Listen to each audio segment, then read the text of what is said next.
Marshall Peak, Chapter 5292, can't enter. Another 3 years went by in the blink of an eye, and the trauma on Yang Kai's soul finally recovered. The successive recoveries after heavy injuries actually increased his soul strength by about 10% compared to just over a decade ago. If Yang Kai's spiritual energy was comparable to that of an 8th Order Open Heaven Realm Master, who had just advanced a dozen years ago, then his spiritual energy was now on par with an established 8th Order Master. This was indeed a shortcut to cultivating one's soul, a shortcut that belonged only to Yang Kai. Without the soul-warming lotus protection, anyone trying to use the same technique would just be digging their own grave. However, Yang Kai never wanted to cultivate in such a way again after experiencing that much pain. It was simply inhumane torture. He would not consider using such a method to raise his spiritual energy unless he was left with absolutely no other choice one day. 12 soul-rending thorns, 10 years of time, entering and leaving the black ink nest thrice. As many as 11 Territory Lord equivalent masters either died or were seriously injured at his hands. It was an unprecedented feat in all of history. There were no Open Heaven Realm Masters who could replicate this feat in the 7th Order, or even the 8th Order. But Yang Kai knew that the greatest reason why he could achieve such a feat was thanks to the soul-warming lotus. He did not achieve it because of his own strength, so even though the results were great, he did not dare to be arrogant. If he underestimated the Black Ink clan too much, then he would be the one to suffer a loss in the future. Right now, there was another matter for him to consider, and it was the strange reactions displayed by the 2 Black Ink disciples at the final moment inside of the Black Ink Nest space. Yang Kai had noticed the unusual reactions of the 2 Black Ink disciples back then, but he was in no mood to contemplate such a thing at that time. He just instinctively seized the best moment to strike and unleashed a soul-rending thorn, severely injuring a Territory Lord. Then, after 3 soul-rending thorns were used, Yang Kai's soul was so unstable, and he was in such miserable pain that he simply had no energy to be thinking about anything else. Now that the damage to his soul had been restored, he naturally recalled the strange movements shown by the 2 Black Ink disciples at the end of their lives. There were all sorts of signs that indicated that the 2 Black Ink disciples had recovered their true natures when their souls were about to dissipate. Otherwise, there was no way that they would launch an attack on the Territory Lords. Only they were already too weak at that time, so even if they joined forces, their hasty attacks still failed to deal any sort of damage. How did they break free from the Black Ink strength's corruption and restore their true natures? After some thought, Yang Kai had a vague feeling that there could only be one explanation. The reason why those 2 Black Ink disciples died was not because they were injured or some other reason, but because their small universes had collapsed due to their world force being drained by the Black Ink nest over a long period. Black Ink's strength corrupted the foundation of an Open Heaven Realm Master, which meant their small universe, which in turn overrode their minds. Since the small universe which had been corrupted had already collapsed, then the foundation that the Black Ink strength affected was already gone. So, at the end of their lives, they were able to recover their identities as humans and made a sudden attack against a Territory Lord. That must have been why they were laughing so unreservedly and so happily before their deaths. For a Black Ink disciple, such a death was undoubtedly the greatest release they could have from life. Yang Kai had heard that the Black Ink clan had left behind over 100 7th Order Black Ink disciples when they withdrew from Great Evolution Pass, as was agreed, with Mi Jing Luan. Even Xiang Shan and the others had no idea how they were going to deal with these Black Ink disciples, so in the end, they had no choice but to ask for the old ancestor's instructions. Even though the old ancestor was a woman, she had a firm heart and decisive will. With one move, the over 100 Black Ink disciples were executed. The old ancestor seemed to have used an inexplicable power then to return the Seventh Order Black Ink disciples to their senses for a brief moment, allowing them to die as humans in Great Evolution Pass. This was the best way to honor the warriors who fought against the Black Ink clan all those years ago. The fall of the two Eighth Order Black Ink disciples was different from those of Seventh Order Black Ink disciples at Great Evolution Pass, but it was also similar at the same time. Yang Kai was relieved that at the very least they died a worthy death. If they truly died on the battlefield as Black Ink disciples, then they would have died muddle-headed. Their final attack may not have brought any harm to the Territory Lord, but it did create a good opportunity for Yang Kai to strike. In that respect, they could be considered to have fought alongside Yang Kai. At the sound of footsteps, Yang Kai looked up to see Yang Lai approaching. Yang Lai had come over from time to time to check on him recently just to see how he was recovering from his injuries. Without interrupting, he would just take a glance and leave. Every time he came, the condition of Yang Kai's soul became better. Even after experiencing it twice, Yang Lai had to admit that the soul-warming lotus was truly invaluable when it came to matters of the soul. With such a supreme treasure, would one still have to worry about injuring their soul? You look full of energy, kid. You even look like you're glowing. Have you recovered? Yang Lai joked. Yang Kai got up. This junior is fine now. Then he bowed. Many thanks for standing guard for me, sir. Yang Lai waved his hand. It's nothing. Actually, I have a question to ask you. Please ask away, sir. Yang Lai moved closer with a curious look on his face. After all those years going in and out, how many Territory Lords did you do in? Yang Kai's face twitched slightly. Without bothering to question Yang Lai's crass use of words, he answered honestly, 2 Territory Lords during the first round, and another 2 during the second. The third round, I managed to get 4 Eighth Order Black Ink disciples and 3 Territory Lords, 11 altogether. Yang Lai's eyes widened as he listened, thinking back to the battle back then where he nearly lost his life charging into an army of tens of thousands only to cut down a single Territory Lord. Yet Yang Kai's back-and-forth venture netted him 11 casualties. There was simply no comparison as he looked at the young face in front of him. Yang Lai sighed inwardly, feeling like a small wave about to be swallowed up by a giant tsunami coming from behind. But more than that, he was relieved. Only when the latter wave becomes successful would they, the front waves, have no lack of worthy successors.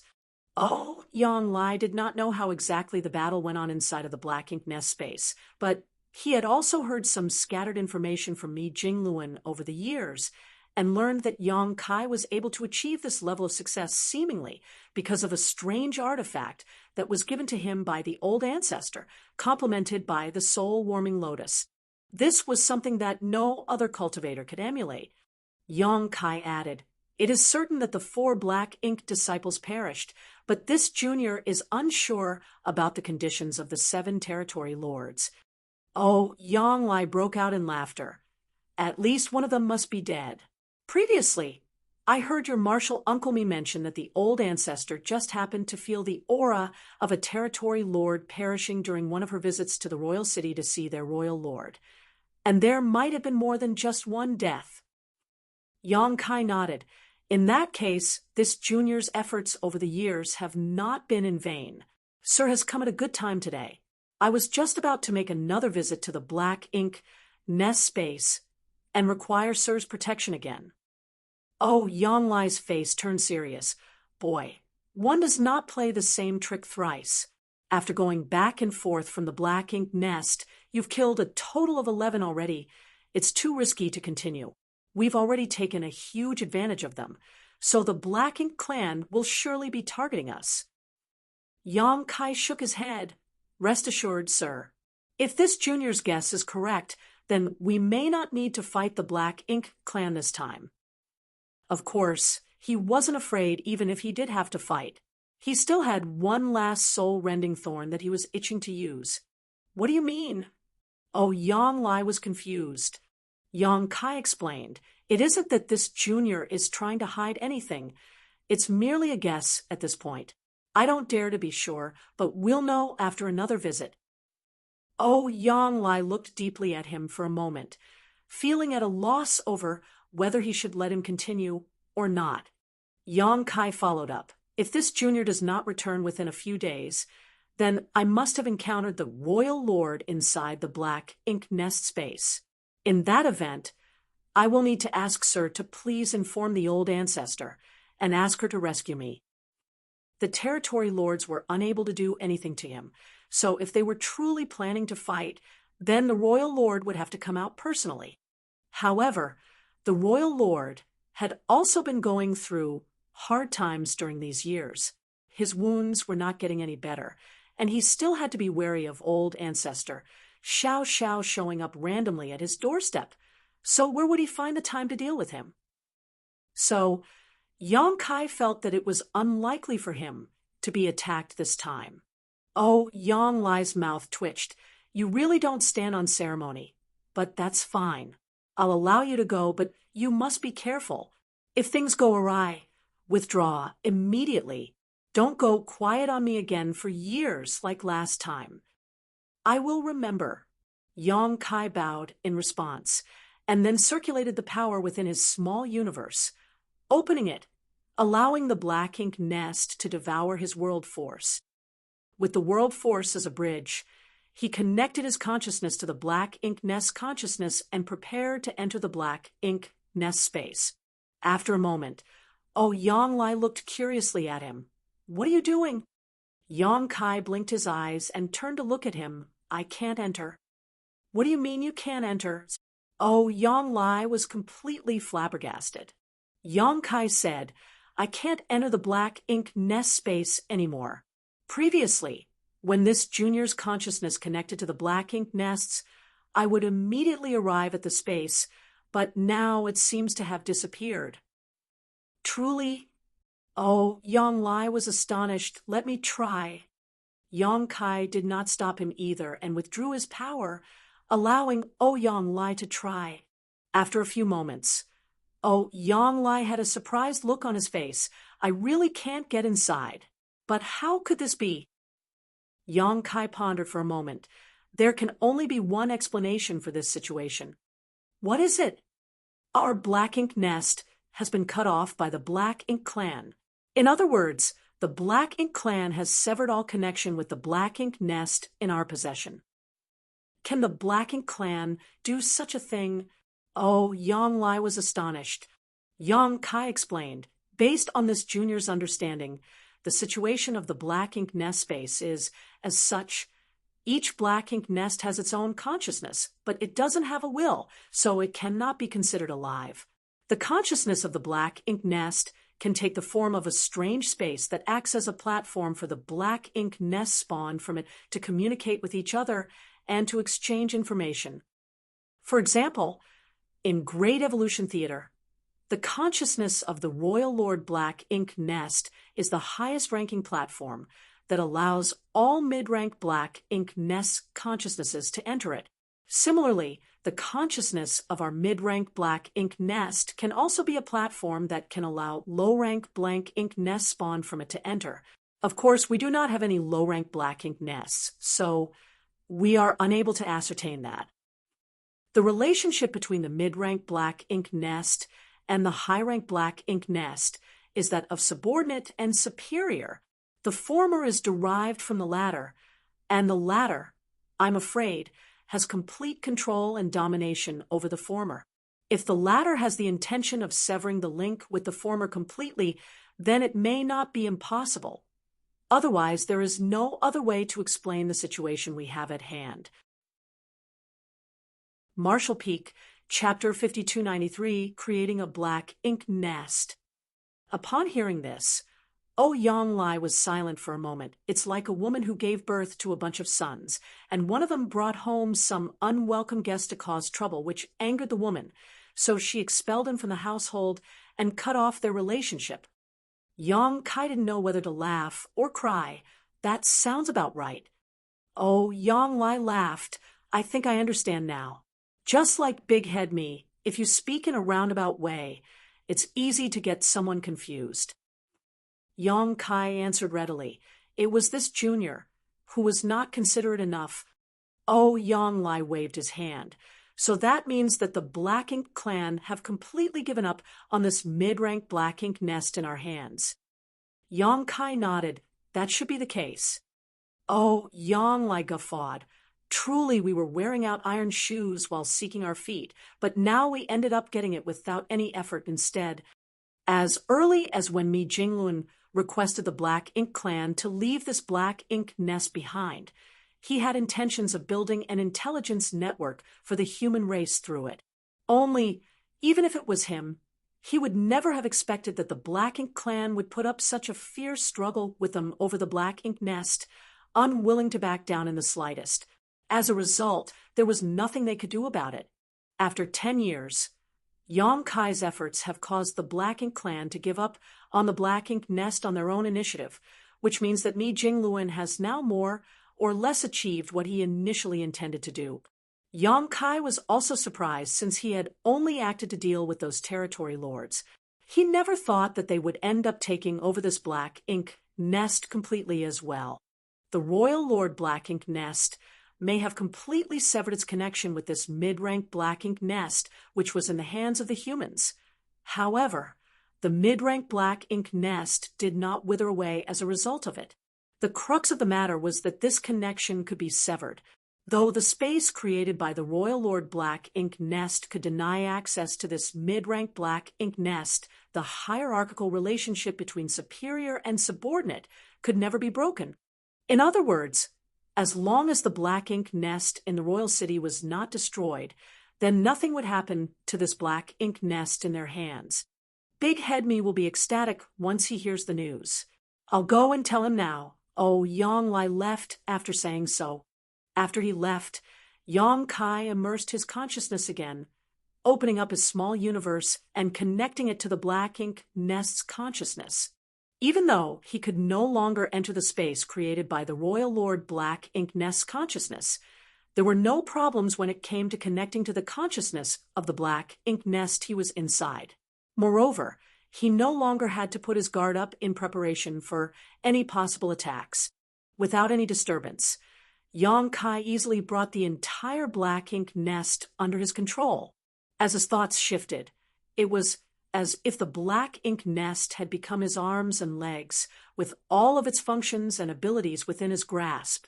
Yong Kai had, after all, many experiences before. Not to mention the Black Ink nest before him, now. Even back in the Black Ink clan's territory, he had connected to the consciousness of countless Black Ink nests, so he was no stranger to it. Only he was in no mood to mess with anything else back then, so he did not probe too deeply into the Black Ink nest's capabilities. But now things were different.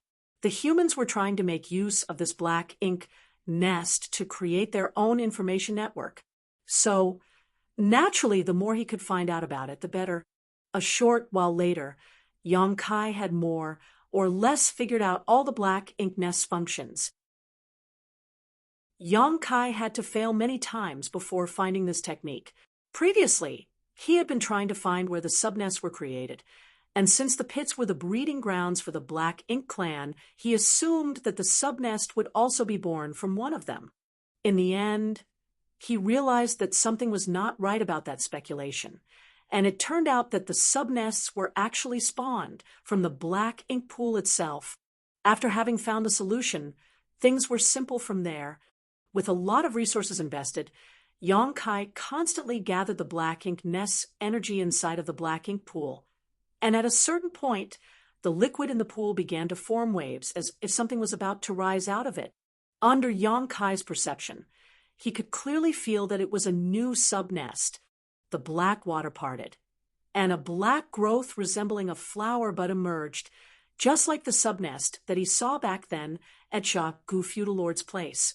Yong Kai carefully picked it up and breathed a sigh of relief for a job well done. However, when he considered how many resources it took to create this subnest, he could not help but feel speechless inside. It was no wonder why the feudal lords who had their own black ink nests would treat them with such importance, and why most of the feudal lords had no black ink nest of their own. The cost to create a subnest was not small, so only a few feudal lords had the capital to afford one. Moreover, this was only a low-rank subnest. It was not hard to imagine just how much it would cost to create a mid-rank black ink nest. It would probably cost several dozen to 100 times the amount of resources. Oh, Yonglai rushed over after receiving the news, and as he looked at the subnest in Yong Kai's hand, not even as large as one's palm, he clicked his tongue in wonder. Is this what a black ink nest looks like when it's just been spawned? Indeed, I've seen one before in the hands of a feudal lord, and it is no different. What is the next step? Oh, Yonglai asked. Yong Kai answered, even though the black ink nest has been created, it still requires a significant amount of resources to nurture it. I intend to place this one inside my small universe to observe. If all goes well, then more subnests can be bred for the creation of our intelligence network. Good. Oh, Yonglai nodded. Yong Kai was not afraid of being corrupted by black ink strength, so it did not matter if the black ink nest was placed inside of his small universe. No one else would not have the guts to do such a thing.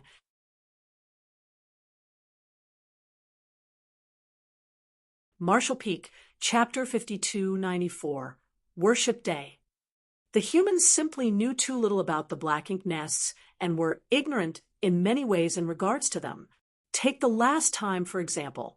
If Yong Kai had not entered the black ink nest space alone and caused the territory lords to suffer huge losses with the help of his soul-warming lotus and soul-rending thorns, then the humans would not have known that a higher-rank black ink nest could cut off connection with their lower-rank subnests.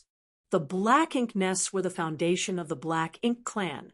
If they could uncover all the secrets of the black ink nests, then the human race may have less to lose against the black ink clan in the future.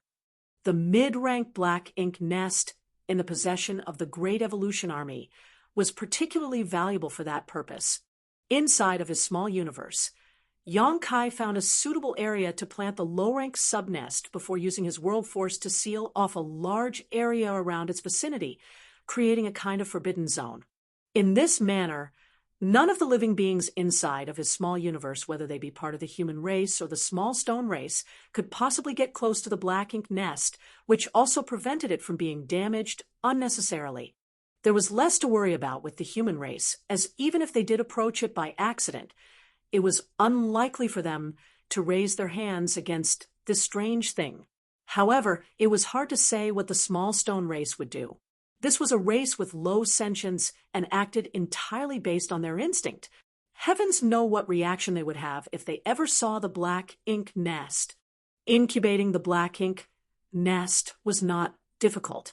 Back then, Yong Kai saw how Xiaogu was able to grow his own black ink nest, so he had some idea of what he had to do. In fact, when he brought the low-rank black ink nest into his small universe, Yong Kai had already sensed something unusual about it. From his knowledge of black ink nests accumulated over the years, he could almost conclude that the black ink nests were living things rather than inanimate objects. That was because each black ink nest possessed a consciousness of their own, only that it had no will. If it was a living thing, then it should naturally have its own instincts.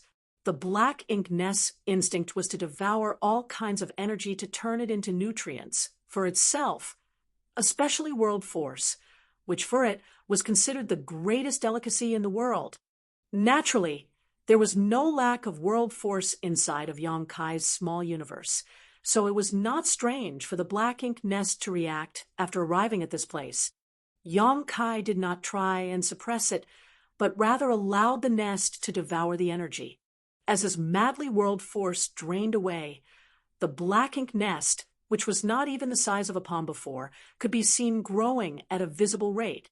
And perhaps due to how pure and rich Yong Kai's world force was, the speed at which the black ink nest grew far surpassed that of the growth rate he saw with Xiaogu back then.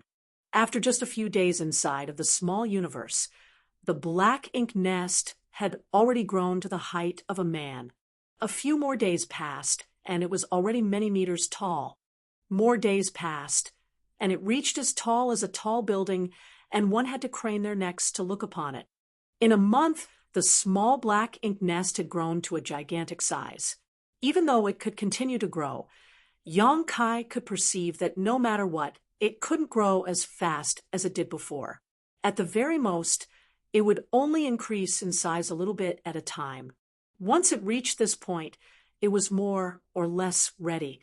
Controlling his world force, Yang Kai poured it inside, and the black ink nest resembling a large flower bud expanded and contracted, spreading out rich black ink strength in all directions. If Yang Kai did not restrict it, then this black ink strength would surely spread out to cover his entire small universe. And if that were to happen, all the living beings inside would surely suffer. All of the humans and the small stone race would likely transform into black ink disciples. However, as this place was a small universe, and with the assistance of the World Tree clone, he could control everything with a single thought. The large area he had previously sealed off with his power was the limit of where the black ink strength could spread. This was also the place where he was going to raise some black ink clansmen and where they would live. Only when the entire area became suitable for the survival of the black ink clan did Yang Kai stop and begin using the black ink nest to nurture some black ink clansmen. Inside of the small universe, the current Void Dao Temple was thriving with the elite cultivators from across the entire Void continent gathered in one place, each of them a rarely seen talent in the outside world. In fact, if their talent was low, then they would not have even been able to enter the Void Dao Temple to begin with. The Dao Temple had more resources than any sect in the world and provided cultivators an excellent environment for training. There was also a vast collection of books that were inaccessible to the common man. The entire Void Dao Temple had already become a self-sustaining entity of his own after being in operation for thousands of years. The spiritual source of the Dao Temple was, of course, Dao Lord Yang Kai, whose small universe was rumored to be the entire Void continent, and that everyone was living inside of his small universe. Though they revered him, the Dao Lord was only a legendary figure to them. The ones in charge of the Dao Temple on the surface were the Temple Master and Deacons, whose aptitudes may not be better than the disciples of the Dao Temple, but they excelled in terms of life experience. All of them were Emperor Realm Masters originating from the top great forces of the Void Continent, so they were mature and stable seniors, responsible in handling some of the Dao Temple's administrative matters. Generally, the Temple Master and the Deacons did not interfere with the cultivation of the Dao Temple's disciples, and to tell the truth, they were oftentimes unable to even manage them. That was because of the gap present between them, whether in terms of talent or current strength. Most of the time, the only thing they could do was provide care in their daily lives, and also logistical assistance. From a certain point on, a new tradition was born in the Dao Temple. At the end of every year, the disciples of the Dao Temple would burn incense and pray to the Dao Lord Yang Kai's statue under the leadership of the Temple Master and the deacons for the good fortune of the disciples of the Dao Temple in the coming year. The huge and majestic statue, which stood at the center of the square inside of the Void Dao Temple, was said to be crafted by the hands of the first Temple Master. It was because the Temple Master of that generation had seen the Dao Lord with his own eyes. That day of every year was also the one filled with most excitement in the Dao Temple. As long as one did not have important matters to attend to or was in secluded retreat, they would generally be present. It was a day of both incense burning and worship. Thousands of disciples, led by the Temple Master and deacons, burned incense and bowed down to pray in order. The disciples were all looking forward to the exciting days to come after this. That was because the day after prayer day was always a time for the disciples to step onto the field and spar with each other, testing the results of what they had learned during the year.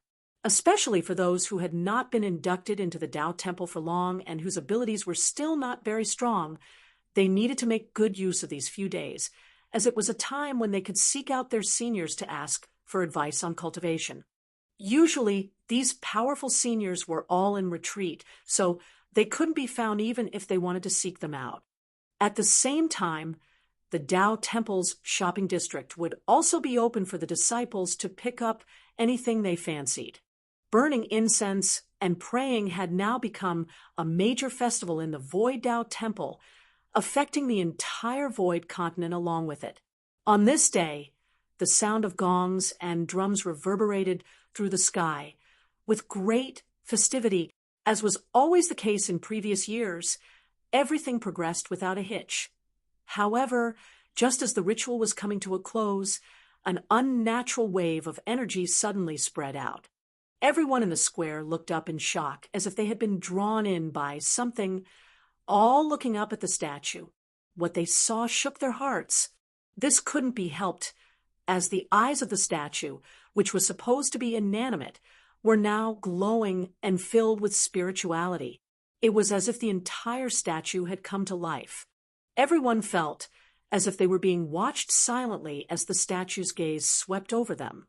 A commotion broke out instantly among the crowd. Is the Tao Lord making an appearance? Not to mention the ordinary disciples of the Tao Temple, even the temple master, and deacons themselves had no idea what was happening. In the midst of the confusion, a powerful divine sense exploded in everyone's minds, transmitting a message to them. Void continent, the Black Ink clan has invaded. If left alone, life will perish, and the world will collapse. Disciples of the Tao Temple must set an example. It is your inescapable duty to slay the Black Ink clan and destroy evil. The same words were repeated 3 times. When the crowd came back to their senses, the statue returned to normal. After a few moments of silence, the disciples broke out into an uproar, discussing in groups with divine senses passing to and fro. Many of the Tao Temple's disciples were in the Emperor realm, so they could naturally guess that the Tao Lord must have transmitted a message to them through the statue. This could almost be said to be the Tao Lord's guidance. However, Black Ink clan in the Void continent. The Tao Temple had some knowledge of the Black Ink clan and knew that the Tao Lord was currently in the midst of a great war with the Black Ink clan, and the cultivators who walked out of this Void continent would also join the battle alongside the Tao Lord while facing the risk of losing their lives at any moment. Anyone without that awareness was in no position to make that step. However, they never imagined that the enemy would one day appear in this void world. Could their Tao Lord have fallen into an unfavorable position in his fight outside, thus causing his small universe to be infested by the Black Ink clan? No one knew the answer, but the message from the Tao Lord was still clearly guiding them, pointing in a certain direction. The Tao Temple's temple master and deacons briefly conferred with each other and decided to follow the lead to see what was going on. A few moments later, 3 figures took to the skies, heading in the direction where the Tao Lord had pointed them in, while the rest of the deacons stayed behind to pacify the many disciples. Some days later, the 3 figures who set off from the Tao Temple stopped and gazed at the murky void in the distance. That place seemed as if it had been stained with ink, with an immensely evil power surging inside of it. The oldest of them, the temple master, muttered, "The peaceful days of the Void continent are over." Even from such a great distance, the malevolence of the black power there could be felt. So what would it be like if they were to face it personally? The deacon on the left was thoughtful. The Void continent has been peaceful since the advent of the Tao Temple, and the disciples are lacking in hardship during their training. This may be an opportunity to change that.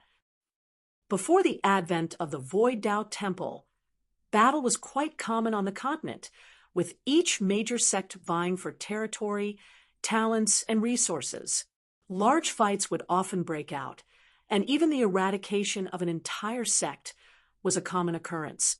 One can say that though the average realm of the cultivators on the Void continent back then was low, and gifted people were rare, many heroes fought bravely, and fiercely. However, since the emergence of the Void Tao Temple, all of the cultivators on the continent put their focus on the Tao Temple and were most proud that their disciples could be chosen by it, who would care about other trivial matters. It was good that there were no large-scale wars, since that meant fewer people suffered and died.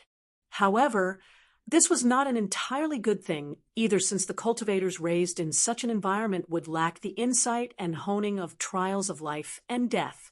No matter how high their cultivations became, if they did not encounter any great difficulties along the way, then it would also be hard to entrust them with serious and dangerous missions. Marshall Peak, Chapter 5295. Tempering.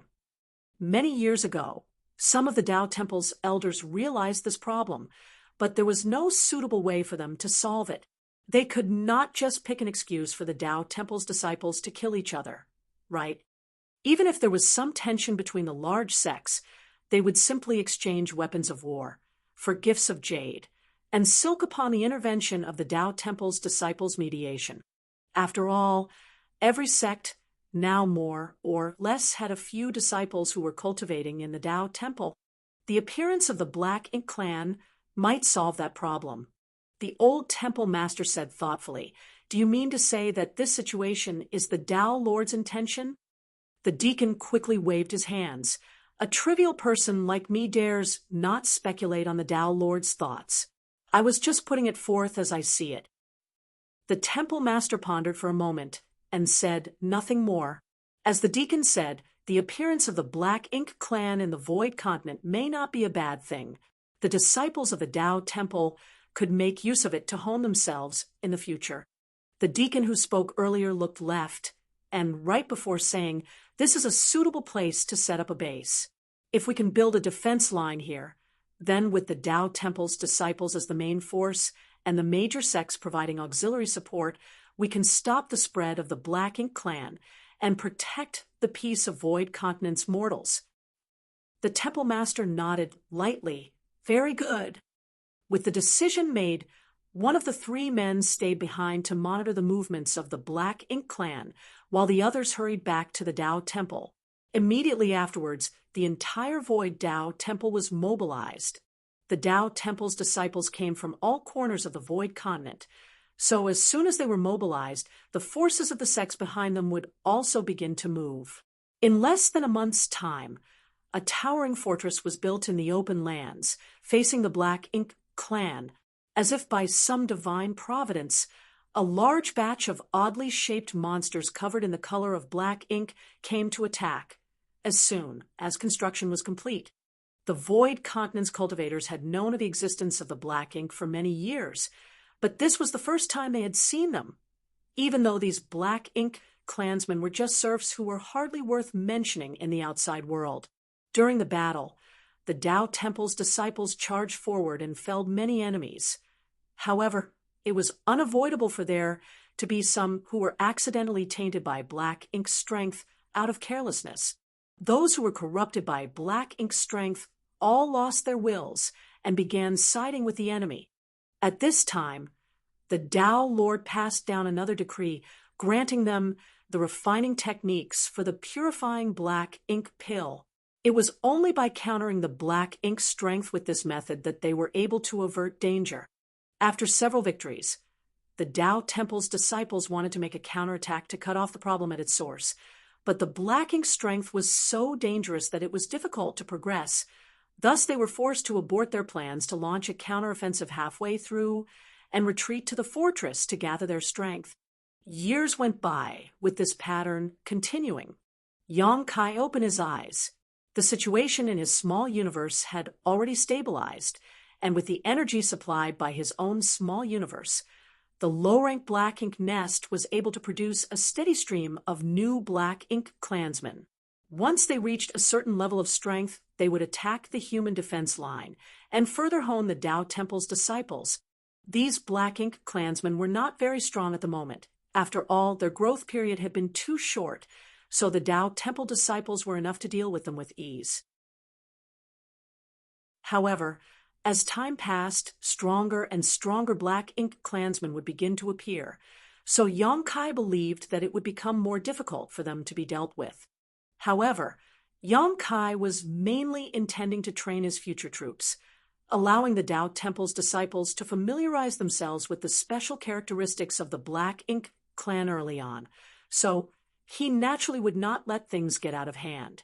So, no matter how the Black Ink clan grew, there was still a limit. They couldn't surpass the Tao Temple in strength. Doing so was a great burden to Yongkai. After all, the power being absorbed by the Black Ink nest was the world force of his own small universe. Yongkai had already prepared a large amount of resources for the Black Ink nest to refine, but soon he realized that he had been worried for nothing. The Black Ink nest gave birth to Black Ink clansmen, and the Tao Temple's disciples killed them. That in itself was a part of the cycle of life and death, which resulted in a large amount of world force being produced in a small universe. Even though it was not equivalent to the amount being devoured by the Black Ink nest, it was better than his energy being consumed one-sidedly. Currently, though Yongkai's small universe had expended a lot, he also received sizable returns. It was not an equal exchange, but it was still much better than what Yongkai had initially anticipated. By occasionally supplying some resources for the Black Ink nest to refine and absorb, the loss of world force in his small universe could be disregarded. Yongkai's small universe right now was more or less like a miniature Black Ink battlefield. It seemed that since ancient times, humans had always had an indescribable tacit understanding on how to deal with foreign enemies. He had not given the Tao Temple any detailed instructions on what to do, but the Tao Temple had done exactly what the humans did on the Black Ink battlefield. They built a fortress similar to the Great Passes and used it as a shield against enemy invasion. With this large-scale tempering exercise now set up, Yongkai believed that the next time disciples walked out of his small universe, they would carry a different spirit compared to those who came out before. Fighting and killing should become natural to them. It was impossible to avoid death if they joined the Black Ink battlefield. He was looking forward to it. Over the years, Yongkai had researched all there was to know about the mid-rank Black Ink nest in the possession of the humans, and also created some low-rank subnests with its power. Oh, Yonglai sent these subnests to Great Evolution Pass, while Mi Jingluan arranged for men to incubate them in different places so that they could test out the intelligence network. The results were a success. The low-rank subnests were able to communicate with each other easily through the space of the mid-rank Black Ink nest, no matter how far away they were. Whether or not there was a limit to that distance was yet to be determined. However, the closure of the Black Ink nest space and the severance between the connection of higher and lower rank Black Ink nests had already been tested. It was Yongkai who carried out this research. Since he had been standing inside of the mid-rank Black Ink nest these past years, testing matters such as these should naturally be left to him. When the humans connected to the mid-rank Black Ink nest's consciousness via the subnests and communicated with each other, Yongkai discovered that he could sense everything without deliberately looking into it. That was because the space that they were communicating inside of was created by the consciousness of the mid-rank Black Ink nest that he was overseeing, so he was aware of everything that happened within it. Yongkai could even urge the Black Ink nest's consciousness to seal off the Black Ink nest space completely. Just like what he encountered back then inside of the Royal Lord Black Ink nest space, he could block or sever the connection to any specific low-rank subnest. The connection could be easily restored if it was merely blocked, but if it was severed completely, then it appeared irreversible. It was equivalent to giving up on the connection between them forever. In Oh Yonglai's words, it was like a mother driving out her rebellious son, forbidding him from entering the house ever again. The results of these experiments were very valuable for the human race. If Yongkai had known this information beforehand, he would not have been trapped inside the Black Ink nest space for 3 years. However, Yongkai could not figure out whether the Royal Lord Black Ink nest had merely blocked off the mid-rank Black Ink nest that he was occupying, or if the connection had been severed completely. Naturally, it would be for the best if it were the latter. Then the two of them would not have to deal with each other in the future. However, if it were the former, then they would have to be careful. If the Black Ink clan suddenly restored that connection, then there was a high chance that they would launch an attack and make the humans overseeing the Black Ink nest suffer a serious loss. So, if Yang Kai was to oversee the mid-rank Black Ink nest, then he had to be careful and prepared at all times. Great Evolution Pass, Dawn's courtyard, during Yang Kai's many years of absence. The courtyard that Dawn had been assigned to had been beautifully tended by the several female members of the squad and was filled with fragrant flowers. Inside of the courtyard was a small bridge with flowing water underneath it, giving the place an idyllic appearance. At this moment, in the garden, old ancestor Xiao Xiao was lounging lazily on a Taisher armchair, sunbathing with narrowed eyes, appearing very comfortable. Meanwhile, Yang Kai stood to the side with a bitter look on his face. He had been ordered to return recently to help out with repairing the Great Pass. The matters regarding the Black Ink nest had already come to an end, and all immediate issues had been worked out. The Black Ink nest capabilities had all been passed on to the 8th Order Open Heaven Realm Master taking his place in overseeing the Black Ink nest, and there was nothing that anyone could not be rest assured about with an 8th Order Open Heaven Realm Master taking on that task.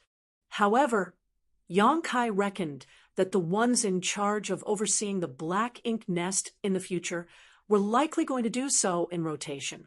After all, not everyone was like him, able to ignore the encroachment of Black Ink strength. Even though 8th Order Open Heaven Realm Masters were stronger than him cultivation-wise, Yang Kai had a unique advantage in being able to resist the corruption of Black Ink strength.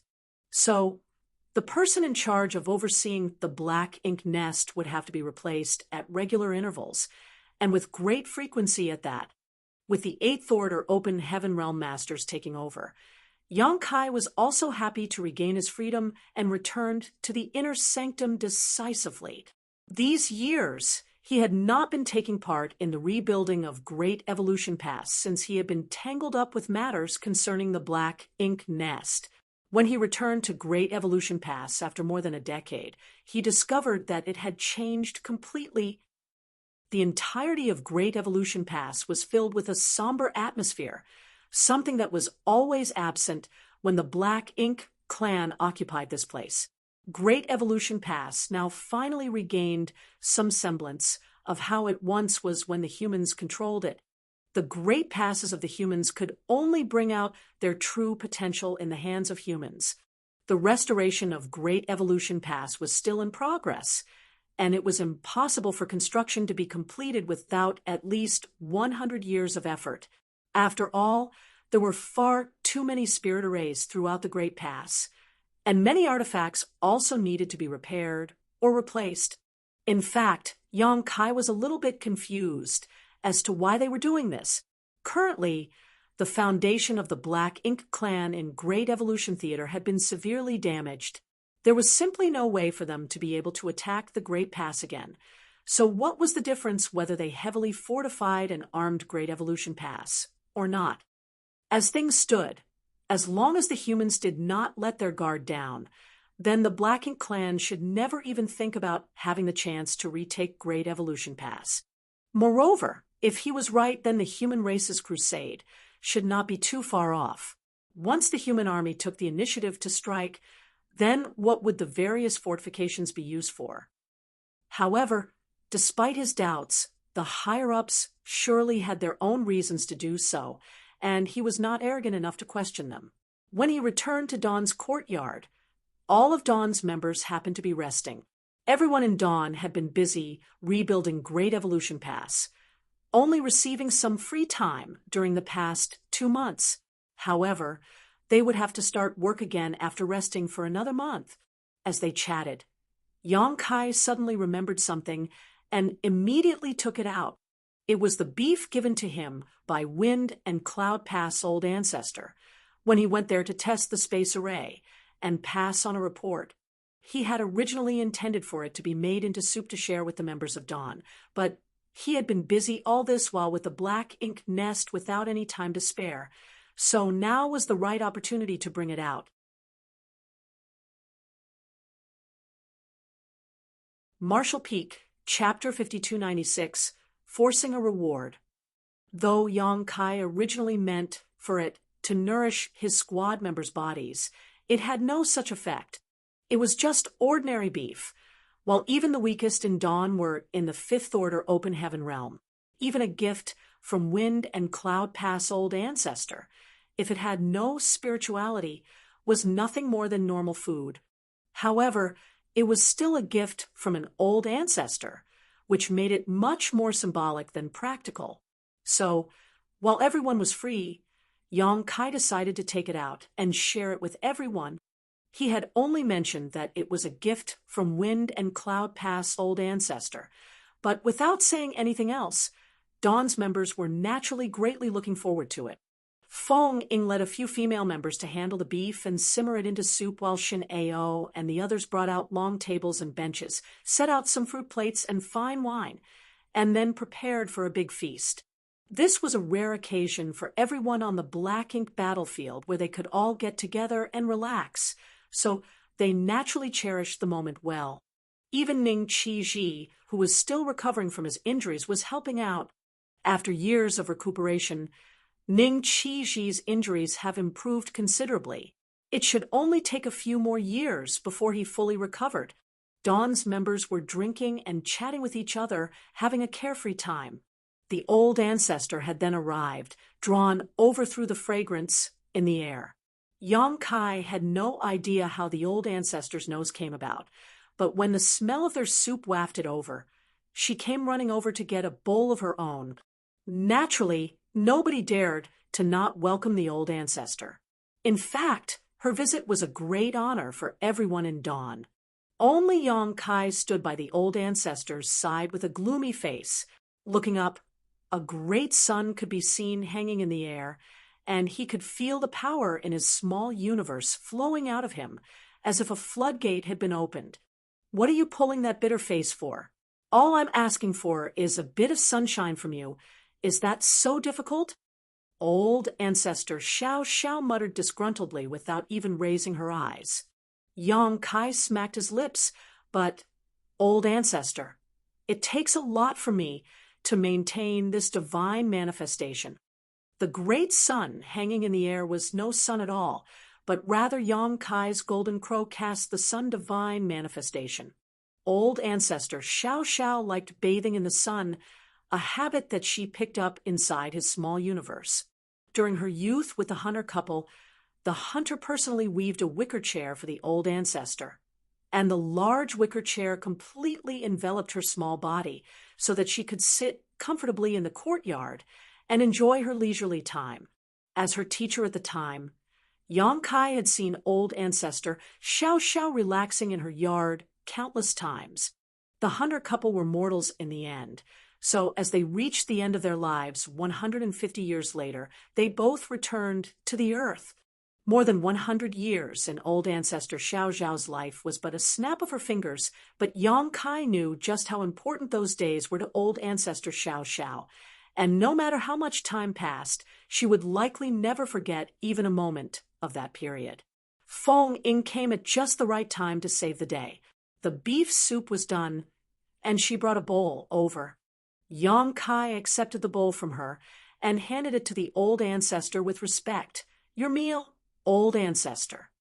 Only then did old ancestor Xiao Xiao open her eyes and sit up. Taking the bowl from him, she threw her head back and drank it. Taking advantage of this moment, Yang Kai quickly withdrew his divine manifestation. Old ancestor Xiao Xiao glared at him while she was drinking her soup, but Yang Kai pretended not to have seen it. In just a few breaths of time, the bowl of soup was emptied. The old ancestor wiped the fat from her mouth using her sleeve without any care for her image and pouted. "How petty!" Yang Kai raised a brow. Old ancestor Xiao Xiao said, "Let's talk about that old man. You spent all that effort to visit him, And this is all he gave you? Yang Kai answered, What else should he give then? I wouldn't dare to ask for more either. Old ancestor Xiao Xiao lectured him. The next time you have the opportunity to see him, go and find the old ox with a broken horn and cut some of its flesh. That meat is very nourishing, and just one bite will give even better effects than 100 years of cultivating. While speaking, she had even begun to salivate. Yang Kai quickly moved to cover her.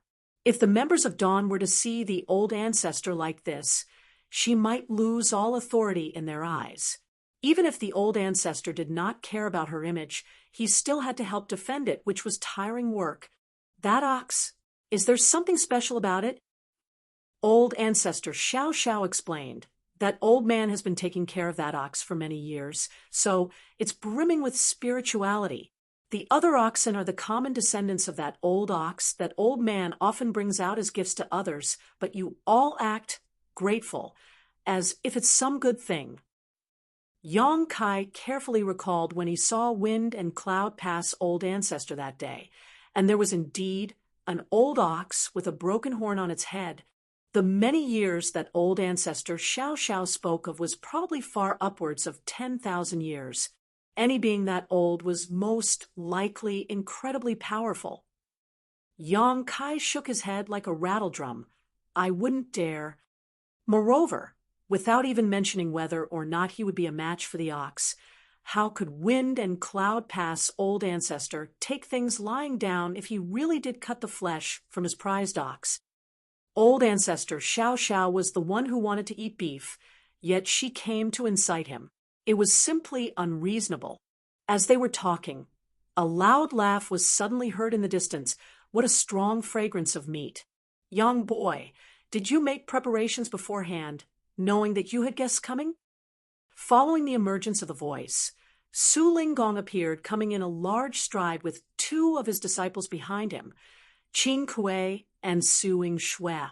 When he came over and saw the old ancestor, Su Linggong put away his smile immediately, and like a daughter-in-law seeing her in-laws, he came respectfully before the old ancestor and bowed. 10,000 blessings to the old ancestor.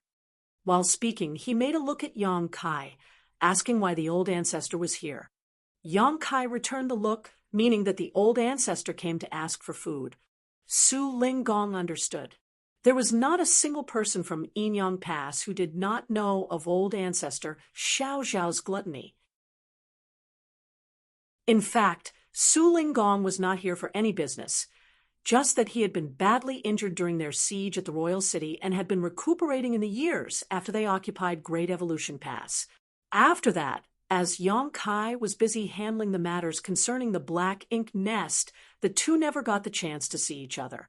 Now that he heard that Yang Kai had returned to Great Evolution Pass, he decided to come over for a visit, but who would have thought that he would bump into old ancestor Xiao Xiao here? That made him a little uneasy. Even though old ancestor Xiao Xiao was easygoing and did not put on airs, she was still an old ancestor. In all of Great Evolution Pass, apart from Yang Kai, who had the guts to forego formalities in front of her, nobody dared to act so presumptuously. Instead of catching up with Yang Kai, Su Linggong was called over by Shen Ao and the others to come in with his two disciples and to share soup and wine with Dawn, and they soon settled in. To the side, old ancestor Xiao Xiao had another bowl of soup and smacked her lips, looking as if she still hadn't had enough. When Yang Kai went to grab her a third bowl, the old ancestor stopped him. One does not do the same thing thrice. 2 bowls of this stuff are good enough. There's no reason to have a third bowl. Yang Kai was tempted to say, Why don't you ever say that when you're eating candied fruit and steamed stuffed buns? The old ancestor seemed to notice what he wanted to say and frowned. What are you thinking? Yang Kai answered decisively, Nothing at all. Old ancestor Xiao Xiao snorted and continued, Inside of the Black Ink nest space, you fought against the Black Ink clan alone, and as a 7th Order Open Heaven Realm Master, you killed or injured 11 territory lords and 8th Order Black Ink disciples. That's a huge merit. So tell me, is there anything you want? If it's not too much, I will happily fulfill it. Mi Jingluan had mentioned this to Yang Kai before, but there was nothing that Yang Kai particularly wanted right now. He had no shortage of military merits. The amount he had accumulated after fighting bloody battle after bloody battle with the Black Ink clan all these years was already enormous. He did not wish to cultivate any other secret techniques of other cave heavens or paradises, as the 2 secret techniques of myriad demons heaven were enough for him to digest for a long time to come. Things such as secret techniques should be strong in quality rather than high in numbers. He had no shortage of cultivation resources either. In fact, right now, no one on the human side lacked resources. Don't say you don't want anything. Old ancestor Xiao Xiao stopped Yang Kai before he could speak. Big Head Me is right. Even if you do not want a reward for such a great achievement, the Great Evolution Army still needs to show our appreciation. Otherwise, it would seem as if the allotted rewards and punishments are unclear and our system is handled poorly. Now that I happen to be here, I might as well handle this matter. Yang Kai didn't know whether to laugh or cry. To think that even a reward could be forced upon someone. But really, why Big Head Me? Oh, Yang Lai called him that, and even the old ancestor was calling him that. Yang Kai couldn't help but ask, why refer to Senior Me as such? The old ancestor said, leisurely, that man has a mind as vast as the sea, so is his head not big? Big Head Xiang is also the same. Yang Kai rubbed his forehead. Wonderful. Not only was there a Big Head Me in Great Evolution Past, there was even a Big Head Xiang now. Yang Kai had a deep suspicion that this name actually started from the old ancestor. You haven't told me what reward you want yet. I came here personally, so you can't make me leave empty-handed, can you? The old ancestor urged him. Yang Kai was about to tell her that there was nothing that he wanted, but then he suddenly saw a graceful figure appearing and placing a bowl of beef soup down in front of Miao Fei Ping, red tinging her shy cheeks before she mustered in a tender voice, "Senior brother Mao, please have some soup." Miao Fei Ping answered politely, "Many thanks, junior sister." The woman waved her hands. "Senior brother is too polite." At once, Yang Kai pointed with his hand. "Xiao Kai was born from my small universe and cultivates the Tao of space. I have the intention to nurture her properly. If I'm ever too busy in the future, she can help me handle some matters relating to the Tao of space. I would like to ask Old Ancestor to please allow her to enter Dawn and become one of my Dawn Squad's members." He did not speak very loudly, but how could Xiao Kai not have heard it? She was stunned in place and turned to look at Yang Kai in astonishment. Since advancing into the open heaven realm, she had been assigned to a different squad, just like the other cultivators who came out of Yang Kai's small universe. However, she would still come around to Dawn to help out now. And then, now that they had good things to share, Feng Ying naturally would not forget to call this young woman over. Only Xiao Kai never thought that she would encounter such a thing today. Naturally, it was her dream to join Dawn, but after accepting Blood Crow and the others, Dawn was already full. The army had its own system, and it was impossible for them to make exceptions. So Xiao Kai knew that unless someone from Dawn fell in battle, she would never be able to join them. However, if that opportunity were to come, it would mean that heavy casualties were sustained in both Dawn and the squad that she was in, leading to a mass culling of their numbers. This was something that she was unwilling to see no matter what. Yang Kai's sudden comment came as a pleasant surprise to her, but she also felt at a loss, unsure of what to do for a moment. Old Ancestor Xiao Xiao was also surprised. "Oh, are you planning to take on a disciple? That's not a problem. Most of these little ones who come from your small universe have traces of your Das, so there would be no one more suitable to guide them than you." Yang Kai shook his head. "I don't need to go as far as taking in a disciple. I can just give her a few pointers here and there."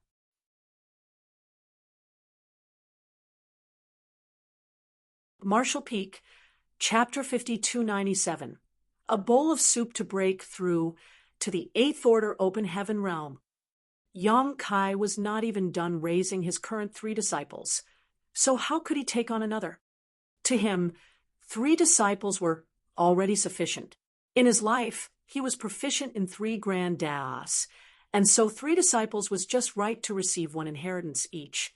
It made him feel a little ashamed to say that he had not done his duty as a master to his 3 disciples, only tutoring them earnestly during their time inside of his small universe. Since they came out of his small universe, not to mention teaching them. Even seeing them was difficult.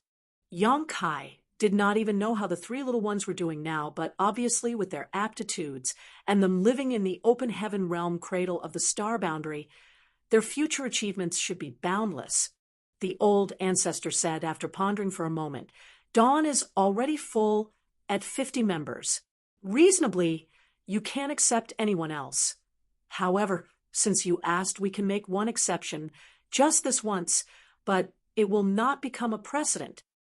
Many thanks, old ancestor. Yang Kai bowed. Over on the other side, Xiao Kai also thanked them with great glee. With the golden word from the old ancestor, it meant that she was one of Dawn's members from now on. The old ancestor waved her hand and looked thoughtfully at Yang Kai. Was it worth it to you, exchanging such a large merit for this condition? Yang Kai smiled. Merits are dead, but people are alive. These things cannot be compared. The old ancestor nodded lightly and stood up from her seat. I'm tired. I'm going back to sleep. Saying so, she disappeared in a flash. Farewell, old ancestor. Everyone stood up in unison, saluted. With the old ancestor gone, the atmosphere also became livelier. The crowd mingled with each other, exchanging glasses and drinking freely as they chatted.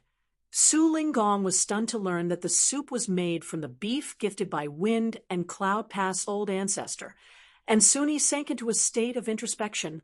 All eyes turned to him. The aura inside of Su Linggong's body suddenly fluctuated in a not-too-natural way, and the noise in the courtyard transformed into noises of wonder and excitement. Holding the wine cup in his hand, Su Linggong grinned. I thought there was something strange about this soup, but it turns out it was a gift from an old ancestor.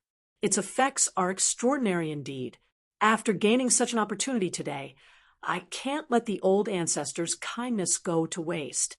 I will go and advance to the 8th order at once. Everyone, please wait for my good news. With those words, he drained his wine and took to the skies, his aura still fluctuating incessantly.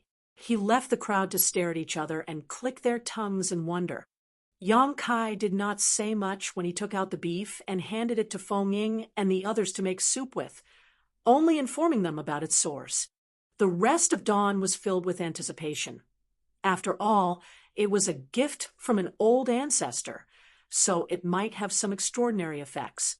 But when they heard what old ancestor Xiao Xiao said after drinking the soup, there was no way that they did not know that this beef was just an ordinary thing without any special effects at all. Only that the old ancestor of Wind and Cloud Pass had raised the ox well, and so the meat was able to impart a deep flavor to the soup. Su Linggong came later and did not hear what old ancestor Xiao Xiao said. He did not know the truth of the matter, and only heard by chance that it was a gift from an old ancestor, so it was a real surprise that he had been blessed by it. Both Su Linggong's disciples were confused at the strange reaction of the crowd, so Qing Kui asked Yang Kai, "Brother Yang, what's going on?" Yang Kai laughed. "It's nothing. Martial Uncle Su is advancing to the 8th order. This is a rare opportunity, so I will go and stand guard for him." As he spoke, he had already taken to the air. Rather than call it standing guard, it was more accurate to call it observing and emulating. In fact, the moment Su Linggong departed, Great Evolution Pass was filled with countless figures taking to the air, a number of whom were in the 8th order open heaven realm. They had also sensed the fluctuation of Su Linggong's aura and realized that someone was going to break through to the 8th order. Even if none of them knew him before today, they would still take the initiative to stand guard for him. Most of these people were in the Seventh Order, and among them, many were also qualified to take the same step. In the Black Ink battlefield, even though a Seventh Order Open Heaven Realm Master advancing to the Eighth Order was not a once-in-a-millennium event, it wasn't common either. It was rare for them to encounter such an opportunity, so they would naturally take this chance to observe the process so that when it was their turn to break through in the future, they at least had an example to learn from. The qualified Seventh Order Open Heaven Realm Masters of Dawn also followed suit. Those under the Seventh Order did not move. Their goal for the time being was to advance to the Seventh Order, so Su Ling Gong's breakthrough was of little use to them. Premature exposure would not be beneficial to their cultivation either. Feng Ying flew side by side with Yang Kai, asking through her divine sense, "That meat, is there some sort of mystery behind it?" Yang Kai laughed. What mystery could there be? The old ancestor said that it was just an ordinary item. You drank the soup too, but did you feel anything special about it? Feng Ying shook her head. Yang Kai said, "This is likely just Martial Uncle Su's opportunity. Speaking of which, it has been many years since Martial Uncle Su advanced to the Seventh Order, so he should have reached the critical point to advance to the Eighth Order. During the attack on the royal city, he was heavily injured, so perhaps he gained some insight while teetering between life and death. When he heard that the meat was a gift from an old ancestor, he formed a preconceived notion that it was some sort of divine treasure. Perhaps that spark of inspiration was all he needed to make this next step." This was Yang Kai's guess, but it should be close to the truth. Otherwise, there was no way to explain why Su Ling Gong would suddenly sense an opportunity for a breakthrough. This was not the work of the old ancestor's gift, but rather Su Ling Gong's own opportunity. In the void, Su Ling Gong stood alone with the aura inside his body churning like a tidal wave. He was making the final preparations before advancing. Millions of kilometers away, Eighth Order Open Heaven Realm Masters stood ready in case anything were to happen. Even though they wouldn't be of much help if something critical went wrong during Su Ling Gong's breakthrough, they could still provide a small amount of guidance, which may turn the situation around for Su Ling Gong at a crucial moment. Further out were the Seventh Order Open Heaven Realm Masters, watching from afar. Even old ancestor Xiao Xiao in Great Evolution Pass was looking over in his direction at this moment. The battle to retake Great Evolution Pass caused nearly half of the Great Evolution Army's Eighth Order Open Heaven Realm Masters to be lost. Now that there were signs of a Seventh Order Master making a breakthrough, she naturally would not ignore it. Breakthroughs in the Open Heaven Realm were different from those below it. Below the Open Heaven Realm, the advancement to a new great realm was accompanied by a baptism from the heavenly way, which was naturally a risk that came from the outside world. However, after a small universe was created inside the body of an Open Heaven Realm Master, breaking through each order was really an advancement in one small universe, so all of the dangers came from within, which could be said to be even more dangerous. The slightest mistake could cause irreparable damage. As time passed, Su Ling Gong's aura tumbled more and more violently. Where he stood, a small universe vaguely appeared, and this entire world was expanding and contracting, changing incessantly. That small universe was a manifestation of his martial Tao, and all he had comprehended on that journey. As time passed, the small universe gradually grew in size. This growth was destined to break through the limits of the Seventh Order and reach the ranks of the Eighth Order. The breakthrough took just over a month, which was considered an extremely short amount of time. As expected of Su Ling Gong, as a veteran Seventh Order, he had a strong heritage and a solid foundation. So even though the advancement process was not completely smooth, it was still calm and steady. It was clear that he had been preparing for this day for many years. Every Open Heaven Realm Master with plans to advance to the Eighth Order was the same. Without sharpening one's spear before battle, who can guarantee that nothing will go wrong? At one point, when the might of the Eighth Order open heaven realm swept through the void. A long cry rang out filled with emotions of joy. On that day, Enyang Cave Heaven's Su Ling Gong successfully advanced to the Eighth Order outside of Great Evolution Pass. This was the first human Eighth Order Open Heaven Realm Master to advance in Great Evolution Pass after more than 30,000 years, so it bore great significance. The Eighth Order Division commanders, who had been standing guard for more than a month, all came forward to congratulate him. Su Ling Gong exchanged pleasantries with the Eighth Order Open Heaven Realm Masters all around with a wide grin on his face, greeting them warmly and happily. It was a proud moment in his life, so why dampen it with restraint and humility? The old ancestor also withdrew her divine sense, and soon after, Yang Kai felt a faint fluctuation of space principles, appearing for just an instant in Great Evolution Pass. The corners of his mouth twitched as he realized that the old ancestor had used the space beacon. Her intentions were so obvious that even a child could understand. This was a happy event for the humans, so how could the old ancestor not go to the royal city to report the good news? Who knew whether the royal lord was sick of her yet? "Let's go," Yang Kai called out to the Seventh Order Open Heaven Realm Masters of Dawn. Everyone gained something during this observation session. At the very least, the Seventh Order Open Heaven Realm Masters knew what they should do and had a better idea of what they were going to encounter when they advanced to the Eighth Order in the future. This was very useful knowledge for them, and it would save them from having to go through some detours.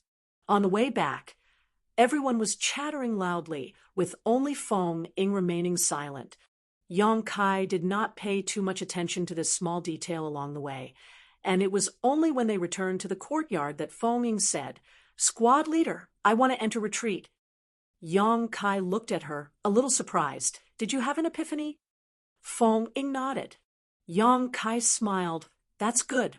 In that case, you better not delay it. Hurry and enter retreat." Feng Ying did not hesitate to return to her abode at once, activating the spirit array to isolate herself, and began cultivating in retreat. For Su Ling Gong to advance to the Eighth Order with one sip of soup was surprising enough, but now it seemed possible for that soup to birth two Eighth Order Open Heaven Realm Masters. Yang Kai even began to question whether there truly was some sort of mysterious effect from that beef given to him by the old ancestor. However, he did not notice anything special from the soup he drank, and even old ancestor Xiao Xiao herself said that it was just an ordinary thing.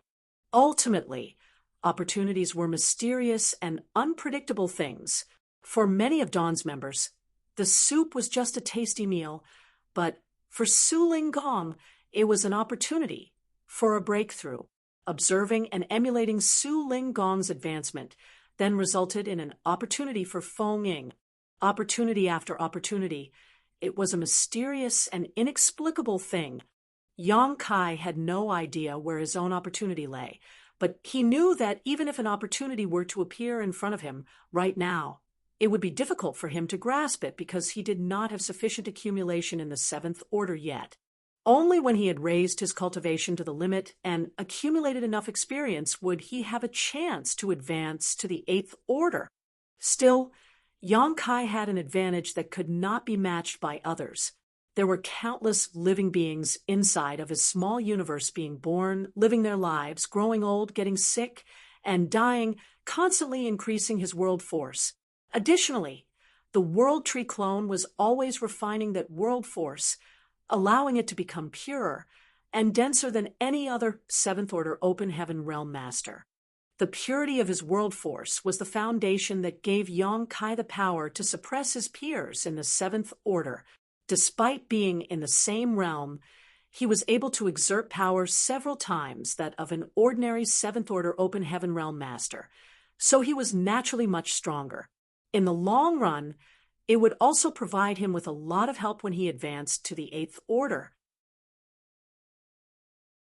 Yang Kai had no idea how long it would take for him to reach a breakthrough, but he estimated that it would take at least 1,000 years.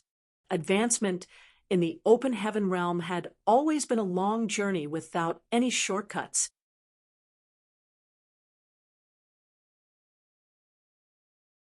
Marshall Peak, Chapter 5298, Going to the No Return Pass. The renovation and reconstruction of Great Evolution Pass was in full swing. As a Grandmaster artifact refiner, Yang Kong was extremely busy too. He collaborated with other artifact refiners to refine different large-scale artifacts, and then installed these artifacts as array cores in various areas all across Great Evolution Pass. Now that the pass space arrays had been fully repaired, many messages from the outside world could be transmitted through it. As a seventh-order open heaven realm master, Yang Kai didn't have many qualifications to have access to any confidential information, but much news of victory was actually purposefully disclosed by the higher-ups, so everyone would eventually be aware of them. There was plenty of news of victory, as the human race's disadvantage on the Black Ink battlefield appeared to have vanished overnight. The battle between the Black Ink clan and the human race resulted in a resounding triumph for the latter in most of the recent battles as opposed to the constant stalemates of the past. On the whole, the Black Ink clan's forces seemed to be on the back foot. The human race joyously marched across the battlefield in celebration. And just like at Blue Sky Pass, forward bases were constructed in the direction of the Black Ink clan royal cities to reduce the Black Ink clan's capacity for movement. This was the change in the situation that had been in a deadlock for countless eons. On the battlefront, the purifying Black Ink battleships, Black Ink pills, and void yin-yang mirrors all played critical roles. If one traced back all of these innovations, it could be seen that there was one person behind them. Even taking the entire history of the Great War into account, this individual was without a doubt the one who caused the greatest change on the Black Ink battlefield. Yang Kai's days were incredibly busy, but equally fulfilling. It was even fair to say that the lives of the tens of thousands of soldiers in Great Evolution Pass were all fulfilling. On usual days, they would be busy repairing the pass. Then, they would cultivate during their breaks. Originally, it was estimated that Great Evolution Pass repairs would take 100 years. But in reality, everything was only finished after almost 200 years. The Great Evolution Pass of this day was completely different from when it was occupied by the Black Ink clan previously. It took about 200 years, tens of thousands of people from the Great Evolution Army, and enormous amounts of energy and resources to restore it back to the state of more than 30,000 years ago. It could be said that Great Evolution Pass was not any weaker than any of the Great Passes now. With the current Great Evolution Pass and the Great Evolution Army, the Black Ink clan would never retake it, even if their foundation was restored. Not to mention, the Black Ink clan could only turtle around the royal city, too afraid to cross the humans. For the past 200 years, old ancestor Xiao Xiao occasionally disturbed the royal lord, forcing him to remain on alert at all times. After such a prolonged period, rather than his injuries showing signs of improvement, they had worsened. He was without a doubt the most miserable royal lord among all other royal lords. Though Great Evolution Pass had been restored, the soldiers remained in a state of heightened tension. Everyone was waiting for the crusade to begin. The crusade was initially a secret, which only the highest-ranking members of the human race were aware of. However, over time, the soldiers of the lower rankings became aware of the direction the human race was taking, naturally after the seemingly unintentional disclosure by the higher-ups. The war with the Black Ink clan had continued for far too long, so long that it was impossible to trace it back to when it began. Throughout these endless years, the elite open heaven realm masters of the 3,000 worlds were deployed to this battlefield one after another to wage war with the Black Ink clan generation after generation. All their sacrifices were to protect the human race's last line of defense. Throughout these years, the human race had suffered countless losses. This situation could not persist indefinitely. Every generation strived to make a difference, and eliminate all possible future problems. Yet, there was nothing they could do about it. But now that the stalemate situation had been broken, the human race was no longer on the defensive and had what was necessary to take the fight to the enemy. If they had an opportunity to end the Black Ink clan once and for all, the humans on the Black Ink battlefield would sacrifice anything to seize it. For this reason, a crusade was required, and it must be a joint crusade of all humans in every great pass. Only with this could the Black Ink clan be eradicated. Otherwise, if any single one of the Black Ink clansmen escaped from the battlefield, the war would continue. This cooperation and coordination between over 100 great passes was not an issue that could be addressed overnight. The planning alone would take at least 100 years. Additionally, Yong-Kai's purifying light, accompanied by the evil purging divine spear that Grandmaster Ma Fan created, would be the greatest weapon to support the human race in this crusade. That was another reason why Yong-Kai was so busy these days. During the last 10 years of Great Evolution Pass restoration, a great number of evil purging divine spears were delivered through the space array and given over to him. Once he received the spears, Yong-Kai would need to personally seal purifying light into each and every single one of them. There was no way to seek the assistance of others in this matter because only he had the ability to use purifying light. More than 100 great passes refined evil purging divine spears in enormous quantities during the years when the Great Evolution Army was reclaiming and restoring Great Evolution Pass. The number was simply uncountable after the accumulation of over 300 years. All of these evil purging divine spears were transported to Great Evolution Pass, so what was presented before Yong-Kai was a literal mountain of them. As a result, he had to drive the purifying light to seal it into those spears nonstop. It was terribly dull, doing the same thing over and over again. Yong-Kai had no idea how many times he had used purifying light too. All he knew was that the amount of yellow and blue crystals in his small universe kept decreasing. At this time, he was grateful that he had taken enough yellow and blue crystals from the chaotic dead territory. After all, he had no idea when or even if he could acquire more if they ran out. During this period of sealing purifying light, evil purging divine spears were still occasionally transported from other great passes. It was until a few years ago that the number finally began to reduce. Only after another few more years did Yong-Kai finish dealing with all the evil purging divine spears. Yong-Kai hadn't counted, but he could feel that there were at least tens of millions of evil purging divine spears sealed with purifying light. As a result, almost half of the yellow and blue crystals in his small universe had been used up, showing how huge the consumption was. There were two types of evil purging divine spear, one designed for use against feudal lords and the other for territory lords. The former was easier to refine and also required lesser purifying light. As such, almost 90% of all the spears were of this rank. The latter was no more than 10%, but that was sufficient.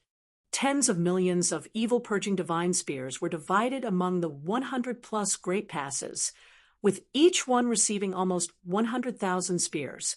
If such a number couldn't make the crusade a success, then the human race should just give up any hope of defeating the Black Ink clan. In Great Evolution Pass, Yong-Kai was summoned to the abode of old ancestor Xiao Xiao. Some time ago, he finished dealing with the evil purging divine spears, and he had been cultivating in retreat ever since. The crusade was quickly approaching, so he was keen to enhance his personal strength because only after he grew powerful enough would he be able to make a real difference in the approaching battle.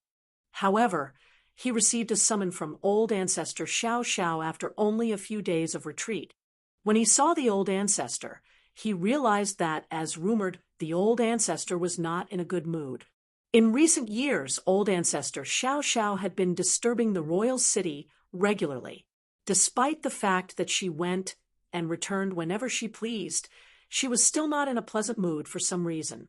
Yong-Kai arrived and said cautiously, "Old ancestor, You asked for me? And I want you to travel to the no-return pass, Old Ancestor replied. The no-return pass. Yong Kai was taken aback when he heard the words. What for? He had heard about the no-return pass many times before. Although this was the human race's final line of defense, it was personally defended by the Dragon and Phoenix clan, with numerous other strong divine spirits among them. According to the information Yong Kai had acquired, a former Dragon Emperor and Phoenix Empress collaborated back in the divine spirit ancestral land in a great war against the Black Ink clan, at the cost of their own lives, supplemented by the 16 sacred treasures of different divine spirit clans. They managed to suppress and seal a Black Ink giant spirit god. At some point after that, the Dragon and Phoenix clans left the ancestral land to take up the role of guardians of the no-return pass. Even after so many years, they hadn't returned to the divine spirit ancestral land. Not only that, but ancient human great experts set innumerable restrictions on the periphery of the divine spirit ancestral land to segregate the inside and outside and completely prevent the Black Ink giant spirit god from escaping. Back then, when Yong Kai and Xia Lin Lang were chased after by Chunyang, they strayed into that divine ability sea and experienced a lot of hardship. Upon arriving at the divine spirit ancestral land, there were no signs of the Dragon clan nor the Phoenix clan, but a branch of the Phoenixes did remain, headed by Qing Wan, Yuan Chu, Yuzhua, and Hong Hu. Countless years passed as the ancestral land's ancestral strength wore down the power of the Black Ink giant spirit god, eventually turning him into a lifeless corpse. But to do so, much of the ancestral strength produced in the ancestral land had to be siphoned away.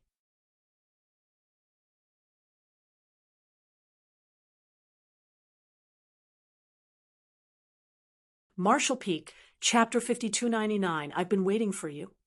If the barriers between the 3,000 worlds and the Black Ink battlefield were to be described as a wall, then no-return pass would be the only hole in that wall. This was also why the no-return pass was known as the human race's final line of defense. If the Black Ink clan managed to break past this barrier, they would be able to access the 3,000 worlds, and if that really happened, it was destined that all living beings there would be plunged into misery.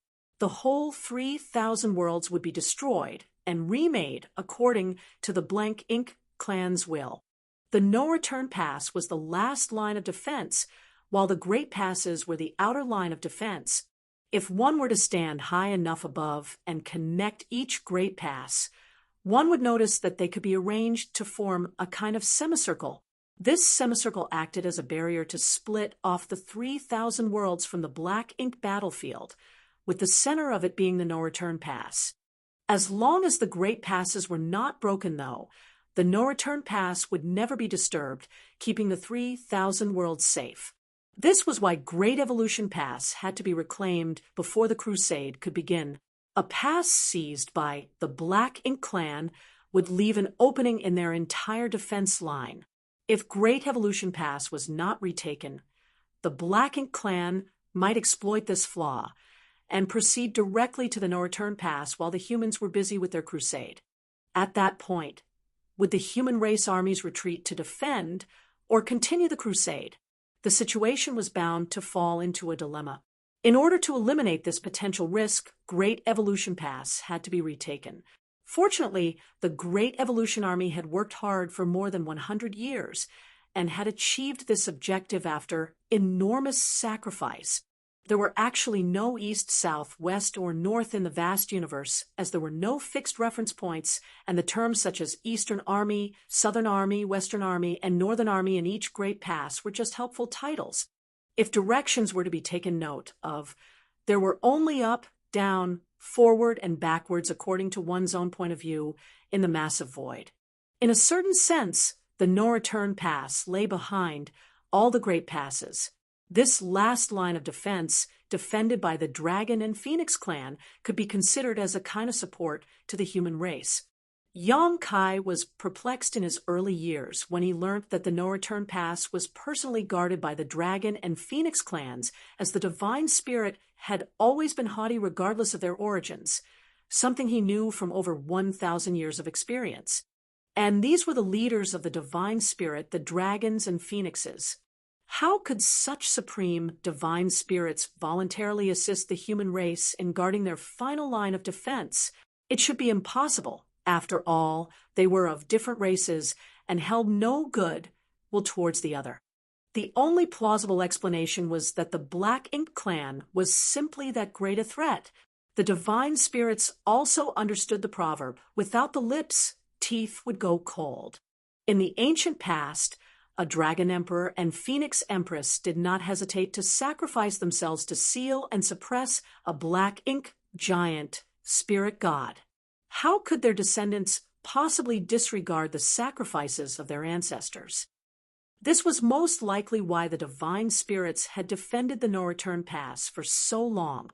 Yang Kai had no idea if there was some other reason or explanation, and it wasn't an issue he had to be concerned about either. Although going to the No-Return Pass at this time was a bit hasty, he might at least fulfill a long-cherished dream and see what the mythical dragon pool looked like. In the void, space principles flashed, and in the blink of an eye, Yang Kai's figure flickered in and out of existence.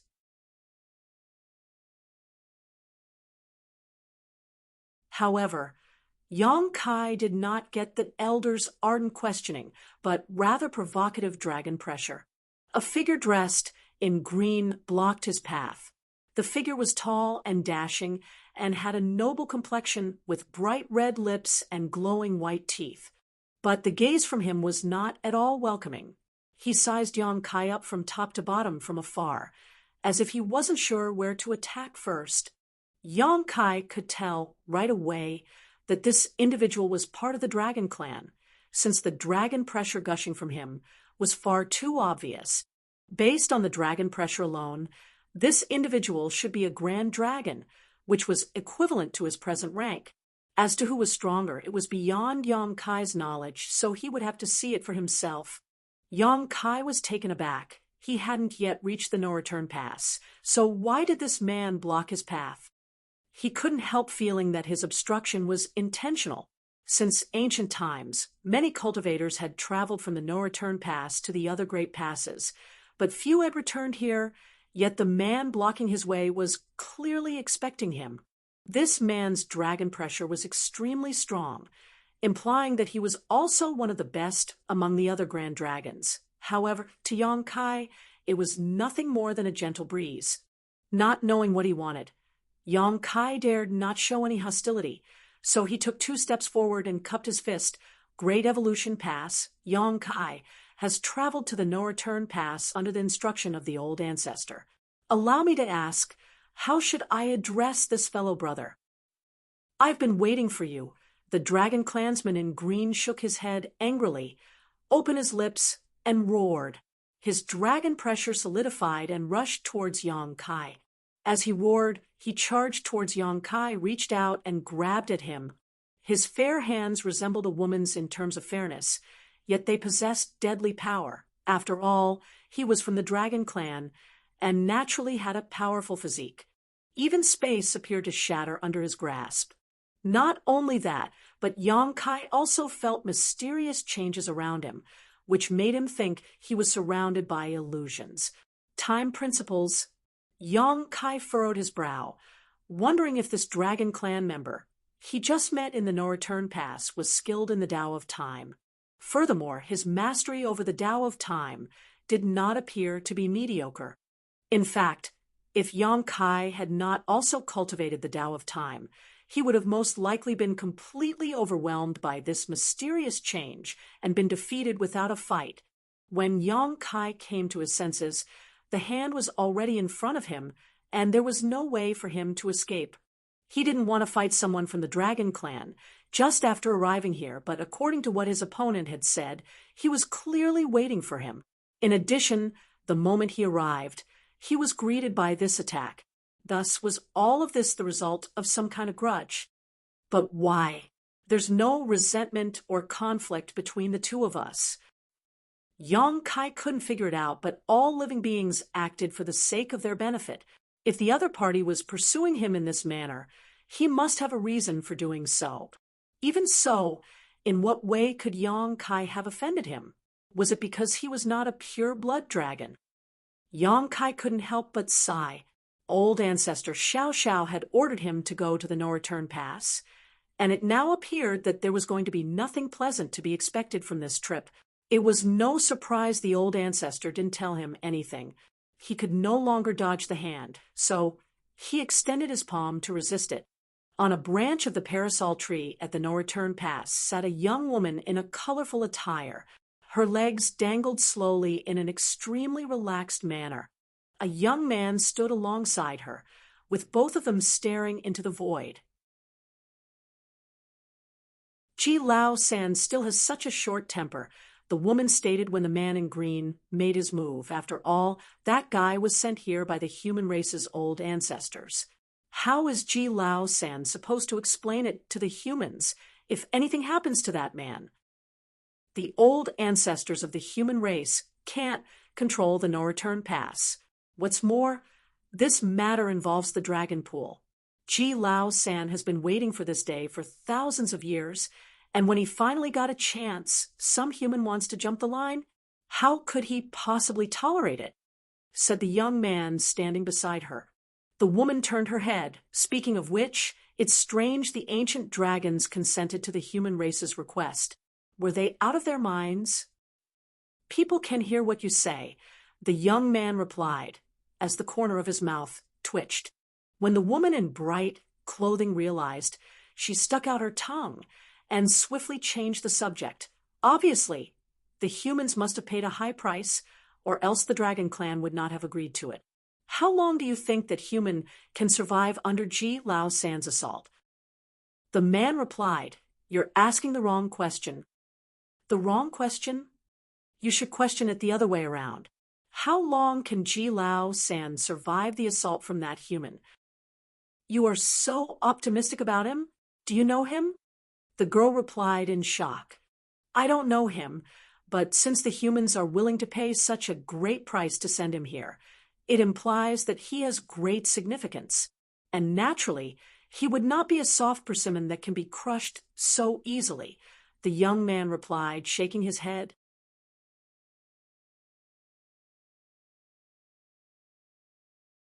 Marshall Peak, Chapter 5300, Enraged. The serious attitude of her companion made the colorful-robed young woman ponder. As he pointed out, the fact that the humans dared to send this young man over indicated that they had faith in his abilities and that he would encounter challenges once he reached the no-return pass. This human from the black ink battlefield was most likely one that should not be underestimated. As she rolled her eyes, the colorful-robed young woman asked, "Shall we make a bet then?" The days were incredibly monotonous for those who lived at the no-return pass. This was the final line of defense, and the 100-plus great passes surrounding it were enough to intercept the Black Ink clan army. When Great Evolution Pass was taken over 30,000 years ago, there were daring Black Ink clansmen that came from Great Evolution Theater to try and break through the no-return pass. But after experiencing the might of the Dragon and Phoenix clans, no Black Ink clansman dared to approach it anymore. The Dragon and Phoenix clans, being the two most powerful of the divine spirits, were naturally bored as they remained at the no-return pass. However, they were bound by the oath their ancestors took and were unable to freely roam about. It was unusual for there to be such a show like today, so people naturally wanted to participate. What are we betting on? The young man replied casually, "Let's bet on the visitor and Ji Lao San." "Who will win and who will lose?" the colorfully robed young woman replied. "The prize." The woman placed one finger on her crimson lips, went silent for a moment, then snapped her finger. "Whoever loses will give the human a tail feather." The young man glanced at her speechlessly. This way, the human would receive the reward no matter the result. The girl didn't give him a chance to respond before saying, I bet this human will lose. As soon as she spoke those words, though, her jaw dropped as an expression of utter disbelief appeared on her face. She already acknowledged that if the humans dared to send this youth alone to the no-return pass, there had to be something about him that made him special. Nonetheless, Ji Lao San wasn't weak. He might not be able to do much harm to this human, but even so, she did not believe he would really lose. It should at worst end in a tie. Right after she had spoken, though, the visitor had somehow grabbed Ji Lao San by his neck, as if it was as easy as grabbing a chicken, and strolled over from the void. Their figures had appeared right in front of the pair after just a few steps, leaving behind a trail of afterimages in the distance. Space principles. The young woman with the colorful robes' eyes were filled with astonishment with her ability. It was normal for her to notice that this human had cultivated the Tao of space, and to an exceedingly high level of mastery at that. Even she would most likely have to acknowledge his superiority. She had met several exceptional humans who cultivated the Tao of space during her long lifespan, but even so, none had reached such mastery over it. Yang Kai had long been aware that a man and a woman atop the parasol tree were watching him, and that numerous divine senses in the no-return pass were also observing him, counting the actions of the man who blocked him. Yang Kai had no idea what the no-return pass had been expecting of him. The blocker's acts might have been due to something personal, but that didn't preclude the possibility of him being instigated by the higher-ups of the Dragon Clan. Are they trying to test me? Yang Kai wasn't sure why the no-return pass held such an attitude, but he could also be considered as half a divine spirit. Thus, he understood that he couldn't be too modest while dealing with other divine spirits. Due to the extreme arrogance of the divine spirits, only those who were more arrogant could speak to them on an equal footing. As a result, when confronted with the blocker's attack, Yang Kai retaliated without holding back. Still, he just didn't expect this grand dragon to be like an embroidered pillow, pretty to look at but overall useless in the end.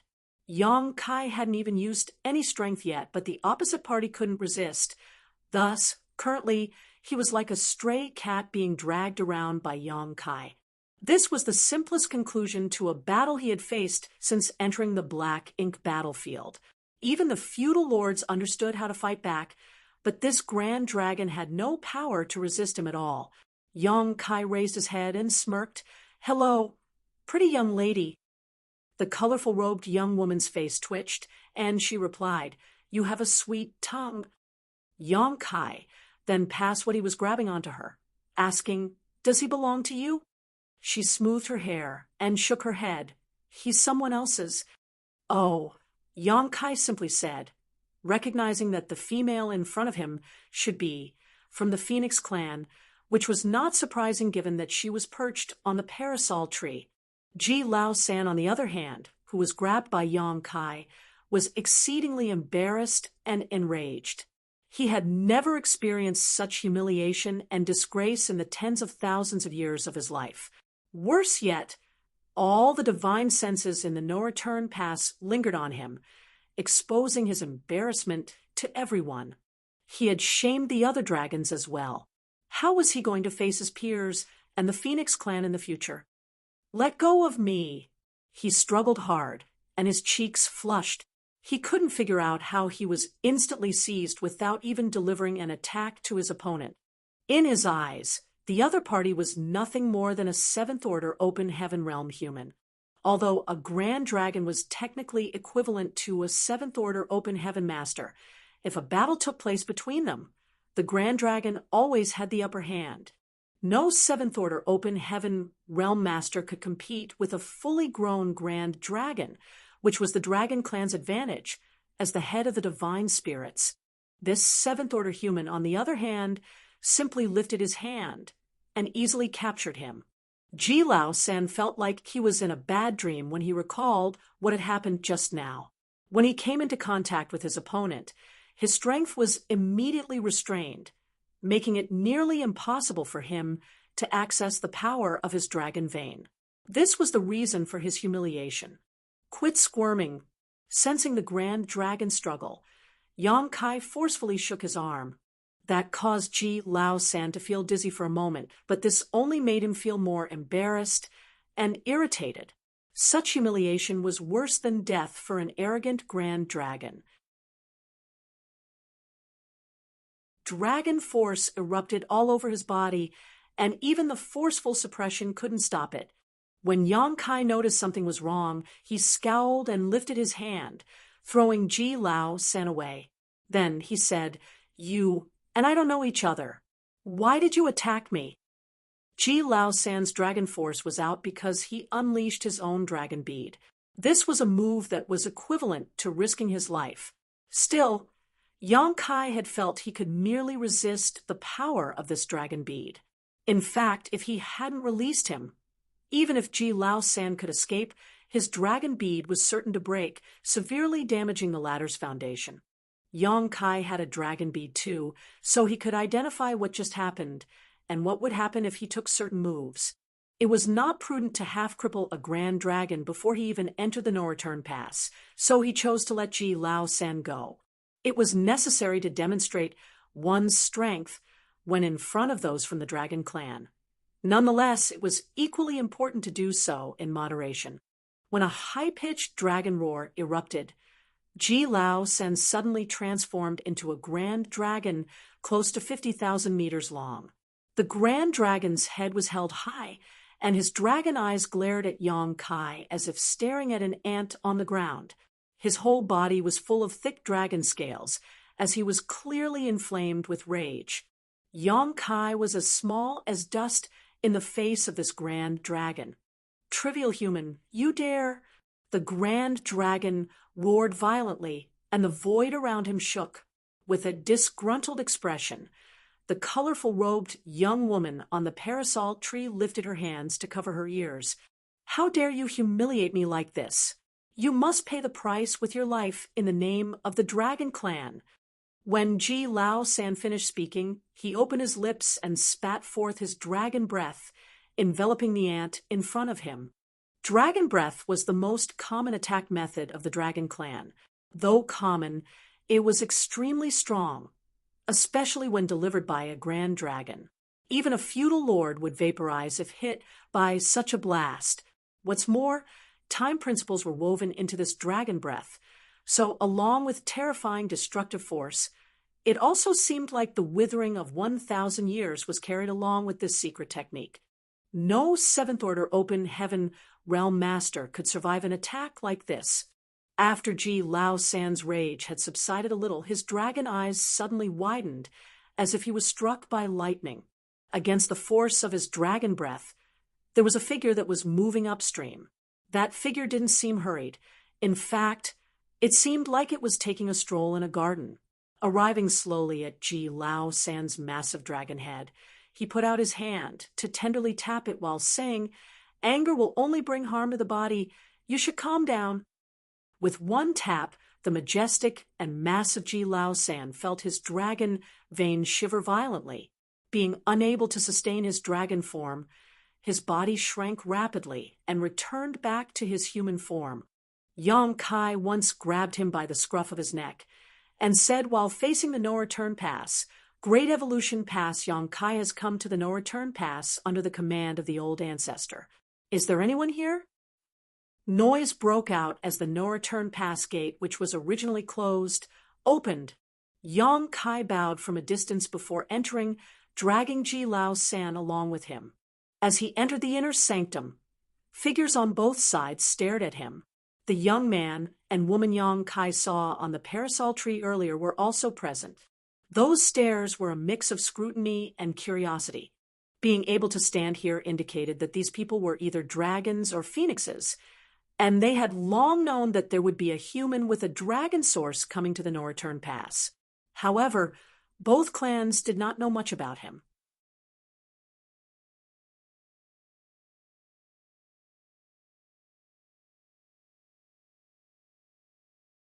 Marshall Peak, Chapter 53:01, Phoenix Nest.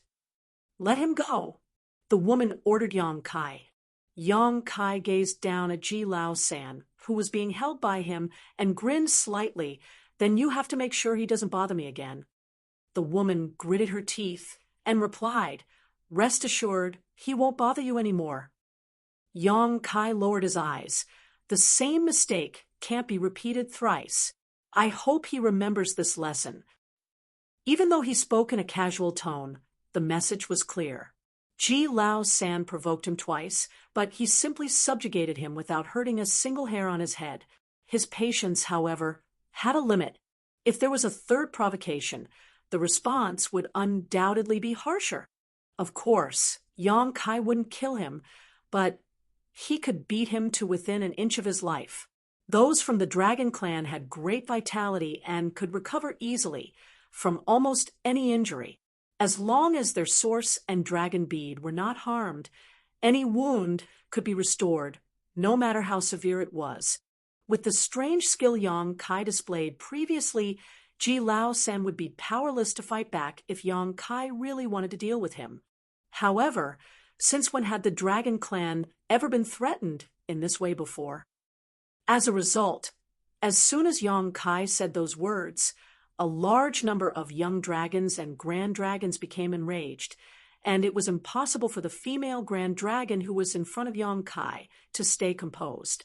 After a lengthy period of holding herself back, the female grand dragon clenched her teeth and murmured, "He will." Upon her reply, Yang Kai flashed a smile and tossed Ji Lao San towards her.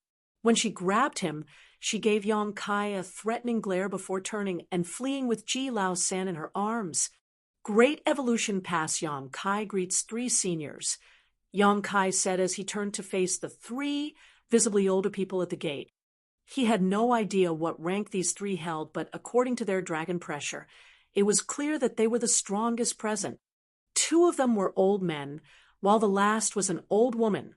They most likely held high statuses in the Dragon Clan. One of the old men nodded lightly and said, "The Dragon Clan is well aware of the intention behind your arrival here, but we need some time to prepare.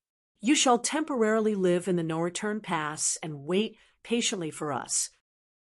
"I don't even know what I am here for, so how do you know? If you do know, you should let me know first." However, the old man obviously had no intention of explaining anything to Yang Kai, and just left with the 2 others once he finished. Once those 3 seniors left, the rest of the Dragon Clan also left with no plans to further interact with Yang Kai.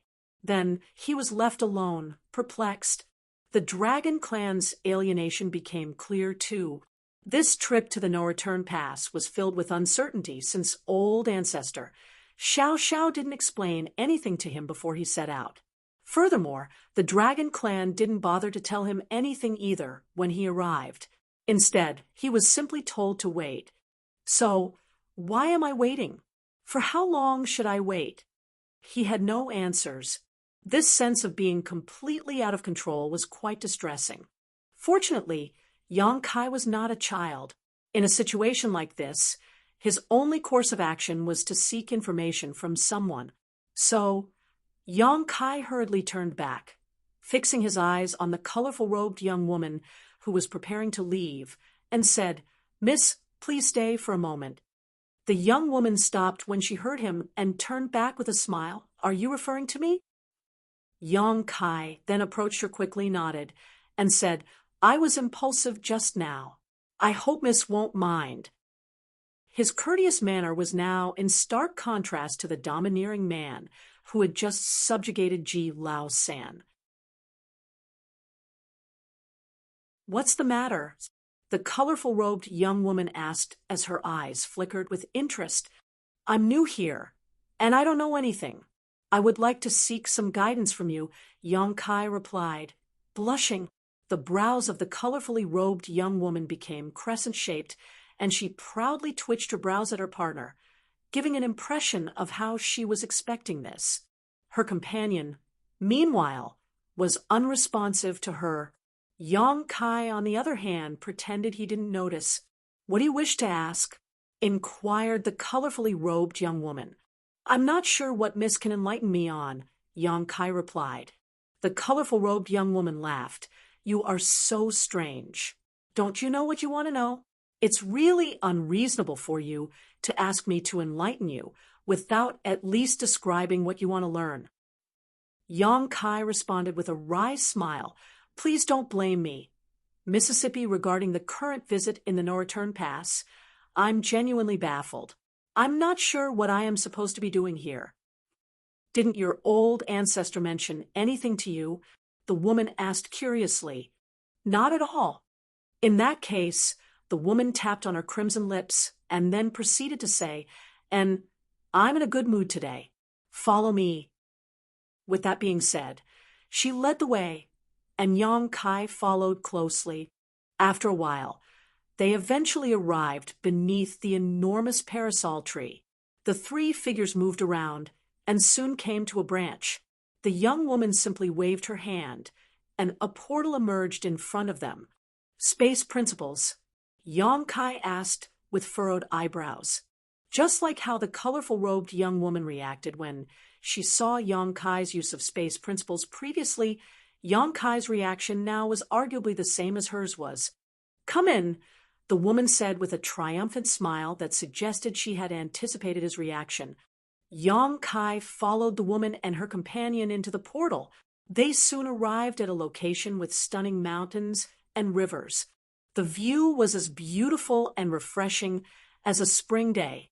The mountains were pristine, and the lakes were crystal clear, not to mention the gently flowing clouds and mist. It was truly a majestic view. This was some kind of sealed world. Yang Kai was no stranger to the existence of sealed worlds. After all, the small universe of a high-rank open heaven realm master was a sealed world. The universe paradises and universe cave heavens left behind after the death of high-rank open heaven realm masters on the Black Ink battlefield were also sealed worlds. Yet this sealed world gave him a different feeling. This place seemed to still maintain the aura of the dawn of chaos and the first division of the heavens and earth. The ancient aura was everywhere, giving Yang Kai the illusion of him entering a long-forgotten wilderness. These are the real phoenix nests. The young woman's words resonated in his ears. The Nirvana parasol tree was there at the birth of the Phoenix clan. There are as many phoenix nests on the Nirvana parasol tree as phoenixes in this universe. The phoenix nest is the root of every phoenix, and this space is different from the outside world. Yang Kai instantly understood. It was no wonder the ancient aura was preserved here. It was because this aura was created by the Nirvana parasol tree itself, which had survived since long ago and remained pure and unspoiled like this. So these are phoenix nests. Yang Kai couldn't help but feel ashamed for having assumed that the Phoenix clan would physically build their nest on the parasol tree, just like any other bird. Yang Kai quietly reminded himself to avoid basing future decisions solely on the surface. Then he saw the young woman straighten her body and move right into a huge nest. Yang Kai looked up at the sky and silently followed. The three figures flew inside and sat down cross-legged. Yang Kai took an inquisitive look around and soon realized that from the outside it appeared to be a massive bird nest, but that once he entered, it was totally different. Without time to investigate carefully, Yang Kai briefly cupped his fist. "Great evolution pass, Yang Kai. How may I address the both of you?" The woman gave a gentle smile and replied, "Huang Xin Yang." Then she pointed at her companion, "Feng Lu Lang." Yang Kai wasn't certain how to deal with it because their names seemed to be a little too simple. In the Phoenix clan, the males were surnamed Feng, while the females were surnamed Huang, which made it concise and clear. At least it was convenient to address them this way. He was too lazy to delve into the subject, but as he wanted to say something out of courtesy, Huang Xinyang continued, "Before you ask something, I have something to give you." Yang Kai was taken aback. He had just arrived, and he was already receiving gifts? Were those from the Phoenix clan all this friendly? Immediately, he sat upright and said solemnly, "I dare not reject anything from seniors." While he may have previously addressed her as though they were on an equal footing, he was actually aware that this woman's age was measured in tens of thousands of years. She could even be his ancestor. Huang Xinyang smiled. You're really good at talking. Humans sure are sweet. Yang Kai placed his hand on his chest. Everything I have said, I said from the bottom of my heart. I wonder what Senior would like to give me? This, while speaking, Huang Xinyang took out a long feather and handed it to Yang Kai. Yang Kai could tell it was extraordinary just by glancing at the flowing light of the long feather, which was the tail feather of a phoenix. What did she give me this for? Seemingly noticing Yang Kai's doubts, Huang Xinyang explained, I lost the bet with Lu Lang just now, so this is the prize. Yang Kai instinctively felt something was wrong. After all, even if she lost the bet, why did the prize end up with him? But now that it had been handed over, it wouldn't do any good to reject it, especially when he had other requests for her. As Yang Kai received the feather, his body shook. He didn't perceive anything by just looking at the long feather's flowing light, but once he held it, he at once understood that the long feather was covered with an exceedingly potent space principle fluctuation. Although it was clear that he was holding the long feather in his palm, due to the fluctuations of space principles, it appeared to be both tangible and intangible at the same time, as if it could enter into the void at any moment. Ordinary people would have a tremendously difficult time just holding something like this. But fortunately, Yang Kai was also an expert in the Tao of space. With just a little effort, the light flowing off the long feather suddenly took shape. This is wonderful. Yang Kai felt that if he fully comprehended the secrets within this feather, it would help him improve his understanding of the Tao of space. Huang Xinyang and Feng Lu Lang exchanged glances, and both could see that the other was surprised to witness this scene. They once saw Yang Kai use space principle and were aware of his mastery over the Tao of space.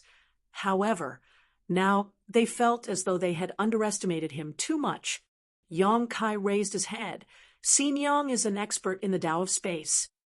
Is there a problem with the highest-ranking members of the Phoenix clan being experts in the Tao of space? Huang Xinyang covered her mouth and smiled. Are you saying that all the high-ranking members of the Phoenix clan are experts in the Tao of space? You didn't know? She asked curiously. Yang Kai blinked. I was not informed of this. Additionally, even though he had never seen a pure Phoenix clan member, he was greeted by Qing Wan, Yuan Chu, and others in the divine spirit ancestral land. They could be considered a branch of the Phoenix clan, but they didn't look as though they were masters of the Tao of space. Similarly, even with her ice phoenix source, Su Yen showed no indications of mastering or even understanding the Tao of space. Thus, Yang Kai was really caught by surprise. Most humans won't know much about the divine spirits, but you're from a cave heaven or paradise, no? How could you not have known? Didn't your elders tell you about it? Yang Kai became a little speechless and replied, I'm actually not from any of the cave heavens or paradises.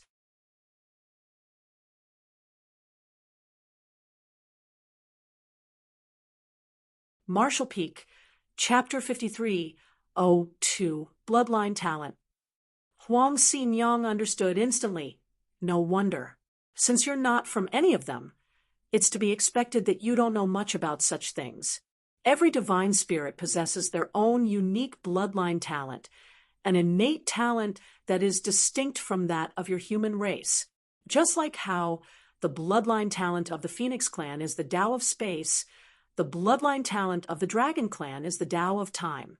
If not, how could the Dragon and Phoenix clans become the leaders of all divine spirits? Yang Kai's eyes widened so much in shock that they almost fell out. The bloodline talent of the Dragon clan is the Tao of time. Huang Xinyang became more confused. You don't even know that?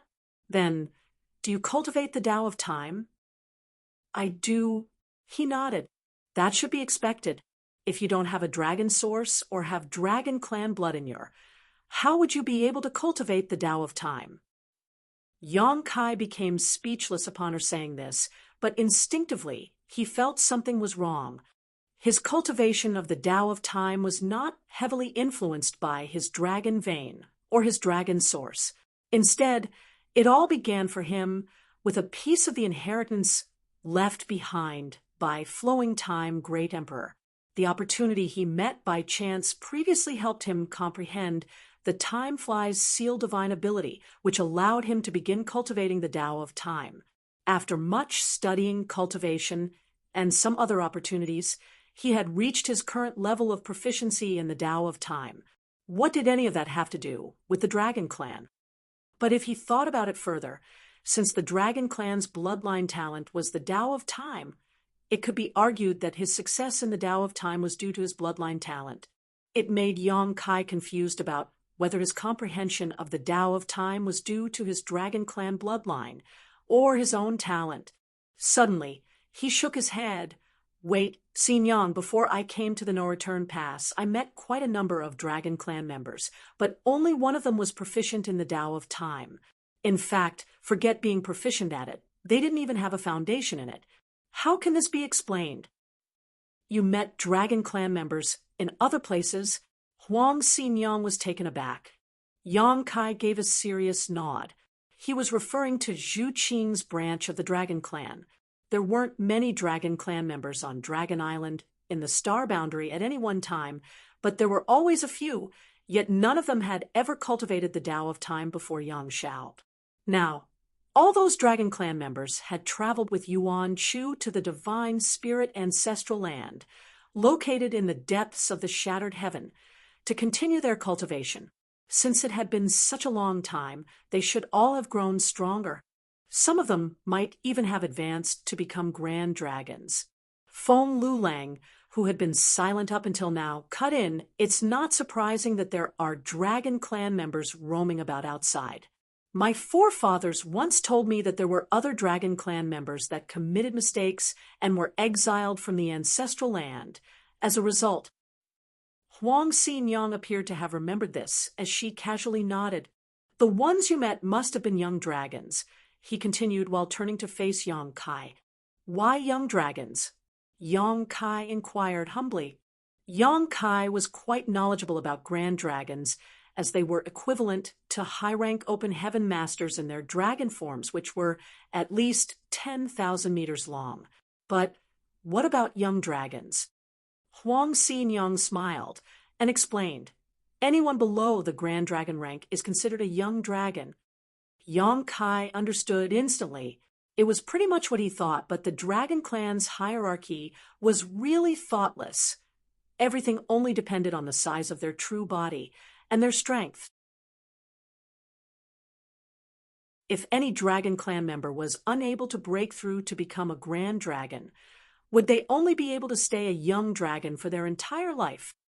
However, it was clear that nothing of the sort would occur. The Dragon Clan was extremely talented, so even if they did not cultivate and only lazed about all the time, their strength would keep increasing over time regardless. They would eventually be strong enough when they had reached a sufficient age. The human race was incomparable in this aspect. Once more, Yang Kai questioned, what about the dragons above the Grand Dragon rank? Above the Grand Dragons are the ancient dragons, Huang Xin Yang stated. Young dragons, grand dragons, and ancient dragons were the three standard divisions of the Dragon Clan. Yang Kai had a vague feeling that the three old Dragon Clan members he had met before were ancient dragons. If young dragons corresponded to the realms below the Seventh Order Open Heaven realm, and grand dragons corresponded to the Seventh Order Open Heaven realm, then ancient dragons should at least correspond to the Eighth Order Open Heaven realm.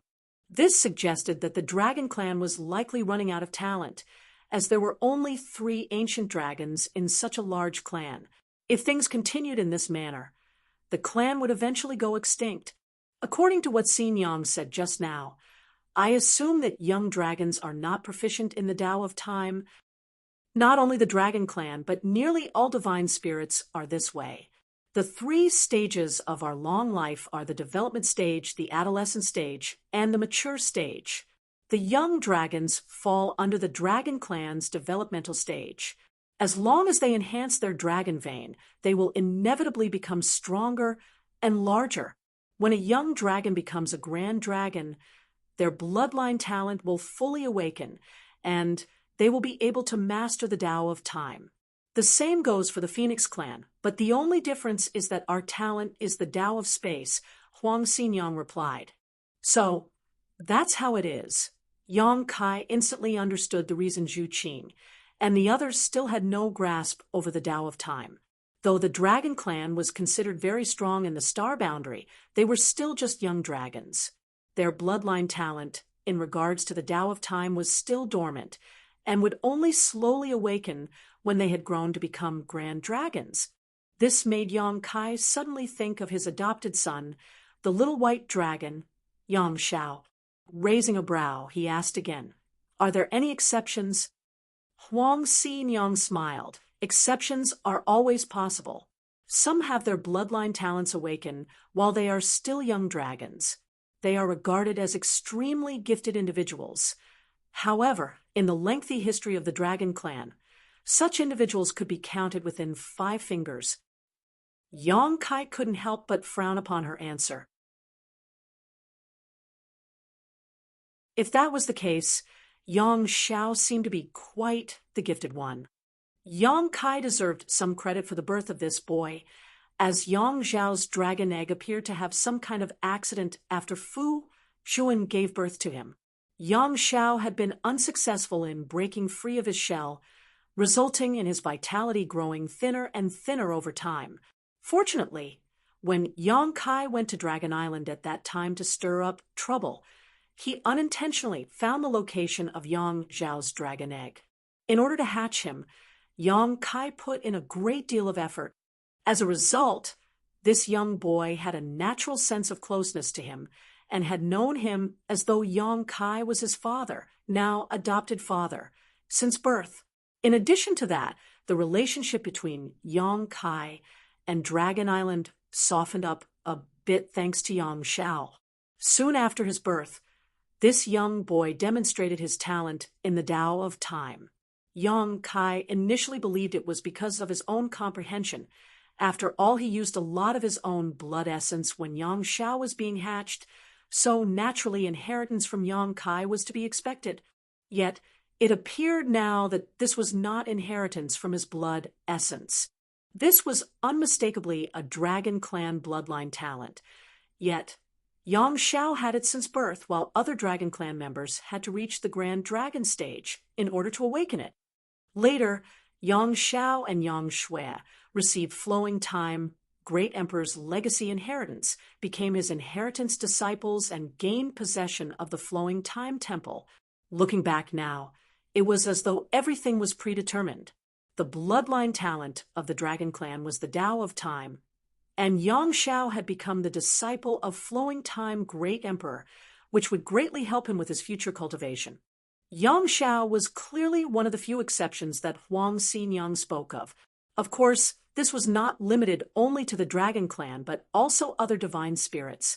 There were always some existences that showed their uniqueness at a very young age, and these existences would somehow achieve great things one day. The trip to the no-return pass had been well worth it for Yang Kai. Even just learning this information from Huang Xinyang was very valuable, not to mention he had something waiting for him on the Dragon Clan side as well. Was his mastery of the Tao of Time thanks to his own talent or due to his Dragon Clan bloodline? After giving it some thought, he believed that it might be both. If so, Su Yan might be able to awaken her Phoenix Clan bloodline talent once she got strong enough. By then, she would be able to master the Tao of Space as well. This was very exciting news to him. His cultivation of the Tao of Space, however, must be the result of his own talent. After all, he lacked the Phoenix Clan bloodline, so he could not have gotten influenced by it. Looking at the long feather in his hand, Yang Kai said, "This junior dares not accept such a precious gift so lightly. Xinyang, is there any way that I can assist you in exchange for this gift?" Although it was only a feather from the Phoenix Clan, Yang Kai valued it highly. He would undoubtedly benefit if he used this feather to further understand and cultivate the Tao of space because it carried insights of the Phoenix clan's intrinsic talent in the Tao of space. This was a precious opportunity, so Yang Kai couldn't just take it for nothing. Unexpectedly, Huang Xinyang covered her mouth and giggled. "I don't need help with anything. This is only a prize. You should just keep it." Yang Kai sensed that it wasn't quite right for him to simply accept the gift, but since she had said so much, he couldn't object to it either. This gift was just too alluring, and he also believed that the Phoenix clan wouldn't try to harm him.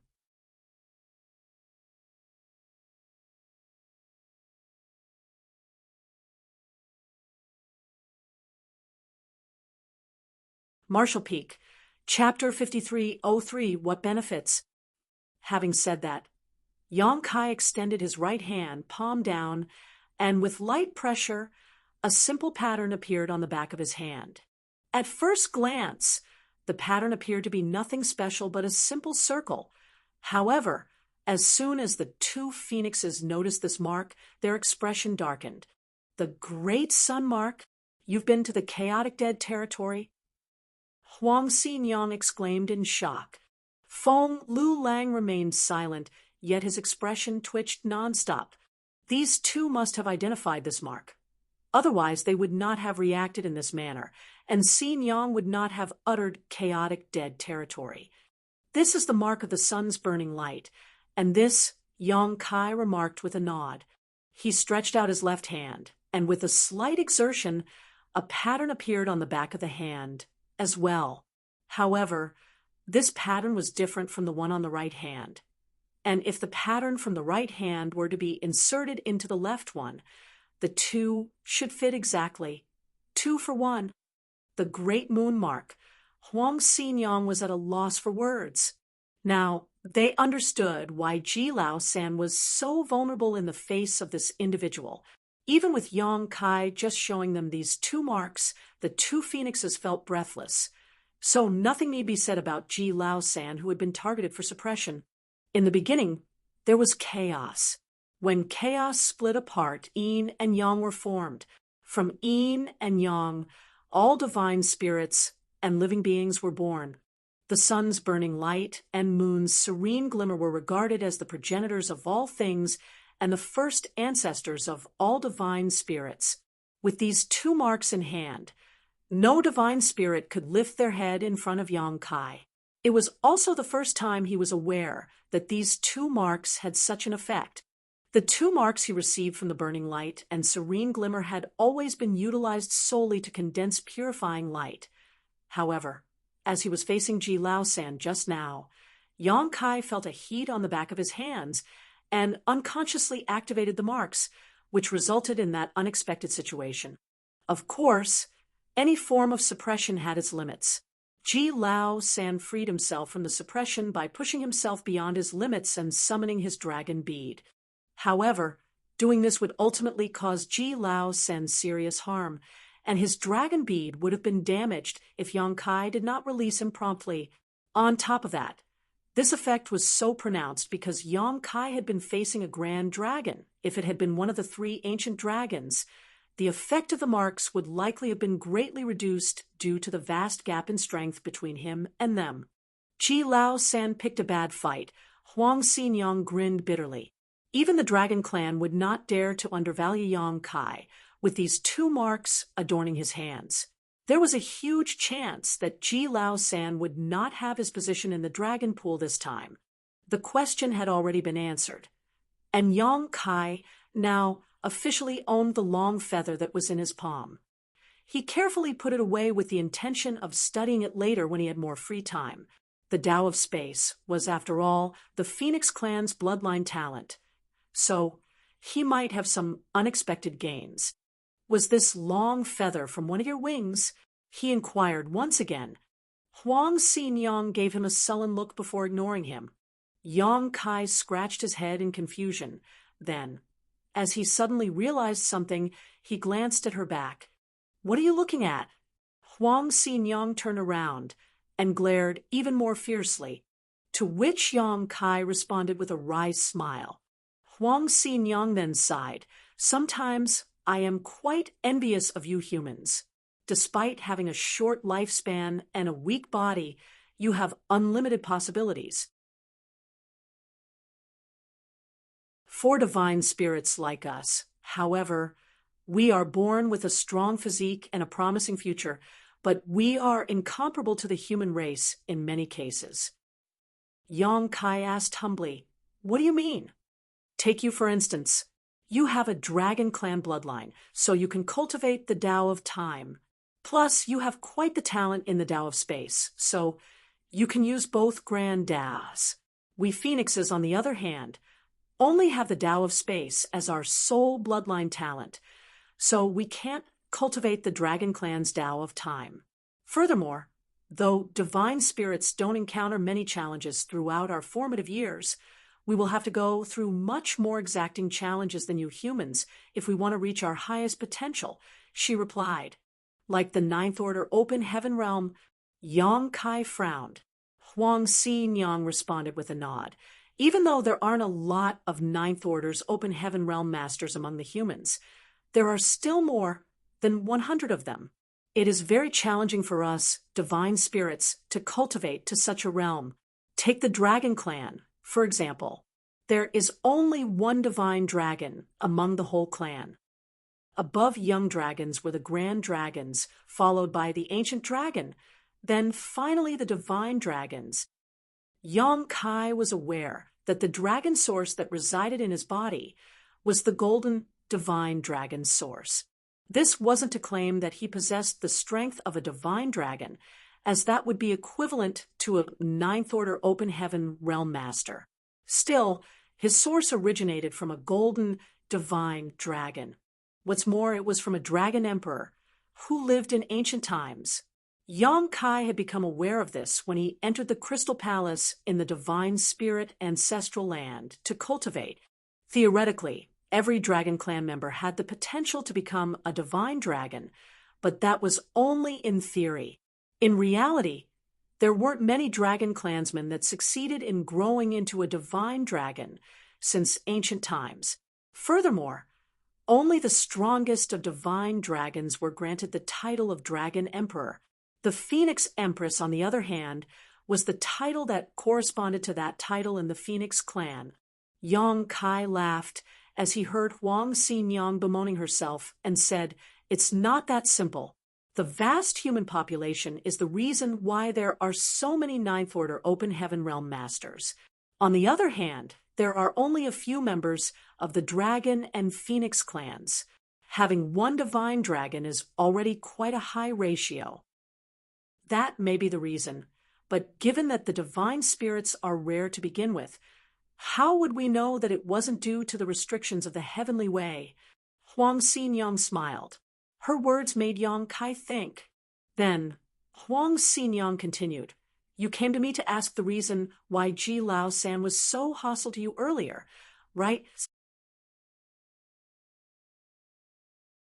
This wasn't the first time she had mentioned Ji Lao San, so Yang Kai immediately recognized that Ji Lao San was the grand dragon who had blocked him before. He thus nodded and said, "I have a guess, but I don't know the specific reason." Huang Xinyang chuckled. "It seems like you're quite the smart one. The reason why Ji Lao San targeted you was because you took away benefits that belonged to him." "What benefits?" "The dragon pool. The Phoenix clan lives in this immortal parasol tree, and the Phoenix nest here will help us strengthen our bloodlines and gain a better grasp of the Tao of space. The Phoenix clan has the immortal parasol tree, while the Dragon clan has the dragon pool. They are very different existences, but serve almost the same function.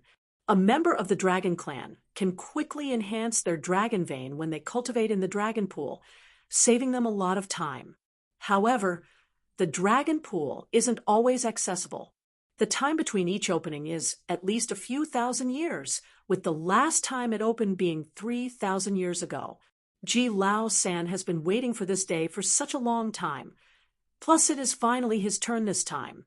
How could he easily agree while you just came along and snatched the opportunity that belongs to him when he was so close to greatly increasing his strength. Huang Xinyang said. Yang Kai was at a loss for words. Although he knew that he must have somehow threatened Ji Laosan's benefits, as there would be no reason for the latter to wait for him outside the no-return pass otherwise, he didn't expect it to be related to the dragon pool's opening. It was no wonder that Ji Laosan showed such rage when he first approached him. Yang Kai would have not tolerated it either if it was him. The dragon pool is only open to those of the dragon clan. You are the first individual who was born a human with an acquired dragon clan bloodline that has been allowed to enter the dragon pool. The human race must have paid a lot in exchange for this opportunity. Besides, Ji Laosan is not the only one who is unhappy. Others in the dragon clan are also unhappy. This was also the reason behind the dragon clan's approval of Ji Laosan's assault against Yang Kai. If Yang Kai lost to Ji Laosan, the humans wouldn't be able to say anything about it either. After all, the chance to enter the dragon pool to cultivate was rare, so no weakling would ever be given such an opportunity. However, neither Ji Laosan nor the dragon clan at the no-return pass imagined that Yang Kai, a seventh-order open heaven realm human, would be able to defeat a grand dragon with such ease. When Yang Kai heard this, he frowned. What price did the human race pay? I have no idea about that, answered Huang Xinyang while shaking her head. It must have been a trade between the dragon clan and the ninth-order old ancestors of the human race. Despite us living together in the no-return pass, we hardly ever speak to one another. As long as the dragon clan members do not disclose anything, we, the Phoenix clan, won't stick our nose into it either. Yang Kai sighed in his heart. Finally understanding everything, he would undoubtedly encounter numerous dangers during the upcoming crusade, and while he might be strong for his realm, he was ultimately only a seventh-order open heaven realm master. On the black ink battlefield, even an eighth-order open heaven realm master could be killed at any moment, let alone a seventh-order master. Yang Kai had just ascended to the seventh-order open heaven realm a few hundred years ago, meaning he was still a long way away from the eighth order. Old ancestor Xiao Xiao probably felt like he couldn't make a breakthrough to the eighth order in the short time they had left, so she ordered Yang Kai to head to the no-return pass. It seemed he now owed her a huge favor. The dragon clan has always acted aloof with the humans, except for the ninth order masters, of course, as the biggest fist will always have a say in things. But relatively speaking, the dragon clan hates humans like you who intentionally or unintentionally get the chance to integrate with the dragon source. The source originally belonged to the dragon clan after all, but now it has merged with humans like you. In the eyes of the dragon clan, this is an intolerable blasphemy. If you had not come from the black ink battlefield, I'm afraid that you would have been torn apart by those ancient dragons on sight. They would take away your dragon source before you even left the no-return pass. This was another reason why the dragon clan had acted so cold towards him. In the end, Yang Kai's foundation was still human. It might be said that him merging with the golden divine dragon source was his own opportunity, yet from the perspective of the dragon clan, it was disrespectful to their ancestors. This applied not only to the dragon clan members of the no-return pass, but to the dragon clan members in Dragon Island as well. When Zhu Qing first encountered him, she engaged in a battle with him in an effort to reclaim the dragon source from his body. Of course, that little episode wound up with her losing the rice she wanted to steal a chicken with. The later easing of the relationship with the Dragon Island dragons was largely due to the birth of the small white dragon, Yang Xiao, plus the fact that Yang Kai provided help when heaven-devouring Great Emperor Wu Kuang caused trouble in Dragon Island. Listening to all this, Yang Kai finally understood the reason for his visit to the no-return pass, as well as the hostile attitude the Dragon Clan had towards him. Yang Kai believed his time cultivating in the Dragon Pool wouldn't be simple or peaceful, despite the agreement between the Ninth Order Open Heaven Realm Masters and the Dragon Clan. As such, he needed to make some plans. Of course, the attitude of the dragon clan wasn't enough for him to just give up. Old ancestor Xiao Xiao had hoped that he would be able to get stronger to defend himself with the help of the dragon pool, so he had to give it his best.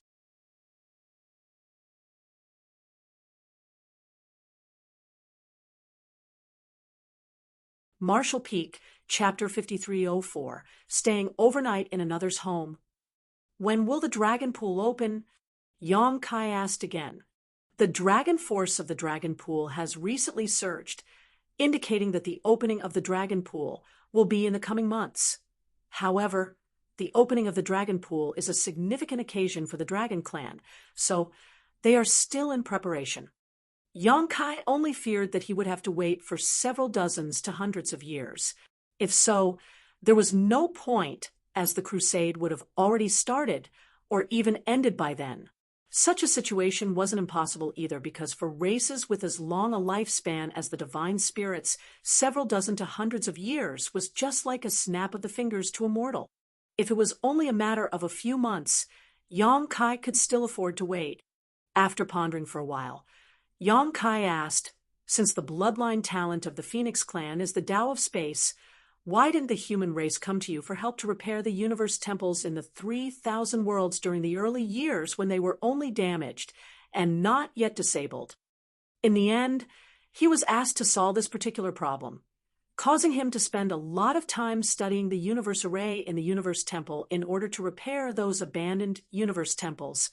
Yang Kai previously believed that the human race was helpless because there wasn't anyone proficient enough in the Tao of space until his appearance. But now that he was aware of the Phoenix clan's ability, it made him question this conclusion.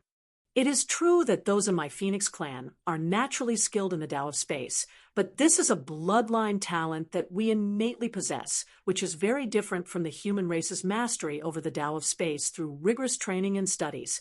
So, the way members of the Phoenix clan interpret and use the Tao of space is quite different from the way humans do, which makes our methods and knowledge somewhat incompatible.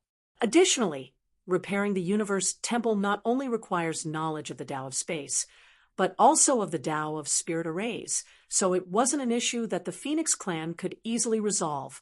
Besides, both the Dragon and Phoenix clans are restricted by the great ancestral bloodline oath to not leave the no-return pass.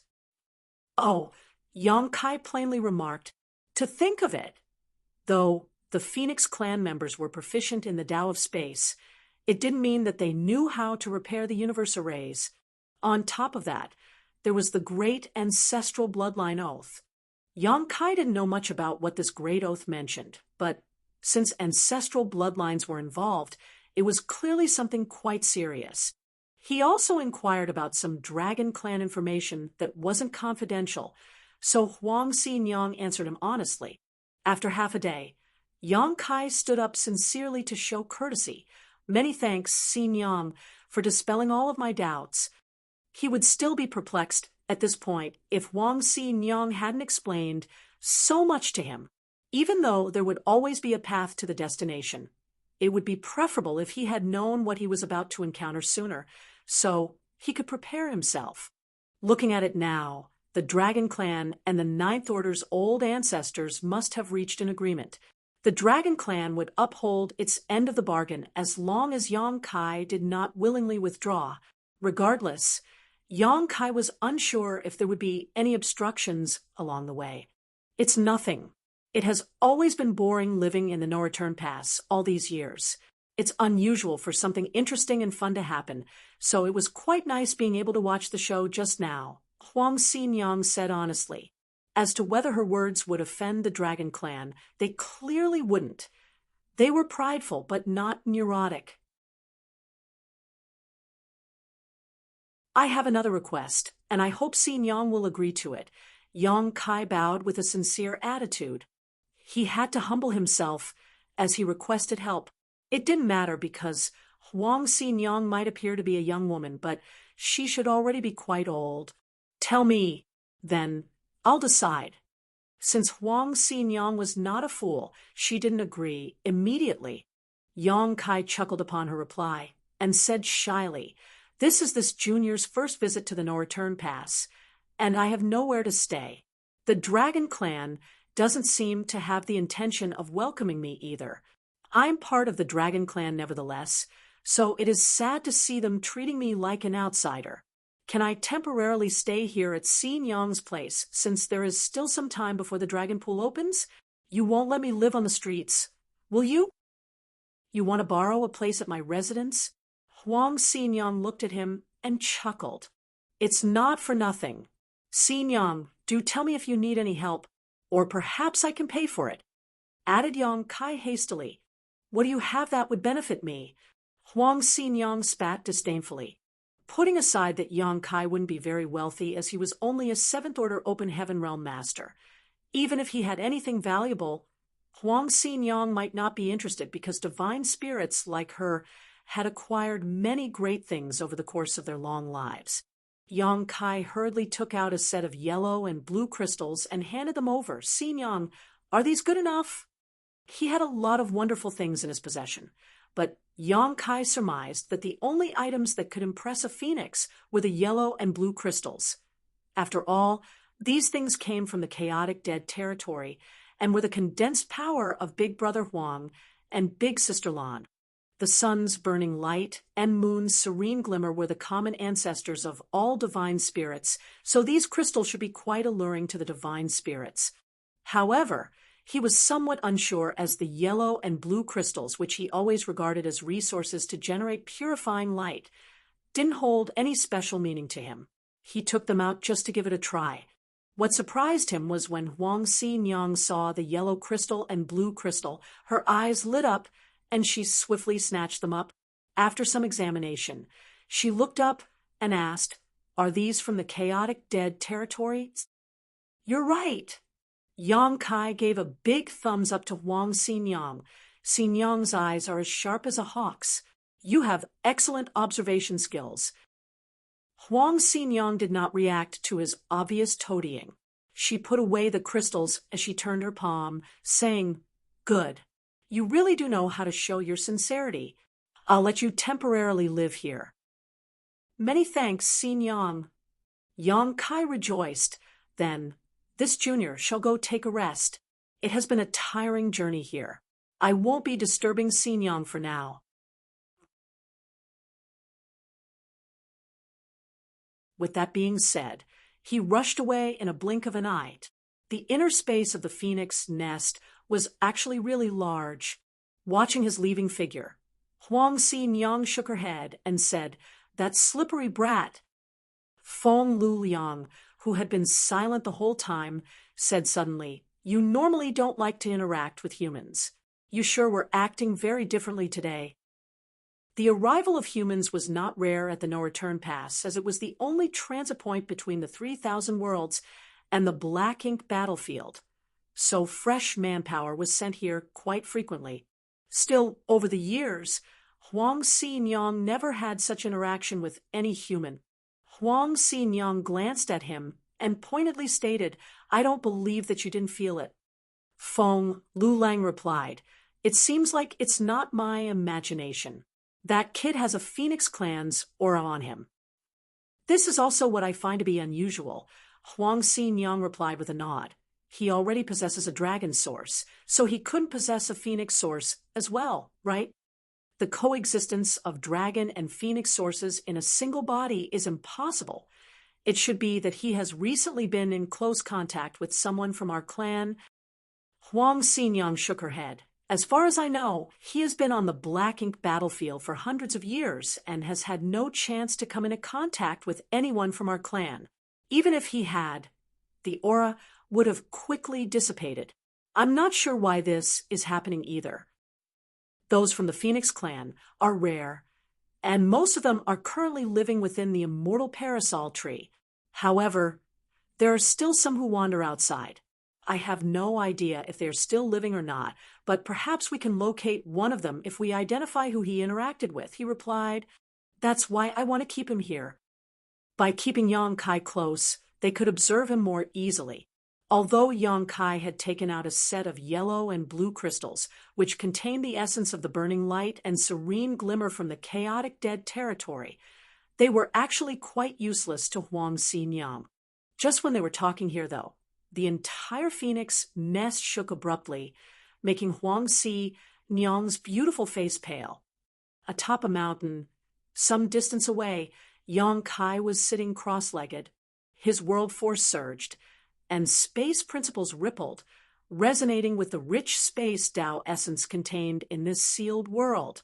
When Yang Kai entered the phoenix nest, he saw that the universe's ancient aura was still preserved here.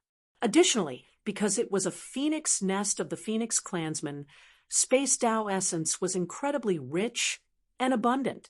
With the help of these space Tao essences, the Phoenix Clan members could continue to cultivate and become stronger in their own phoenix nest, which was why it was said that the phoenix nest was the root of every phoenix. If someone else came to a phoenix nest, they would only get to experience the ancient aura of the universe. But it was different for Yang Kai, as he benefited greatly from the incredibly rich space Tao essence present in this place. His mastery over the Tao of space could be made stronger by absorbing and refining these Tao essences. At the same time, comprehending the differences of the grand Tao of space between ancient times and now would further enhance his mastery. In addition, as this Tao essence was preserved in its most primitive form, it made it simple for Yang Kai to refine it, as it was extremely pure, without any trace of impurity. To Yang Kai, that place was a cultivation paradise. This was an unexpected gain. He had intended to cultivate and better his Dragon Clan bloodline in the Dragon Pool when he arrived at the No Return Pass, but before he had even entered the Dragon Pool, he gained advantages from the Phoenix Clan. Fate was truly unpredictable. On his side, Yang Kai devoured and refined the space Tao essence in the phoenix nest eagerly, while on Huang Xinjiang's side, her beautiful face paled due to how quickly the space Tao essence in her phoenix nest was dissipating. She needed to cultivate like him too, and although the immortal parasol tree would gradually replenish the Tao essences even if they dissipated completely, Yang Kai's method of cultivating was akin to him drying out the lake to catch all the fish. It was not beneficial for her if the Tao essences here were all consumed. After all, replenishment took time, and if the balance in the phoenix nest was disrupted, the entire structure would be at risk of rupturing. Yang Kai's action right now was comparable to him stealing all of her family's property. To be honest, Huang Xinjiang knew that once Yang Kai started to cultivate, the space Tao essence in her phoenix nest would definitely decrease, but she never expected such a situation. She and Feng Lulang both greatly underestimated Yang Kai's mastery over the Tao of space. He might even be a level higher than them. With the suction force emerging from Yang Kai, the phoenix nest experienced a world-trembling shock. Is he even human? Huang Xinjiang and Feng Lulang felt that they were incomparable to Yang Kai when it came to cultivating the Tao of space at this point.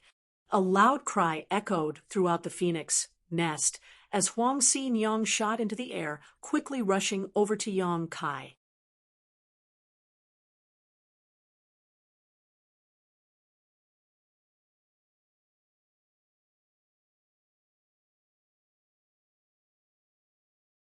That made Yang Kai terribly embarrassed.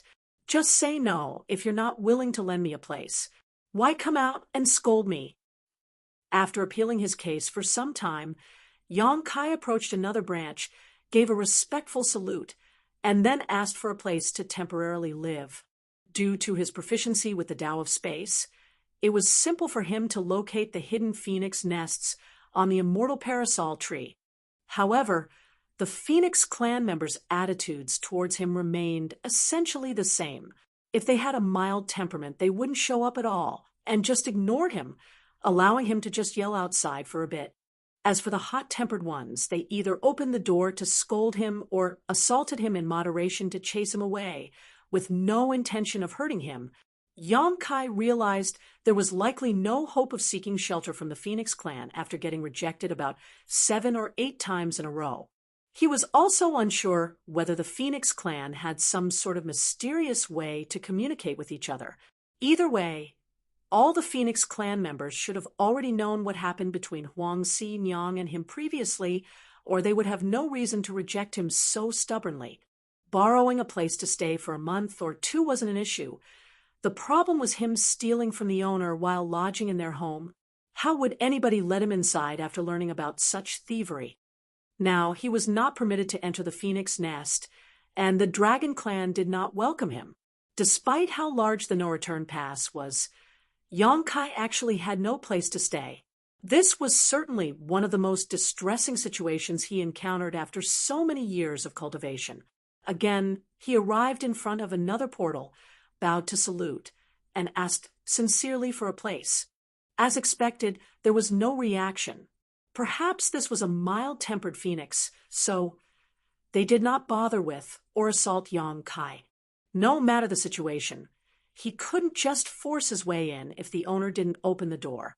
Exasperated and dejected, he wanted to head to another phoenix nest to try his luck. However, just when he turned to leave, he frowned, carefully examining the void in front of him. After some time of examination, he flashed to another phoenix nest.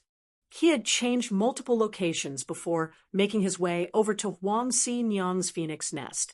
He lifted his hand and knocked on the void in front of him, saying, "Xi-Nyang, I have a question." There was no response from Huang Xi-Nyang, as she was obviously ignoring him. Yongkai continued, "I'm really here to just ask a question, not to borrow a place." The void rippled a little, and Xi-Nyang stuck her head out with a cautious look on her face. "What?" Yongkai didn't know whether to laugh or cry. "You're still a noble and powerful phoenix. There's no need to be so on guard against me." He looked into the phoenix nest, and before he could say a word, Huang Xi-Nyang reprimanded. "What are you looking at? You can't come in. If you need to say something, say it. Otherwise, leave." Yongkai wanted to ask if he could come in for a conversation, but after seeing Huang Xi-Nyang's attitude, he was scared that he would receive another scolding if he did. Brushing off that thought, he said, "I just made my way across the immortal parasol tree, visiting many Phoenix Clan seniors, and I came onto something odd." Huang Xi-Nyang sneered because she witnessed what happened. This brat was thick-skinned enough to say that he was only visiting them after getting rejected so many times. Then he pointed to the phoenix nest he visited last. The portal of that phoenix nest seems to have not been opened for many years. Is the senior cultivating in retreat inside? There hasn't been any motion from it. Could they have encountered an accident? Huang Xi-Nyang glanced in the direction he pointed, frowned, and replied in surprise, "You can tell that the portal hasn't been opened for many years." Every time a portal is opened, it will leave a few unnoticeable traces. These traces are undetectable to others, but you and I should be able to see them, right? He nonchalantly said. "N," Huang Xi-Nyang replied flatly, understanding that this brat really did have a higher comprehension of the Tao of space than her. Otherwise, he wouldn't be able to notice things like this. She initially couldn't be bothered anymore, but still explained out of kindness. There are some phoenix nests that have no owners. The owner of the phoenix nest you were referring to hasn't returned for a long time. Although members of the Phoenix clan were scarce, some were still born over time. Most of the Phoenix clan members lived on the immortal parasol tree, but there were always some others venturing outside.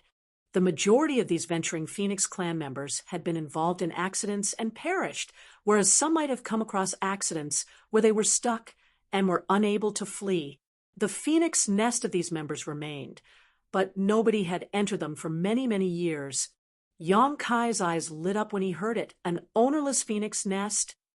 Huang Xi-Nyang knew what he was up to based on his expression, and said with a smile, "There are as many Phoenix nests on the immortal parasol tree as there are phoenixes in my Phoenix clan.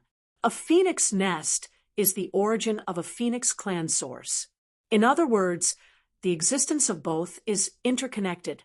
Unless the source is destroyed, the Phoenix nest will remain forever. Those phoenix nests which currently have no owner may have already been involved in an accident and have fallen. Nevertheless, their source survived. However, it is most likely that those carrying these phoenix sources aren't pure Phoenix Clan members, so they can't locate this place and arrive here. The slightly sidetracked Yang Kai then said, "What Xin Yang means is that every Phoenix Clan member's source correlates to a phoenix nest. If the individuals who obtain the Phoenix Clan source discovers this place, they will be able to own their personal phoenix nest?" "Correct," Huang Xin Yang nodded. "Any existence that arrived here and cultivated in their phoenix nest would eventually transform into a pure Phoenix Clan member, regardless of how they attained their Phoenix Clan source. So that is how it works." Yang Kai muttered, "Nothing else, right? If there's nothing else, stop bothering me." Without allowing Yang Kai to respond, she snapped and retracted her head. "Xin Yang." Wait, Yang Kai raised his hand to stop her, but was too slow. According to her attitude, Huang Xin Yang made it obvious that she didn't want to talk to him anymore. Of course, Yang Kai didn't push the issue, but if what Xin Yang stated was accurate, then one of these ownerless phoenix nests on this immortal parasol tree would belong to Su Yan, another to Jiu Feng, and another to Lu Yan. These three individuals possessed Phoenix Clan sources. Now, things were getting interesting. Yang Kai scrutinized his surroundings, then once again arrived at the ownerless Phoenix nest. He rubbed his chin and pondered. On the other hand, in Huang Xin Yang's Phoenix nest, Feng Lulang asked, after holding it back for a long time, "Why did you mislead him?" She snorted lightly to keep him busy, or else he would come to disturb me again. So annoying. Feng Lulang sighed, deep down knowing Yang Kai was about to get in trouble again. Huang Xin Yang did not lie to him, but she did not make things clear either. It was true that each phoenix nest on the immortal parasol tree corresponded to a Phoenix Clan source, but also those Phoenix Clan sources were the only keys to unlock these phoenix nests. Without the corresponding Phoenix Clan source, no matter how proficient Yang Kai was with the Tao of Space, he would never be able to open these unknown phoenix nests. There was an undetermined amount of phoenix nests. Since the creation of the universe, the immortal parasol tree, and the Phoenix Clan, the number of the phoenix nests had increased and decreased as a result of several factors over the ages.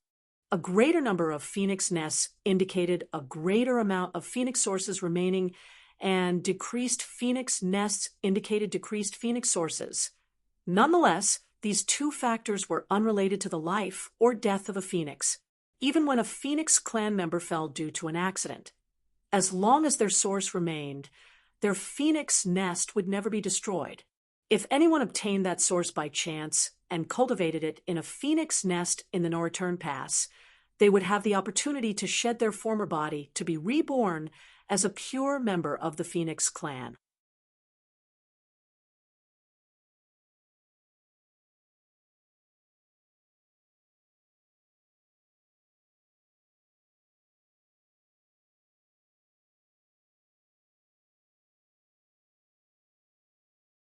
Feng Lulang was speechless. Why is this human so stubborn? The phoenix nest will never open unless the owner source is present. He should know this already, so why waste time? Still, Yang Kai, who had prior experiences now, started acting more cautiously. He dared not cause a huge commotion even with the phoenix nest that seemed to have no owner, fearing that there would be another phoenix coming out to peck at him. He was currently searching for specific phoenix nests. Despite the size of the immortal parasol tree, there weren't many members of the Phoenix Clan. Consequently, there weren't many phoenix nests. There were only roughly 100 of them. In other words, the number of Phoenix Clan members was only around 100. This also counted the numerous Phoenix Clan sources lost outside. Yang Kai estimated that there were approximately only 40 or 50 members of the Phoenix Clan who were still residing on the immortal parasol tree. Still, This was already a huge force considering it was the Phoenix clan.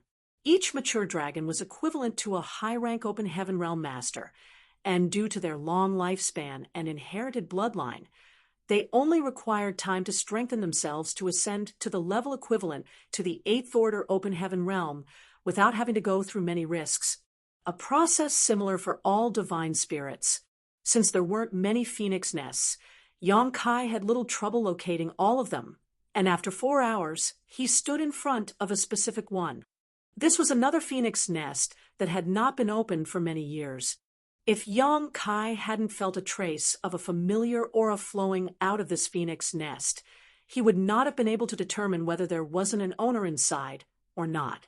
It was that familiar aura that confirmed that this phoenix nest was ownerless, or at least the owner was not in. This was because the fire phoenix aura coming from this nest belonged to Lu Yen.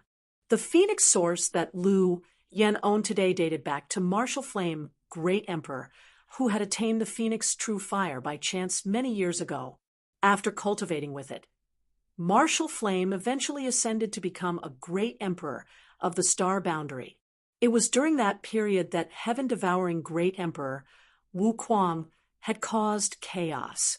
As a result, all the other great emperors of the star boundary fought him in a deadly battle in the Shattered Stars Seed.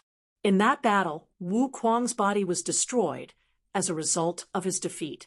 Along with his death, several other great emperors, namely Azure Sea Great Emperor, Martial Flame Great Emperor, Yuan Ding Great Emperor, and Cyan Lotus Great Emperor perished.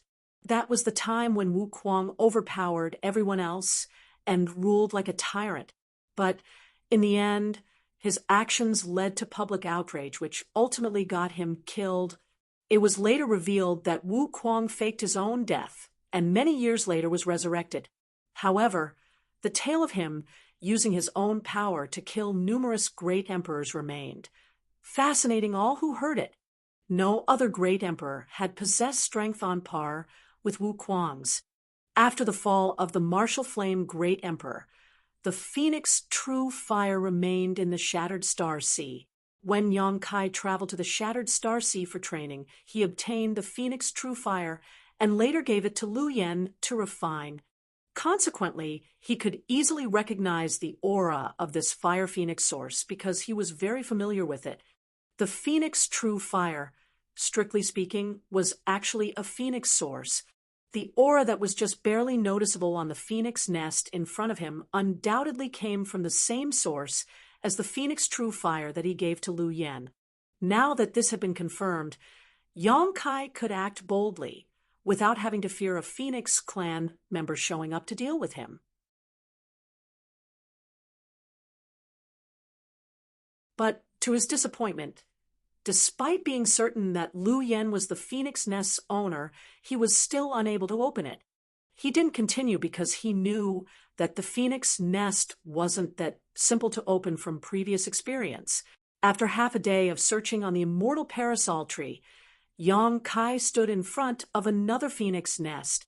If he was not mistaken, Jiu Feng should be the owner of this phoenix nest. However, he wasn't really sure as he had not interacted with Jiu Feng frequently, so he didn't have a vivid memory of her source's aura. There was a high chance it was, though. He had found Lu Yen and Jiu Feng's phoenix nest, so what about Su Yan's? There would definitely be a phoenix nest here that belonged to Su Yan. At this moment, Yong Kai had no hope of entering the phoenix nest to cultivate and further strengthen his understanding and mastery over the Tao of space. So all he wanted was to find out where Su Yan's phoenix nest was located, so he could help guide her here in the future, where she would be able to cultivate with peace of mind. Moments later, as Yong Kai stood on a branch of the immortal parasol tree and looked at the void in front of him, he smiled gently. Found it! Su Yan should be the owner of the phoenix nest in front of him. He was very familiar with that aura. After all, she was his first wife, and their many times of cultivating together had already connected their auras. When Yong Kai arrived here, he almost immediately recognized this phoenix nest as Su Yan's.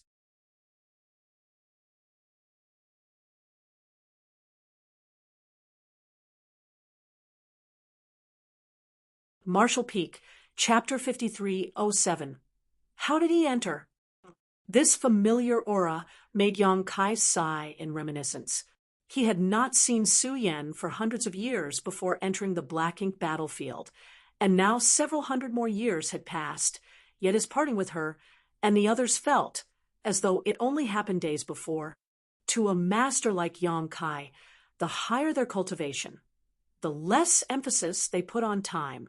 Back when he was still young, Yang Kai felt every day was extremely precious, but as he became stronger, even a simple retreat could take years. His greatest desire used to be to mature quickly and obtain the freedom and strength that came with it, but looking back now, he realized how precious the time when he was a carefree kid was. That was a period of time that could only remain in his memories. He had spent his entire life traveling around from south to north and back again. Though there had been a lot of women around him, he had never really spent much time with them. Yang Kai felt deeply that there was more time spent away from his family and loved ones than with them since he began his journey on the martial Tao. It was still fine before, as there would always be occasions to gather, but after he had entered the black ink battlefield, he knew he would never see them again unless the Blank Ink clan was completely eradicated. Was all this really worth it?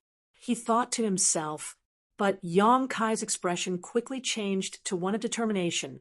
No, it is. The current short separation was necessary to prepare for the long-term reunion afterwards. He would finally be at peace and bring his lovely companions to travel across mountains and rivers and enjoy himself when the battle in the black ink battlefield was over. For that reason, he had to become stronger in order to survive. The familiar aura lingered around his fingertips as he extended his hand to touch it, as if he was brushing Su Yan's face. As he reached out, Yang Kai's expression soon filled with shock, which then quickly turned to joy. With a flash, he rushed into the portal in front of him and disappeared. The next moment, two figures appeared on the immortal parasol tree together. Both Huang Xinyang and Feng Lulang looked at the place where Yang Kai disappeared in extreme disbelief. Xinyang's eyes bulged as she muttered in a hoarse voice, "He went in." Feng Lulang nodded lightly, confirming, "He went in." Xinyang's thoughts were all over the place. How? Feng Lulang had no idea how to reply either, so he just said, "Just like that." "Nonsense." She glared at him. She had been observing Yang Kai, so of course she knew he went in just like that. The point was, how did he get in? That was a phoenix nest. Besides, it was not just any phoenix nest. While the two were talking, more phoenix nests opened up, and figures emerged from the portals, obviously having noticed something. These people were all attractive men and women of varying ages, and they were all staring in the direction of where Yang Kai had disappeared. A woman with a particularly noble and dense aura emerged. She appeared to be 15 or 16 years old on first impression. However, if one paid closer attention, she seemed to be in her early 20s. Strangely enough, after observing her for some time, she suddenly appeared to be in her mid-30s. This woman's age seemed to be a true mystery. She then asked in a soft voice, "Has someone returned to the clan?" Huang Xinyang and Feng Lulang exchanged glances before quickly bowing and explaining everything that had just happened. The group of Phoenix clan members were shocked to learn that a human from afar opened this phoenix nest. What's more, this human was no ordinary human, but rather a human that had refined and fused with a dragon source. The phoenix nest was opened by such a person. This had never happened before. The Phoenix clan members started chattering and demanded that the brat be dragged out of the Phoenix nest and punished. Phoenix nests were the root of the Phoenix clan after all, so no one other than the Phoenix clan members were permitted to set foot inside of them. However, a half-dragon human had now entered one. How could such blasphemy be tolerated? If this Phoenix nest could be opened by an outsider, wouldn't everyone be able to access the other Phoenix nest in the future? Many Phoenix clans members shared the same thoughts and attitude. In the immortal parasol tree, more than half of the 40 Phoenix clan members supported this plan. The smaller half did not explicitly state their viewpoint, but it was clear that they did not disagree. What they were most concerned about was how this human managed to enter this phoenix nest. The ability to enter a phoenix nest indicated that an individual owned a phoenix source. But how was it possible that a human who was confirmed to possess a dragon source also had a phoenix source?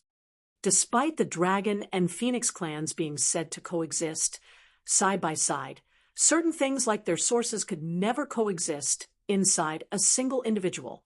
This was fundamental knowledge.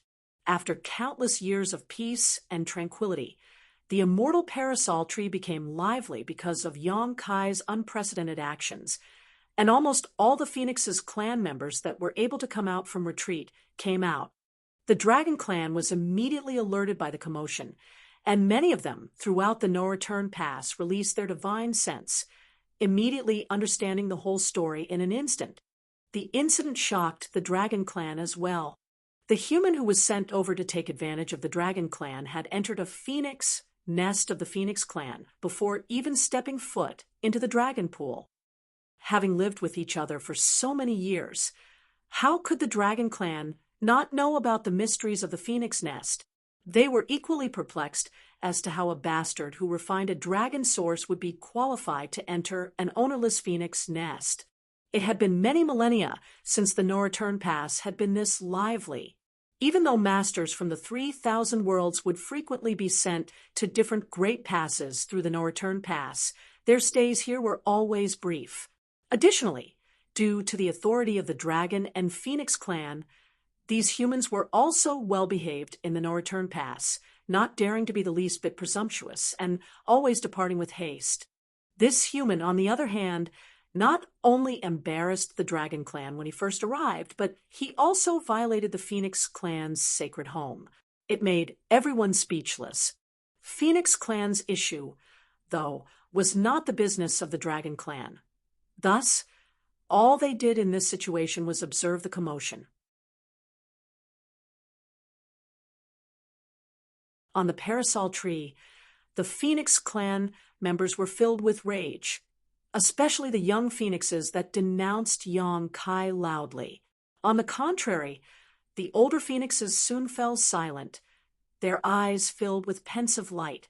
There were many things that the young phoenixes were unaware of, but the older ones had already heard certain stories from their forefathers. The phoenix nest that was opened was not an ordinary phoenix nest. It was a phoenix nest that belonged to a previous generation phoenix empress. After a certain incident, that empress source went missing, its location unknown even now. As such, wasn't the opening of this phoenix nest an indication of something? Even this generation's phoenix empress had shown herself. She was a noble woman who had an extremely dense aura. Her strength was comparable to the Dragon Emperor as well as the Ninth Order Open Heaven Realm humans. It could even be said that a Dragon Emperor and a Phoenix Empress were stronger compared to Ninth Order old ancestors. Without such a master assuming command, they wouldn't be able to maintain the safety and security of the no-return pass throughout the years. But in the end, even with the Empress present, the Phoenix Clan members were unable to drag Yong Kai out from the Phoenix nest because they lacked the ability to do so. Though they were Phoenix Clan members, they couldn't simply open a phoenix nest that did not belong to them. In other words, they couldn't really do anything unless the human willingly came out. The phoenix nest belonging to Su Yen was fully covered with snow and ice, making the whole world snow white in color. In midair, Yong Kai surveyed his surroundings as he admired the beauty and magnificence of this place. This was a world sealed in ice and snow, so it was absolutely freezing. The fact that Su Yen owned this phoenix nest made it reasonable that this was the case. Su Yan's Phoenix Clan source was an ice phoenix source, so naturally, her phoenix nest was filled with ice principles. The cold inside was the kind that permeated one's soul. Even Yong Kai felt a bit uneasy when he first arrived here, but thankfully, he felt much better after circulating his world force. A moment later, he felt overjoyed. Just like Huang Si Nyang's phoenix nest, this place was filled with dense, primordial space Tao essence. On top of that, this Tao essence was 10 times denser than it was in Huang Si Nyang's nest. That was an immense difference. This was also a reasonable situation, though. The Phoenix clan members cultivated in their phoenix nests, where they refined the ambient space Tao essence to enhance their own understanding of this grand Tao. At the same time, the mysterious power of the immortal parasol tree would replenish the space Tao essence. Of course, as long as the Phoenix clansmen could maintain a balance, the Tao essence of their phoenix nest would never completely deplete, allowing them to slowly cultivate for as long as they wished. However, it was different for Su Yan's phoenix nest. Throughout the years, when nobody refined the space Tao essence in this ownerless phoenix nest, the Tao essence had accumulated to become very dense. This did not apply only to Su Yan's phoenix nest, but every ownerless phoenix nest on the parasol tree, with the abundance of Tao essence varying with the years since they became ownerless. If any Phoenix clan member that was roaming outside managed to find their way here and open their phoenix nest, their strength would undoubtedly increase immensely in a short time. This was a type of reward for returning to one's roots. Right now, this circumstance was a great blessing for Yang Kai. He had got a taste of it at Si Nyang's place, but was soon kicked out before he had eaten his fill. The circumstance now here at Su Yan's place was equivalent to serving him a table of delicacies when he was starving. Of course, Yang Kai would want a feast. He didn't fear that this would harm Su Yan in any way, since the space Tao essence in this place was dense after countless years of accumulation. As long as he cultivated in moderation, he would not dry out the Tao essence here, which would also be replenished after he left. When Su Yan visited in the future, she could still enjoy the gifts of this phoenix nest. Yang Kai sat down cross-legged after he found a random ice peak. As space principles rippled, the world resonated, and the space Tao essence in this phoenix nest was quickly absorbed by him. Refining this incredibly pure and ancient Tao essence was of enormous advantage to Yang Kai's comprehension of the grand Tao. On top of that, it helped him understand the differences between the ancient and current grand Tao of space, which was also extremely beneficial. Yang Kai already caused quite a commotion at Si Nyang's place, but now he caused a bigger one in Su Yan's place.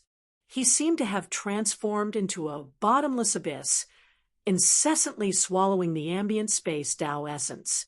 Consequently, he felt that he gained a deeper, broader sensibility of the Tao of space.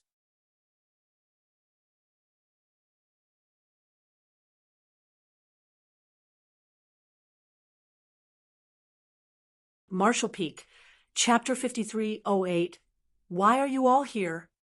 Though there was no one to guide Yang Kai as he cultivated in the phoenix nest, the primordial Tao essence was the best teacher. By consuming and refining these Tao essences, he was able to reflect, identify his weaknesses, and eliminate the bad while retaining the good. His mastery of Tao of space increased rapidly. A few months flew by quickly. Yang Kai opened his eyes and reviewed his gains. He didn't achieve a breakthrough, but his mastery of the Tao of space had evidently been enhanced, and this enhancement of his grand Tao improved his strength too. By just lifting his hand, Yang Kai could feel the quivering motion of the void around him. Yang Kai remained as tranquil as an ancient well, though such a result was certainly pleasing to him. Cultivating in this phoenix nest for a few months was far more beneficial to him than cultivating outside for many years. The only thing that saddened him was that despite greatly enhancing his comprehension of the Tao of space, he didn't seem to have any signs of breaking through to the next level of mastery. According to his own division of a grand Tao, the last stage was shocking history and dazzling the present, a stage that few had ever attained throughout history. Though he did not break through this level, he had gained a lot, so he had no regrets. He believed that he would eventually reach such mastery one day in the future. Deciding it was time, he stopped cultivating. The initially dense space Tao essence in this phoenix nest had noticeably diminished after his months of intensive refining, precisely like those in Huang Xinyang's phoenix nest had. He couldn't just keep cultivating, though, because Su Yan would eventually return here to cultivate in the future. The more space Tao essence he absorbed, the less would be left for Su Yan. The situation right now was just right. He had absorbed a sufficient amount of Tao essence, which would be replenished by the immortal parasol tree over the coming years. That way, it would not cause any hindrance to Su Yan when she arrived here to cultivate. Moreover, Yang Kai also believed that it was pointless for him to keep cultivating, as he couldn't break through to the final level of mastery simply by absorbing the phoenix nest space Tao essence. In order to reach the highest stage, he had to fully understand the Tao of space by himself. Besides, he didn't know when the dragon pool would be opened. If he accidentally missed it while he was cultivating here, the dragon clan would definitely not wait for him. It was thus time for him to leave. After feeling the familiar aura of this place one last time, Yang Kai shifted his thoughts and pressed on something in the void. The phoenix nest portal opened, and he exited. Yang Kai was startled by the scene in front of him. Many sets of eyes that were dispersed across the parasol tree glared at Yang Kai with all sorts of emotions, including scrutiny, confusion, and even hatred. Under the envelopment of so many divine scents, Yang Kai's body froze up. What's happening? Yang Kai was confused. Without having the need to count, he could judge that at least 30 pairs of eyes were focused on him. Furthermore, based on the divine sense intensity, several Phoenix clan members who were equivalent to 8th Order Open Heaven Realm Masters were present. He knew that the whole Phoenix clan had gathered in this place. No ordinary person could have the opportunity to witness a single pure-blooded phoenix throughout their entire life, yet Yang Kai was not delighted even if there were several dozens of them in front of him now. This was all due to their unfriendly expressions, which looked as though they wanted to tear him apart. I'm being blocked by the Phoenix clan now. Why? There's no need for this. All I did was make use of Su Yan's phoenix nest. The Phoenix clan members won't be that petty, right? Why are you all here? Yang Kai stated dryly while squeezing forth a smile. There was no response. Yang Kai secretly began condensing his space principles, preparing to flee at any moment. Although the Phoenix clan members were also experts in the Tao of space, and he might not be as fast as them if he tried to flee, it was his only hope. That was his last resort, since he didn't want to cause too much trouble. As he locked eyes with Huang Xinyang, intending to ask about the situation by glances, she openly pretended not to notice. It made Yang Kai curse in his heart. This woman is too wicked. If it weren't for her invitation, how could I have come to the immortal parasol tree? But when things turn out like this, she pretends not to know me. Yang Kai made several assumptions about the existing circumstances. It was undoubtedly due to his entrance to the phoenix nest, despite the fact that he was a human. But wasn't this just too much? He couldn't help but get a headache. Since ancient times, the dragon and phoenix clans had guarded the no-return pass. Though there were other divine spirits, these two clans were still the most crucial among them. The dragon clan wasn't very pleased with him already, so if he offended the phoenix clan as well, he might have no way out. What now? While he was pondering, a noble-looking woman suddenly asked, "Do you possess a Phoenix clan source?" Although he did not feel any kind of pressure or intimidation from this woman as he turned to face her, Yang Kai felt a kind of pull from her deep stare, as though his very soul was about to be pulled from his body. Under such a gaze, any lies or deceptions would be seen through and extremely disrespectful. Yang Kai's heart trembled a little, knowing that this woman was not someone he should provoke. She had no intention to coerce him. but her strength was so great that even a simple gaze and question was enough to feel stifling. He had experienced a similar feeling from a few other individuals before, and all of which were old ancestors. "Senior, you are," he asked, though he already had guessed it in his heart. Following that, Huang Xinyang, who finally showed some righteousness, explained, because she was aware that Yang Kai was not well versed with the Phoenix clan. "This is the current clan head of my Phoenix clan." The Phoenix clan head was naturally just a title, similar to the clan head of the Dragon clan. Yang Kai quickly bowed to salute. "So, it is Madam Clan Head. I apologize for my rudeness." The Phoenix clan head nodded lightly and frowned as she said, "Though you have the aura of our clan, you don't seem to carry a Phoenix clan source." Yang Kai replied honestly, "Madam, this junior does not have a Phoenix clan source."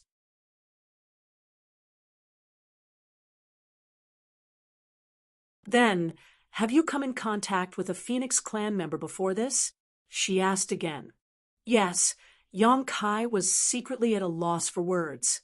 It had been hundreds of years since he was in contact with a Phoenix clan member. So how were these Phoenixes even able to sense that? Were the Phoenix clan members' noses that sensitive, or did they have any other methods to tell? Yang Kai was unaware that Huang Xinyang had invited him for a conversation at the Phoenix nest only because she could feel a Phoenix's aura in him.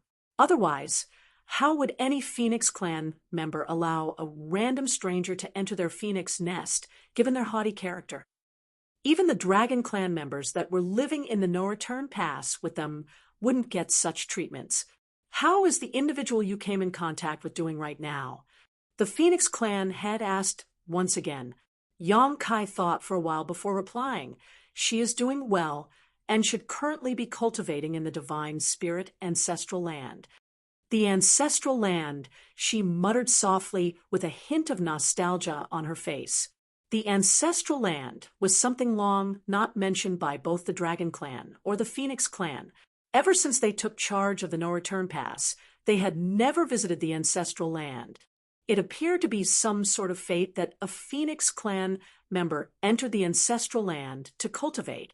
In the no-return pass, the Dragon and Phoenix clans were somewhat aware of some of the secrets of the ancestral land. Is she a human? The Phoenix clan had continued to question. Most of the Phoenix clan sources left outside were found and refined by humans. If the source could be integrated, then their bloodline would slowly be altered. In addition to that, if they were strong enough and had enough opportunities, they would be able to arrive at the no-return pass and cultivate in a phoenix nest on the immortal parasol tree, allowing them to shed their former body and be reborn as a pure-blooded phoenix. Of course, this did not solely apply to the human race. Any other being with a pure enough Phoenix clan bloodline could easily refine and fuse with a Phoenix clan source. Indeed. Are you close with her? If it wasn't for this reason, that person's aura wouldn't linger on him. She is my wife. Yang Kai scratched his cheeks shyly. Wife. The Phoenix clan head was startled for a moment.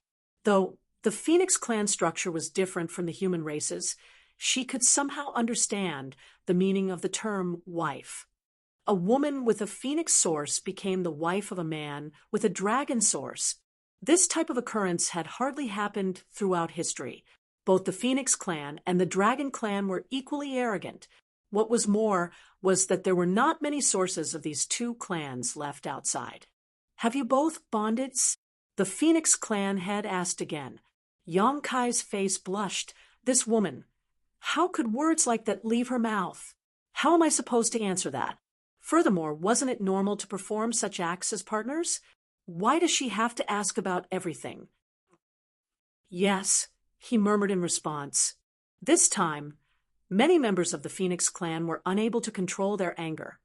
Especially those who had previously been glaring at Yang Kai were now much more furious with murderous intent blazing in their eyes. If it wasn't for the clan head being there, they might have already jumped out to murder this brat who sullied the purity of the Phoenix clan. With an expression that indicated she had now fully understood the situation, The Phoenix clan head said, "No wonder you can open her phoenix nest." As they had bonded with each other, their auras naturally mixed. As a result, the aura of the woman's phoenix source lingered on Yang Kai's body, which was enough to gain the approval of the phoenix nest, allowing him to enter.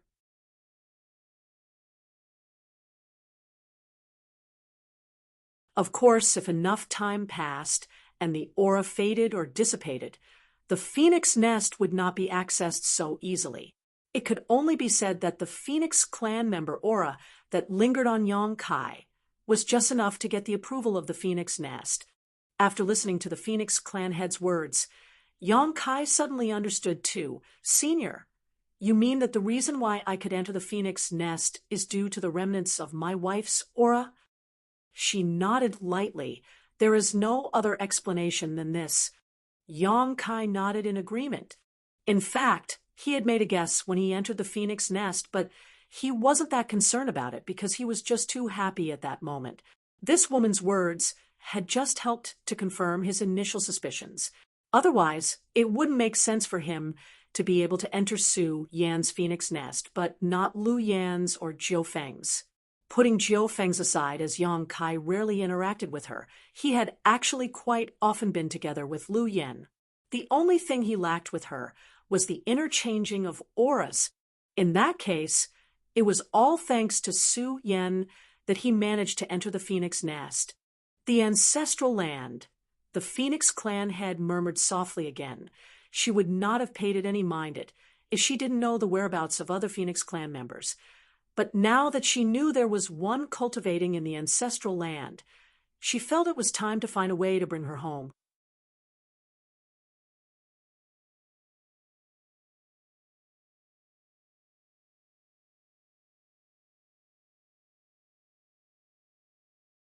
Marshall Peak, Chapter 5309, Source and Bloodline. The Phoenix Empress didn't linger for long, and after inquiring as to how Yang Kai was able to access the Phoenix nest, she turned and left. The majority of the Phoenix clan members were cold and aloof. Typically, they cultivated by themselves without minding others' business. There were very few members who enjoyed being nosy like Huang Xinyang. There wouldn't be as many Phoenix clan members coming out to investigate if they hadn't noticed the odd occurrence in a Phoenix nest. Meanwhile, Yang Kai was panicking. With the Phoenix clan head's presence, these Phoenix clan members dared not cause any trouble. At most, they would just glare at him. However, if she left, Yang Kai guessed that he would be in for a lot of pain, judging by the posture of these phoenixes around him. He just couldn't understand how he had offended them. Usually, he could use his magnificent space secret techniques against the Black Ink clan, but in the face of the Phoenix clan, that might not be useful. So, before the Phoenix clan head stepped into her phoenix nest, Yang Kai shouted, "Senior, please wait a moment. I have something to ask about my wife." The woman turned around in confusion. "What do you have to ask?" Yang Kai rubbed his hands and replied awkwardly, "There are too many people, so it's not convenient for us to speak here. Could we find a private place to speak, Senior?" The Phoenix clan had looked at him with a tiny smile on her face, aware of his intentions. Yet she didn't think he was timid or a coward, as anybody would be afraid if they were glared at by so many phoenixes with hostile intents. It was already quite the smart move, being able to quickly think of a solution to save himself in a situation like this as a seventh-order human. Though the Phoenix clan members wouldn't kill him, beating him black and blue was a possibility.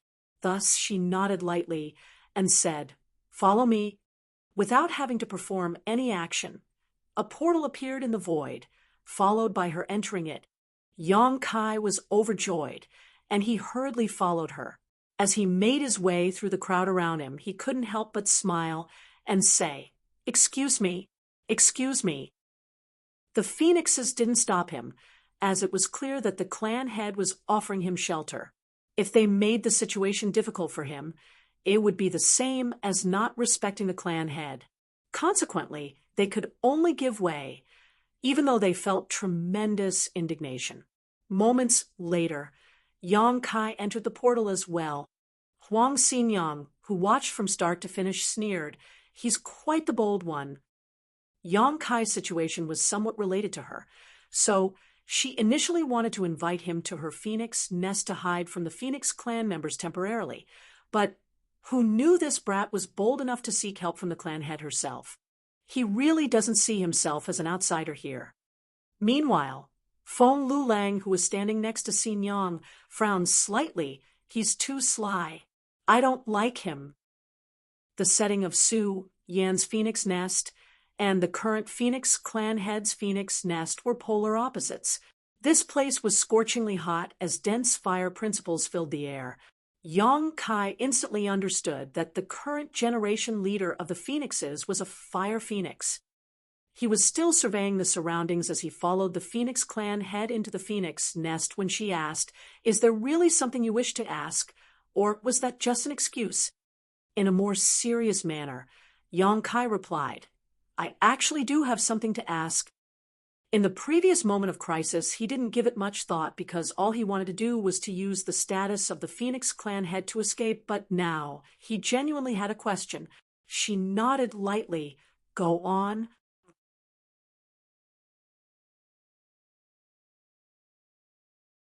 Yang Kai then stated, "Xin Yang explained to me something about the Dragon Clan, and my position there as a human with a dragon source. This junior would like to know what mindset the Phoenix Clan has in such circumstances. Does the Phoenix Clan also think that other races do not deserve the Phoenix Clan source, and should be marginalized if not eliminated?" Upon hearing that, she did not answer his question, but instead asked, "Do you know where both the dragon and phoenix sources are from?" Yang Kai thought for a while and answered. Xin Yang said that Phoenix clan sources are born from phoenix nests. There are as many Phoenix clan members as there are phoenix nests. As for the Dragon Clan, do they come from the dragon pool?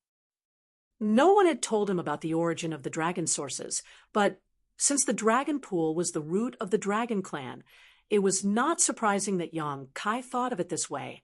The Phoenix clan had nodded. Not bad. A phoenix source originates from a phoenix nest, whereas a dragon source comes from the dragon pool. This is one of the reasons our two clans are hailed as leaders of all divine spirits. Both dragons and phoenixes are extremely strong, and their numbers are quite large as well. Of course, this is in comparison to other divine spirits, since you are a seventh-order open heaven realm human. I believe you have also come into contact with other divine spirits, but have you met a divine spirit clan that is as numerous and powerful as the Dragon Clan? Yang Kai shook his head. Although the divine spirits he encountered couldn't be counted as many, they were unquestionably not few as well. For example, Zhu Jiuyin and Shan Qing Luo were the only two members of the Heavenly Moon Demon Spider clan he knew of. Then there was the Miemeng mother and her son pair. The divine spirits he saw in the grand ancient ruins boundary appeared mostly as individuals. There might be more of them. Likewise, there were likely to be clans that he hadn't noticed. Only the Kuan clan in the divine spirit ancestral land had a few more members, but there weren't more than 10 of them. In comparison, the dragons and phoenixes each had dozens of clansmen, which indeed made them far stronger and larger clans.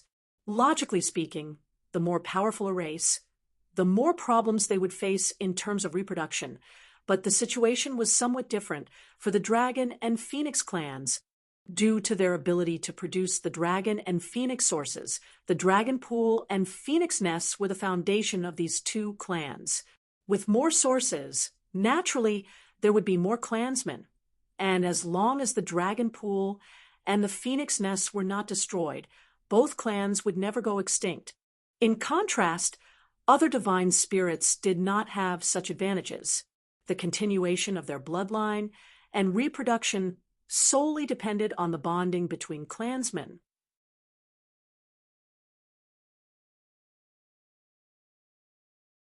The dragon and phoenix clans could not only rely on the bonding of their clansmen, but also on the dragon pool and the phoenix nests. With these two supreme treasures, they would not end up like the diminishing of other divine spirits, even if their clans did not expand too much. The dragon and phoenix clans have produced a large number of clansmen over the ages, no less than tens of thousands of them. Among these clansmen, it is not unusual to encounter accidents outside which result in death. If they pass away, their blood and source will naturally be lost too. If the blood or source is acquired, refined, and integrated by a member of another race, it will lead to that individual having either a dragon or phoenix clan bloodline. Of course, far more blood is lost than sources, so the former is much easier to come across than the latter. Yang Kai nodded his head continuously in agreement, as he was one such example, so he resonated with her words deeply. In most cases, blood lost by the dragon and phoenix clans will be obtained by you humans due to your enormous population and widespread activity. So, other than the pure-blooded in this world, there are also other living beings that have some dragon clan bloodline or phoenix clan bloodline in them. Naturally, your descendants might carry a thin trace of the dragon clan bloodline or phoenix clan bloodline. This is something that both the dragon clan and my phoenix clan are aware of. A divine spirit's bloodline inheritance is incredibly mysterious. No matter how thin the bloodline is, given enough time, there will come a day when it will be purified and awakened.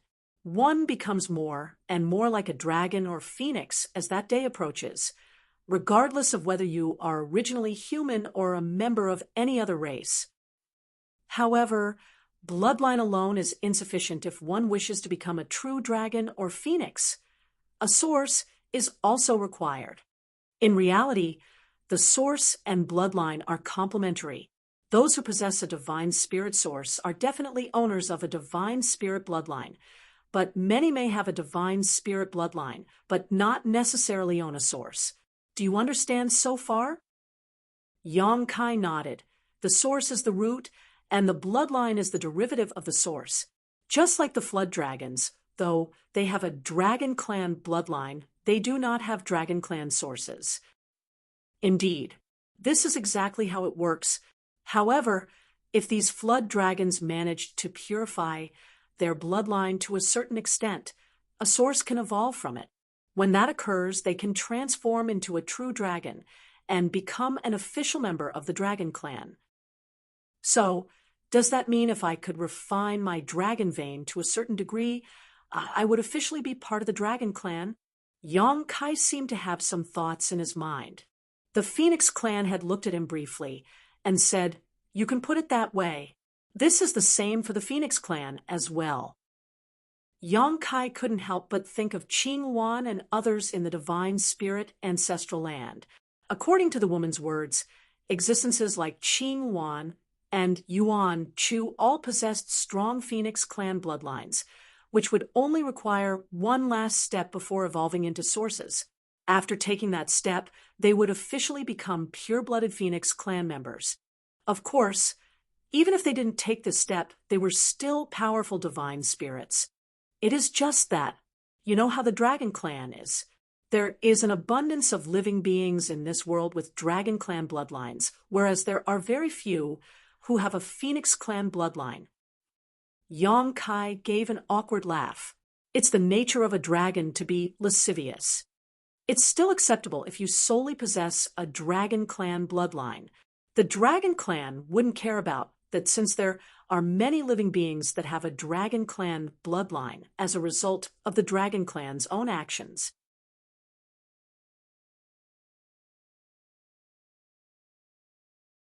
You, however, possess a dragon source, which means something to the dragon clan.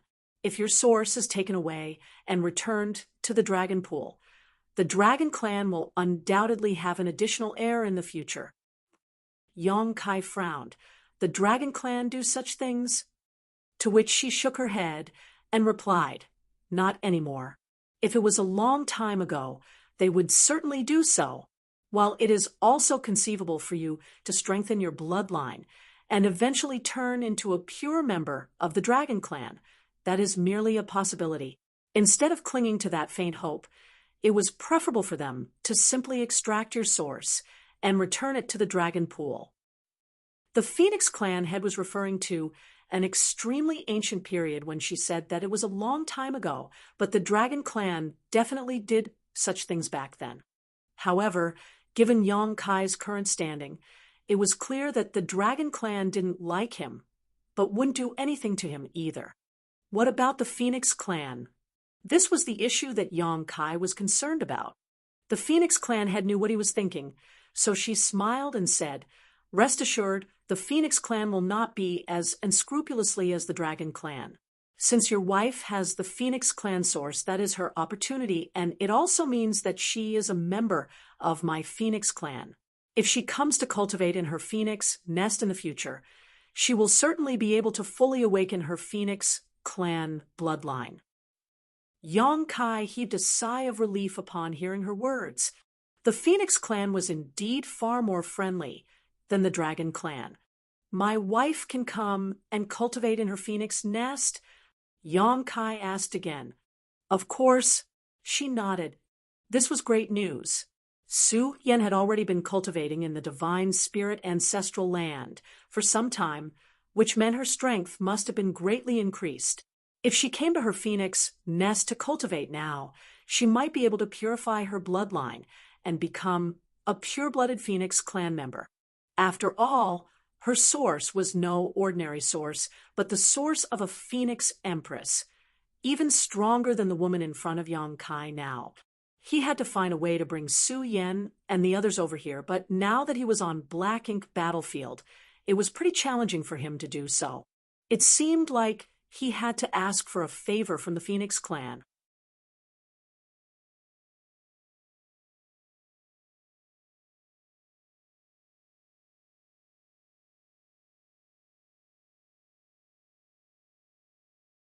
Marshall Peak, Chapter 5310, Open. After the matter was brought up to the Phoenix Empress, she smiled and replied, "Even if you didn't ask, I would have done so. There is nothing I can do if I don't know the whereabouts of my clansmen. But now that I do, I will bring her back to the Phoenix nest." Pleasantly surprised, Yong Kai quickly thanked her. More and more, he felt that the Dragon Clan's actions were unreasonable. Just look at the Phoenix Clan. The Phoenix Clan head herself had already made plans to fetch Su Yan, who was still currently in the ancestral land. Whereas for Yong Kai, he came all the way here just to almost get punched by a member of the Dragon Clan upon his arrival at the No Return Pass. It was just too much. She smiled and remained silent. She did not lie when she spoke earlier. She indeed sincerely wanted to fetch the human with the Phoenix Clan source back to the Phoenix nest to cultivate, hoping that she would be able to purify her bloodline and transform into a pure-blooded phoenix. One thing, though, was not mentioned. If that human was unable to become a pure-blooded phoenix, she would have to spend her entire life in the Phoenix nest until she died. It was impossible for the Phoenix Clan to allow their sources to be leaked out anymore. So this was also a way for them to retrieve and retain them. Su Yan would be one of them if she had the ability to transform into a pure-blooded phoenix. If not, her source would remain in the Phoenix nest to produce new clansmen after Su Yan passed away from old age. Within a few days, the Dragon Pool will open, and there will certainly be battles. Are you prepared? The Phoenix Clan had abruptly shifted the topic out of concern that Yong Kai would figure out the Phoenix Clan's hidden intent. Yong Kai was a little confused. "We need to fight to enter the Dragon Pool." The woman shook her head and replied, "There is no need to fight to enter it, but there will always be battles inside the Dragon Pool." Yong Kai continued to ask humbly, "Senior, would you care to further enlighten me?" The Phoenix Clan had paused briefly, as if debating whether or not to tell him, but even if she didn't, Yong Kai would soon find out when he entered the Dragon Pool. So, she continued, "The Dragon Clan's route is the Dragon Pool. So cultivating inside is significantly beneficial to purifying a dragon's bloodline. This results in the Dragon Clan members battling for the few available slots every time the Dragon Pool is accessible.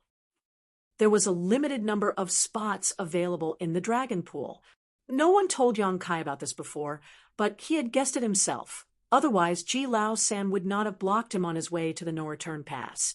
Just like how Huang Xinyang said, Ji Lao San had waited for this opportunity for a very long time, but just when his turn finally arrived, his spot was snatched by Yang Kai.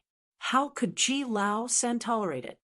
In general, when the Dragon Pool opens, a portion of the young dragons and a number of grand dragons will enter. As for the ancient dragons, it wouldn't help much even if they cultivated in the Dragon Pool, since their bloodlines are already close to the peak. As such, no ancient dragons will enter the Dragon Pool. As far as I know, there are 3 spots for young dragons and 10 for grand dragons. Ji Lao San had one of them, but his spot was taken by you. The Phoenix clan had cast a thoughtful glance towards Yang Kai, as if to suggest that Yang Kai should now understand why Ji Lao San was after him. Yang Kai simply listened in silence. After all, he sort of figured this out already. Unlike our Phoenix nests, which are visible to the naked eye, the Dragon Pool is a mysterious place. Since ancient times, only Dragon Clan members have been able to connect with it and open it.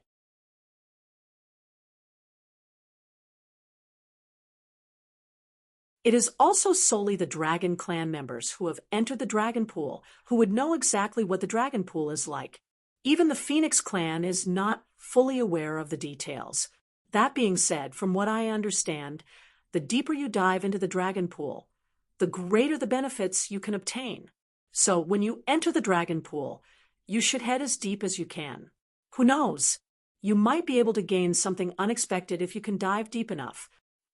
Since fighting is inevitable in the Dragon Pool, and the Dragon Clan also loves battling, your time in the Dragon Pool might not be easy. Hearing this warning, Yang Kai was unconcerned and declared lightly, "As long as no ancient dragon enters, none of them can be my opponent."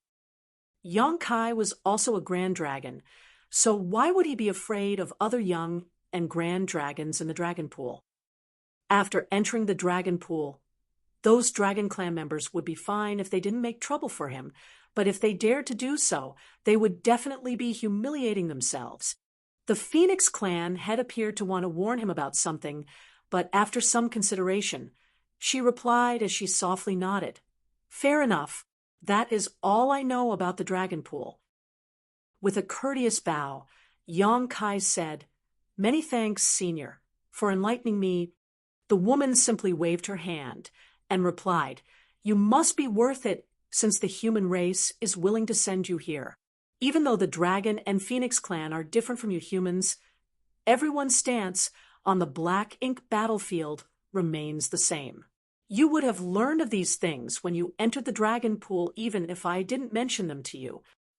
Shaking his head, Yang Kai insisted, "No matter what, it is always better to be prepared than to have to make decisions on the spot." The Phoenix clan had smiled lightly. "I'll let you know when the Dragon Pool is about to open." Yang Kai understood her implications. Then, "This junior shall not disturb Senior anymore." Saying so, he flew off and found a quiet spot in her Phoenix nest. After sitting down cross-legged, he started to rest.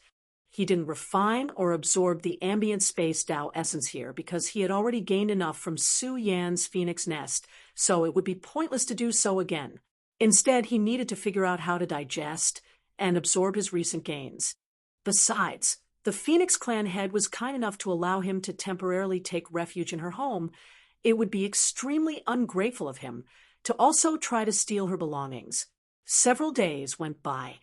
As Yang Kai was reflecting on the Tao of space, a voice sounded in his ears, "The Dragon Pool will soon be opened.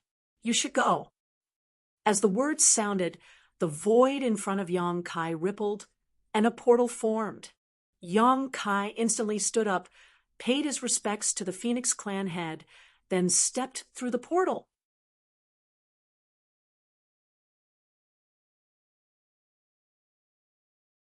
Looking at the place where Yang Kai disappeared, The woman closed the portal while thinking to herself, "This time, the Dragon Clan will probably have to suffer a bit."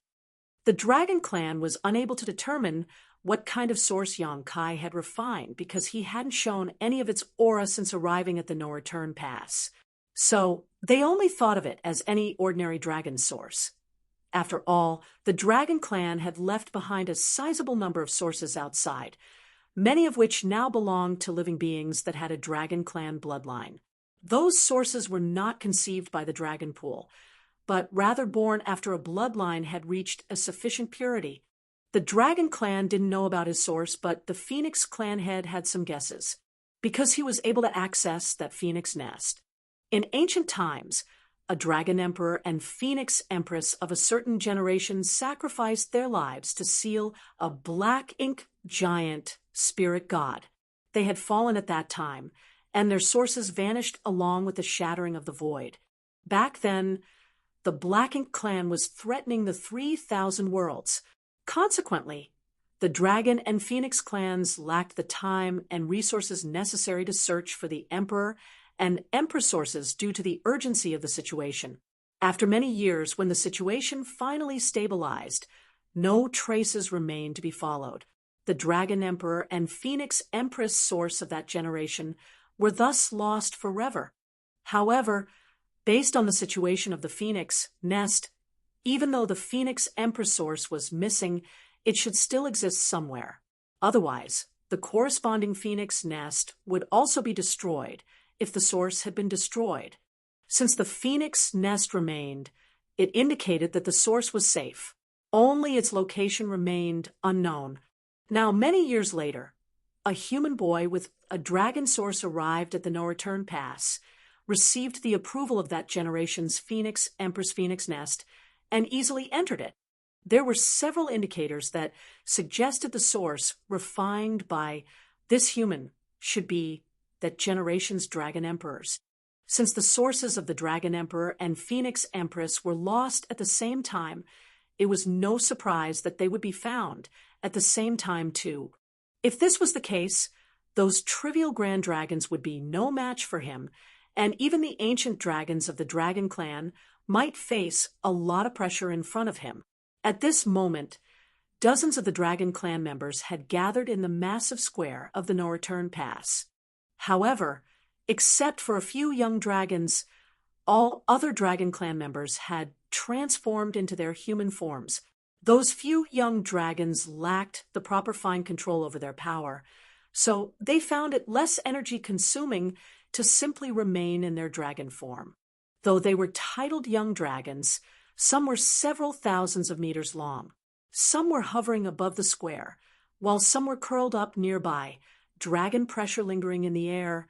In the square, 5 statues had been erected, all of them in the form of a true dragon, with the only difference being their color. One was red, another was white, one was gold, then green, and finally black. They were lifelike despite being statues, and at first glance they looked like genuine Dragon Clan members. The 5 statues formed a circle around the square. The mystery behind this unknown, other than the statues, the Dragon Clan members had all gathered, including the 3 ancient dragons that Yang Kai saw the other day.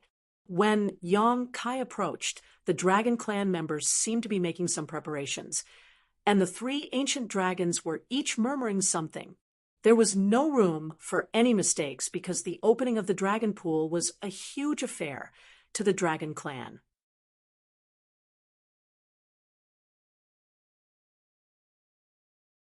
Yang Kai didn't stand on ceremony at all, flying straight over to Ji Lao-san after a quick glance around and asking, "I'm not late, right?"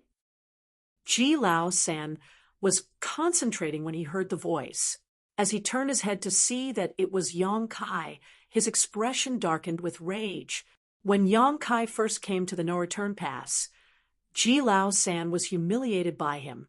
He was a grand dragon, yet a 7th-order human actually grabbed and carried him by the neck as if he was a common chicken. His dignity was fully swept away under the attention of all the Dragon Clan and Phoenix Clan. Every time he thought of the scene that day, he felt so humiliated that he wanted to cough up blood. Today's unexpected encounter with Yang Kai was just like meeting an old enemy face to face. He was so enraged that he almost transformed into a grand dragon to fight it out with him again.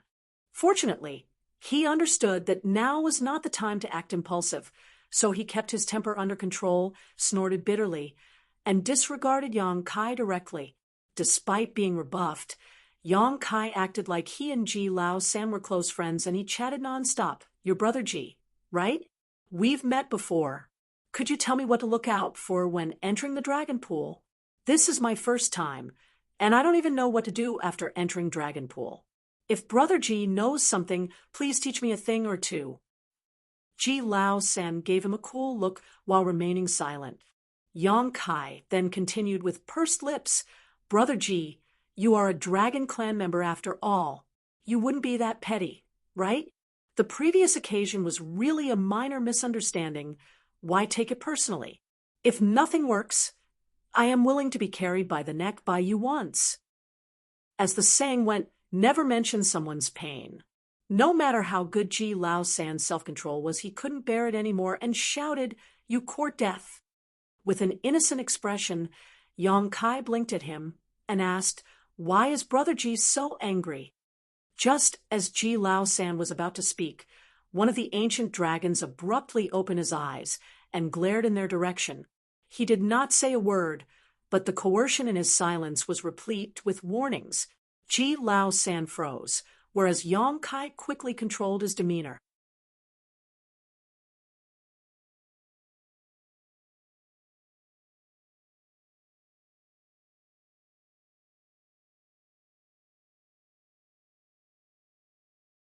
Marshall Peak, Chapter 53:11, Entering the Dragon Pool. It would not be wise for Yang Kai to enrage an ancient dragon at this time, so after he sensed the warning, he immediately stopped talking. What was currently taking place should be the dragon pool's opening ceremony, a cumbersome, long, and boring ritual. While the whole dragon clan was paying full attention, Yang Kai was incredibly disinterested. Despite having a dragon vein, he was born human, making it challenging for him to comprehend the current mood of the dragon clan. Finally, after half a day, the ceremony finally seemed to be winding down. Together, the three ancient dragons opened their eyes, and the middle one yelled. Today marks the opening of the dragon pool, which will harness the ancestral power to aid dragon descendants to strengthen their bloodline. May our descendants continue endlessly, and our clan last forever. Immediately after, there were endless, continuous dragon roars. These roars shook the no-return pass, and dragon pressure filled the air. At the same time, the 5 enormous dragon statues that were in the square underwent an odd change. They were obviously statues, yet they appeared to be coming to life at this very moment, all of their eyes shining brightly. Yang Kai noticed a faint tremble of the dragon source in his body, as if it was somehow connected to one of the statues. He couldn't help but be in shock, and as he focused his gaze on the statues, noticing that the one that had some kind of connection with his source was the dazzling golden statue, while cultivating in the divine spirit ancestral land's black ink sealing land. Inside the dragon clan's sacred treasure, the Crystal Palace, Yang Kai witnessed the ancient battle where the Dragon Emperor and Phoenix Empress of old suppressed and sealed a black ink giant spirit god. From that, he knew that the source he possessed belonged to the Dragon Emperor of that generation, the Golden Divine Dragon. Naturally, given the circumstances, he was bound to make some associations. Those 5 statues were all of the different colors, yet the golden one was connected with him. If that's the case, these 5 statues were dragon emperors from different generations? Otherwise, there is no way to explain this sensation. In other words, there had been a total of 5 dragon emperors in the dragon clan's history. Undoubtedly, this number was quite small compared to the number of top human masters, but to the dragon clan it was already quite a high number due to their long lifespans. It had to be acknowledged that a dragon emperor was the strongest in the entire clan. So if there weren't any accidents, such a master would only pass away due to old age. Since ancient times, the dragon clan had had 5 dragon emperors in succession. There should also be one in this generation, but Yong Kai had yet to see him and was unsure of his whereabouts in the No Return Pass. The connection he felt was extremely subtle, which should also be undetectable by other Dragon Clan members according to their reaction. Yong Kai focused hard on it, but couldn't feel anything special about it. While he was in deep concentration, the 3 ancient dragons of the Dragon Clan all shook their bodies and assumed their dragon forms. Young dragons, grand dragons, ancient dragons, and divine dragons were the different divisions of the Dragon Clan. The length of their body alone could reveal their cultivation. They were young dragons if they were below 10,000 meters. They were grand dragons if they were between 10,000 and 50,000 meters. The ancient dragons ranged from 50,000 meters to 100,000 meters, with anyone at or above 100,000 meters being a divine dragon. The strongest master among the divine dragons was the Dragon Emperor.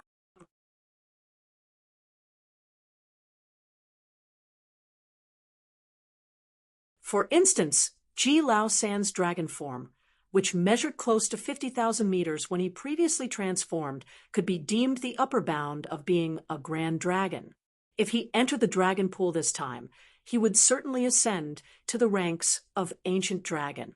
It was for this reason that Yong Kai was blocked outside the No Return Pass by him.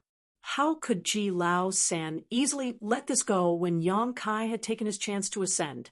Of course, the dragon pool would still open in the future, but nobody knew how long it would take.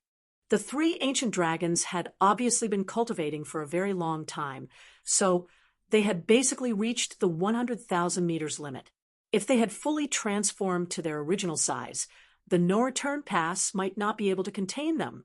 So the 3 ancient dragons didn't assume their full transformed state and instead restricted their size to about 10,000 meters long. Still, they were tremendously intimidating. Yong Kai was shaken by the sight. Although he had never witnessed these 3 ancient dragons battling, their might should be greater than that of any 8th Order Open Heaven Realm Master he encountered, judging just by the intensity of their auras. He couldn't help but wonder how long the 8th Order Open Heaven Realm Masters might survive against such existences without succumbing. The disadvantages of the divine spirits were very clear. Their long lifespan meant slower growth. However, their long lifespan was also advantageous to them, as they were basically unbeatable compared to masters of equivalent realm due to their powerful physique and their long accumulation. Not to mention, the Dragon Clan was the leader of all divine spirits. Therefore, they were even more powerful than regular divine spirits. All 3 ancient dragons had different colors. One was black, one was green, and another was cyan. The variation in color symbolized the variation in their source attributes, such as Yong Kai, whose source attribute was gold, or more generally, metal, which made his innate abilities sharper and more deadly. Transformed into their dragon forms, the 3 ancient dragons hovered back and forth in the air, while various secret techniques were activated that caused time to fall into chaos. Yong Kai didn't know what they were doing, but it was quite obvious that they were opening the dragon pool. The Phoenix clan had previously claimed that unlike the phoenix nests, which were basically attached to the immortal parasol tree and were visible to the naked eye, the dragon pool was a mysterious and magical location that could only be reached by the Dragon Clan. However, Yong Kai clearly felt the existence of the dragon pool in the void, which meant it was not an ethereal existence and could still be sensed. How can this be explained? He couldn't understand, and was too lazy to figure it all out. After all, he was not a pure-blooded Dragon Clan member, so he didn't know a lot of the secrets of the Dragon Clan.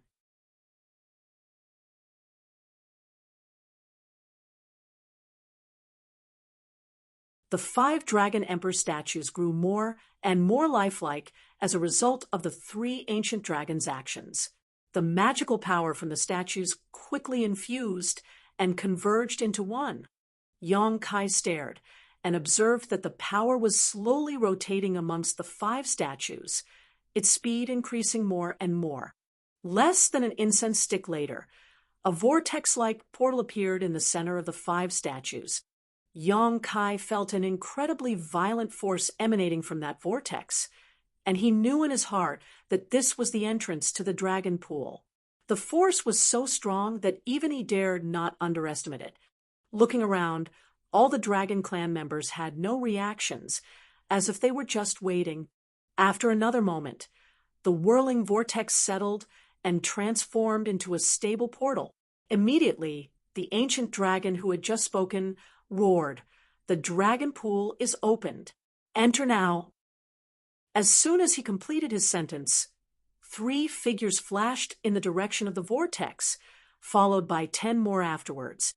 Yang Kai could clearly see that the 3 figures in front had comparatively weak auras, and he assumed that those were the young dragons, while the 10 figures behind, who had much stronger auras that were practically identical to his own, were the grand dragons. The reason why there were fewer young dragons and more grand dragons was because the Dragon Clan had difficulty reproducing, and as a result of the Dragon Clan's long lifespan, the number of grand dragons greatly exceeded the young dragons after the accumulation of years and centuries.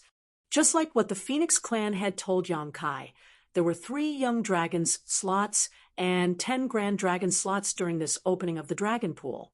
Since Yang Kai had taken Ji Lao San's slot, there should only be 9 grand dragons entering the dragon pool. However, there were 10 that entered just now. Ji Lao San, who was standing next to Yang Kai, hurried to the front of all the grand dragons, as though he was worried that if he took any longer, he wouldn't be allowed to enter. "What is going on?" Yang Kai was stunned. He was also unsure of if there was a limit to the number of individuals who were permitted to enter the dragon pool, or if it wouldn't make a difference if there was one more, but at this point, he knew he couldn't fall behind. If there really was a limit to the dragon pool's capacity and only 13 individuals could enter, he could only stare blankly at them if these 13 went in before him. Although the 9th Order Open Heaven Realm Masters and the Dragon Clan had reached an agreement, and Yang Kai wouldn't be left out like this, there was always room for precaution. As his thoughts flashed, he immediately disappeared from his original spot and appeared on top of the vortex, plunging in head first. This scene stunned all the Dragon Clan members, especially the 3 ancient dragons, who shook their heads incessantly. This human really wouldn't obey their rules. The Dragon Clan had no means to leave him out and had simply added another slot. However, everyone in the dragon pool would receive fewer advantages as a result because the amount of benefits to be had by cultivating in the dragon pool was fixed. The more people who went in, the fewer benefits each would receive. To have 3 young dragons and 10 grand dragons was the maximum limit. It was difficult for the Dragon Clan members to reject the humans sending over someone with a dragon source. They initially wanted to let Ji Lao San give up his place, but after giving it some thought, they decided to just add another slot. He was just a human after all. Even if he managed to refine a dragon source, the benefits he could gain from entering the dragon pool should be limited. Hence, it would not affect the others in the grand scheme of things.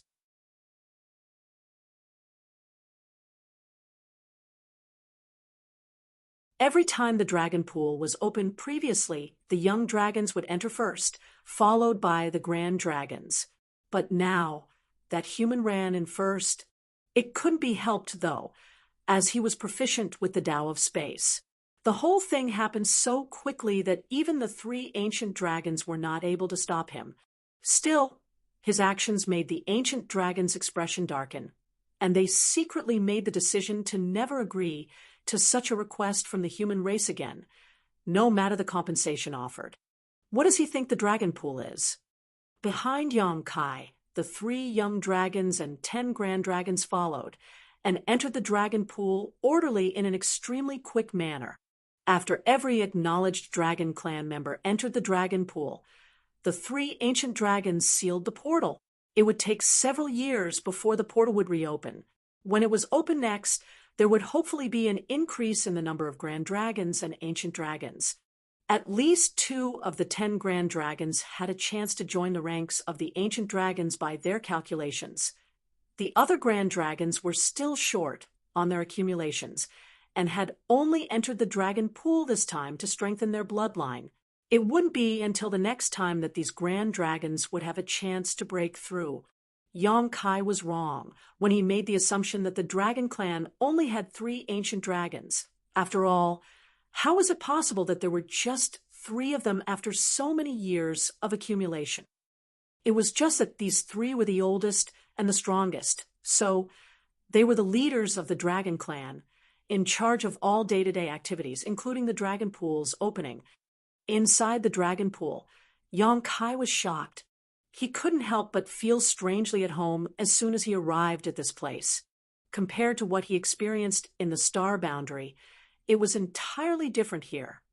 After all, he wasn't exactly born in the star boundary, though he considered it his home. But in the dragon pool, Yong Kai had a feeling like he had returned to his mother's womb, which helped him to relax both mentally and physically.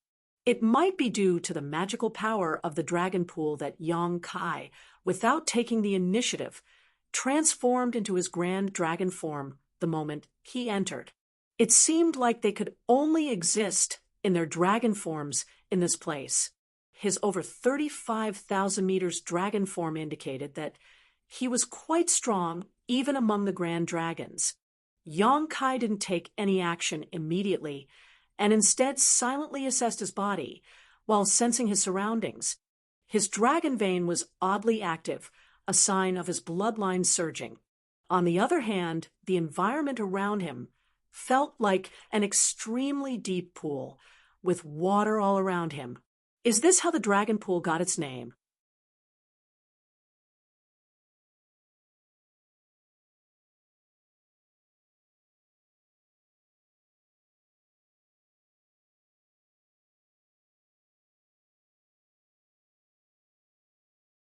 Marshall Peak, Chapter 53:12, Depths. The water in the pool did not appear to be ordinary.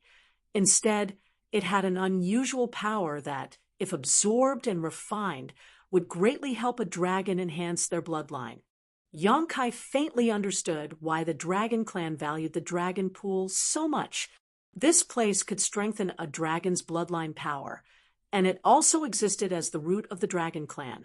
So it was not surprising that they considered it sacred.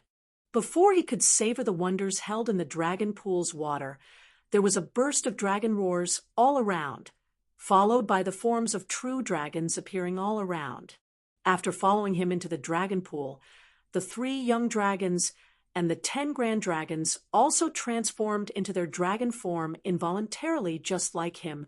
The young dragons were all less than 10,000 meters long, while the grand dragons ranged in length from 25,000 meters to close to 50,000 meters long. As soon as these dragons entered the dragon pool, they immediately dispersed and surrounded Yong Kai. What's going on? Yong Kai scrutinized his surroundings with his large dragon eyes. The aura of the grand dragons locked Yong Kai, and it was obvious that they had malicious intentions. Since it was inconvenient to attack me outside, are they trying to take action now that we are in the dragon pool? It seemed that the Phoenix clan head's warning about battle occurring in the dragon pool was true. It wouldn't be that easy for him to gain benefits from this place as a human. One of them was a familiar black dragon who appeared to be Ji Lao San. Ji Lao San had shown his dragon form outside the no-return pass, though he was quickly forced back into his human form after being captured by Yong Kai. Despite this, Yong Kai would not forget this dragon form. So quickly, as Ji Lao San narrowed his eyes, he stared at Yong Kai fiercely, and after moments of struggling, he let out a dragon roar. The top 10,000 meters of the dragon pool is yours.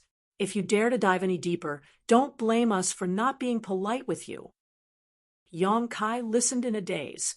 For Yong Kai, who was 35,000 meters long in his dragon form, 10,000 meters of space was naturally insufficient. Even if he coiled himself up tight, it would still take more than 10,000 meters of space for him to fit. Ji Laoshan clearly did not have his best interests in mind when he gave this ultimatum. This should be a consensus of all Dragon Clan members as they roared incessantly after those words left Ji Laoshan's mouth, their dragon pressure in the air flowing towards Yang Kai. The dragon pressure was very useful when it came to opponents with a weaker bloodline, even if they were stronger in terms of cultivation. Yang Kai's own dragon pressure played a significant role when he was dealing with Zhu Qing's dragon clan. Previously, it was evident from the dragon pressure of Ji Laoshan and others that their bloodlines were extremely strong, since they succeeded in ascending to the rank of Grand Dragon. Any Grand Dragon, including those just below 50,000 meters, would not be able to sustain themselves being enveloped by that much dragon pressures. Even Yang Kai felt a lot of pressure, but he was still able to resist it. After warning Yang Kai, Ji Laoshan stared at him fiercely again, flicked his dragon tail, and plunged down to the depths of the dragon pool, followed by the other grand dragons and young dragons. Before leaving, Ji Laoshan's eyes gave off the impression that he was still unwilling and reluctant. In truth, he had petitioned for all the grand dragons to immediately team up after entering the dragon pool to force Yang Kai out, preventing him from exploiting the dragon clan's benefits. Battle was inevitable in the dragon pool, and besides, the dragon clan was not a submissive race.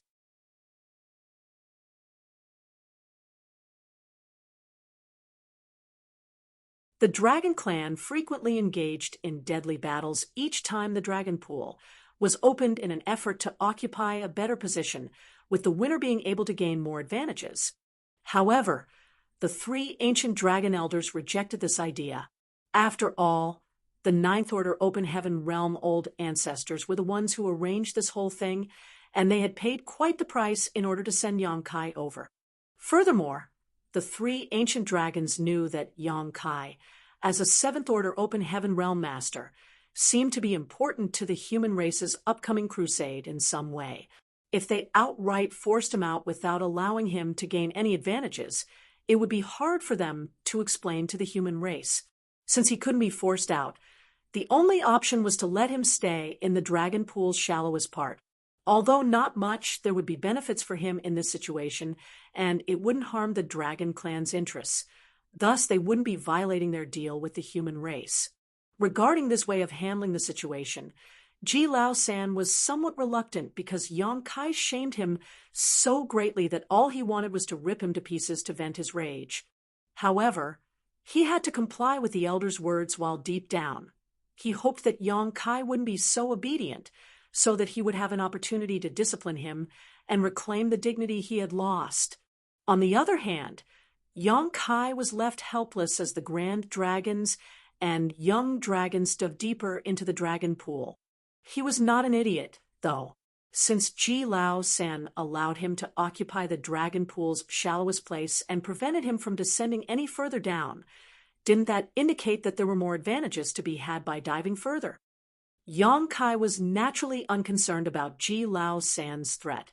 How could Ji Laoshan speak against him like this after being defeated?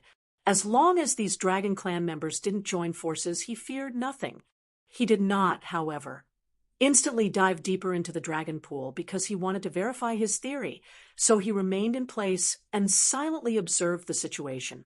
The water around the pool did indeed have a marvelous power concealed within, and this power clearly benefited no other living beings than the Dragon Clan. When his dragon vein pulsed, Yang Kai could clearly feel the magical power in the dragon pool being absorbed into his body, enhancing his own bloodline and purifying it. The dragon pool was simply a cultivation paradise for the Dragon Clan. Even if one did nothing in this place, their bloodline could be rapidly enhanced. In addition, this was only the shallowest part of the dragon pool. So, what would happen if he went deeper? Having noticed the effect of the cultivating at this shallow part of the dragon pool, Yang Kai wasted no time and swept down with a flick of his body. But he frowned immediately after.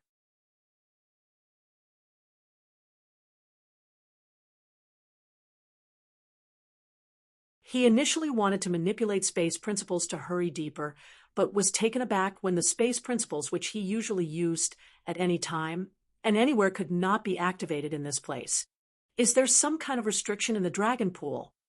After trying several attempts, he confirmed that he couldn't manipulate space principles here at all. In this dragon pool, it appeared that only the dragon clan's different techniques could be used. Yang Kai couldn't help but chuckle. He was wondering how Ji Lao Shan had the audacity to speak to him so condescendingly after being defeated so badly, but now he understood. Yang Kai originally thought that it was because there were a lot of allies on Ji Lao San's side, but now he knew that it was due to the dragon pool's restrictions on any external forces. Ji Lao San, a grand dragon with a dragon form of close to 50,000 meters, would really not be scared of him, who was only 35,000 meters long. In this place, if they both could only rely on the techniques of the dragon clan. With a quick thought, the back of Yang Kai's right claw slightly heated up, and the great sun mark appeared on it. His thoughts flashed again, and on his other dragon claw, the great moon mark appeared. It seemed like the dragon pool couldn't restrict these marks from the sun's burning light and moon's serene glimmer, but this was only natural, as the burning light and serene glimmer were the ancestors of all divine spirits. Consequently, no matter how great the dragon pool was, it could not restrict the marks granted by both these ancestors. Yang Kai had only wanted to test whether he could access the two marks in the dragon pool, but when he really activated them, he discovered that the magical power contained in the water of the dragon pool rapidly began flowing into the two marks. His own source swiftly surged, and another dormant power in his body reawakened, fused into his bloodline. It purified it at an astonishing speed. Yang Kai was tremendously shocked. He previously used these two marks given by the burning light and serene glimmer to condense purifying light, with the great sun mark absorbing the yellow crystal's power and the great moon mark absorbing the blue crystal's power. Purifying light could be formed under the fusion of the purest yin and yang. Yang Kai was surprised by these two marks when he was blocked by Ji Lao San. Under the activation of these marks, Ji Lao San was immediately powerless to resist. Now, there was another new pleasant surprise. These two marks were able to absorb the mysterious power of the dragon pool. With these two marks, Yang Kai could benefit more from the dragon pool than any other dragon clan member. As for the power that was reawakened in his body, it was the power given to him by Big Brother Huang and Big Sister Lan when they left the chaotic dead territory the first time. Yang Kai knew nothing about it, except that this power could greatly help the enhancement of his bloodline. This power had already been awakened twice before, once right after he left the chaotic dead territory, and again when his dragon bead cracked in battle. Both times, this power had greatly enhanced his bloodline. It also rapidly repaired the damage to his dragon bead, fixing what would normally have taken hundreds or even thousands of years in less than a decade. However, that power was simply too profound and mysterious, as it did not run out once his dragon bead was restored, and instead just fell dormant again. Now, it was once again reawakened with the guidance of the dragon pool. This power already served the purpose of purifying one's bloodline. So, coupled with the power of the dragon pool, Yang Kai instantly felt tingles all over, like he was shedding his former body and being reborn. His bloodline was clearly being enhanced at an astonishing speed.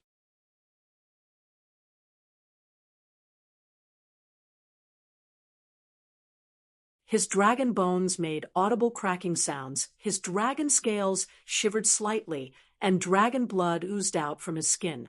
He certainly felt that his dragon form was growing. However, this situation didn't last long, and less than an hour later, due to the great sun and moon mark's incredible absorption rate, the power in the water of the dragon pool was significantly reduced. This reduction caused the just awakened power to slowly fall dormant once more. In his heart, Yang Kai understood the mysterious force granted to him by Big Brother Huang and Big Sister Lan, the great sun and moon marks, and the dragon pool's power all needed to work in tandem.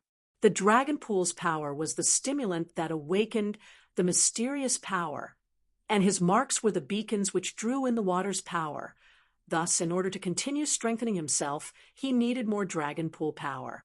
However, after his intense absorption, there was not much dragon pool power left nearby.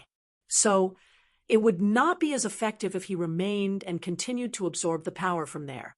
When Yang Kai inspected himself, he realized that his dragon form had increased by about 20 to 30 meters in this short period of time. An increase 20 or 30 meters to a body that was 35,000 meters long was nothing, but this was just the beginning. After releasing the great sun and moon marks, Yang Kai looked down with his dragon eyes. The dragon pool power deeper down should be far denser than it is here since Ji Lao San, and the rest all rushed down there. Without hesitation, Yang Kai flicked his tail and rushed down to the depths of the dragon pool. How would Yang Kai care about Ji Lao San's warning? The most important thing right now was to gain as many benefits as possible from the dragon pool.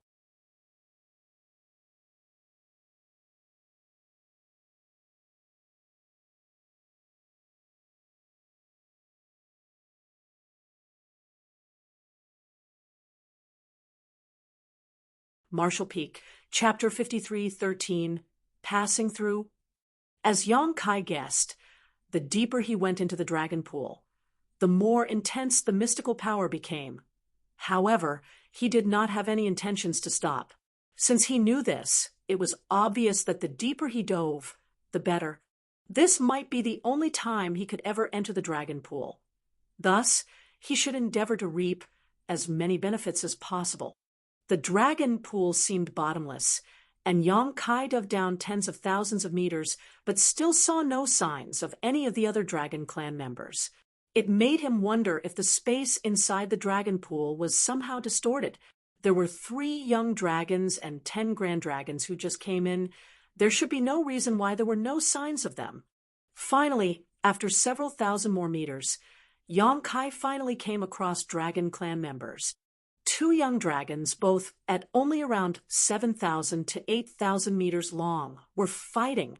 They did not use any peculiar secret techniques, and simply used their physical strength. Yang Kai arrived just as the 2 young dragons were engaged in a fierce melee. They roared as they clawed each other ruthlessly as dragon scales were torn off and dragon blood splashed everywhere. Yang Kai was surprised, as he did not expect that the Dragon Clan's internal clashes would be so violent and bloody. Yang Kai could guess that they were fighting for this spot. This place was already several tens of thousands of meters deep into the dragon pool, which appeared to be limits of these young dragons. Although they could get more benefits, if they went further down, they might not be able to withstand the pressure. They could grow rapidly by purifying their bloodline at the physical limit of their bodies. So the deeper position in the dragon pool would only belong to the one who was strongest.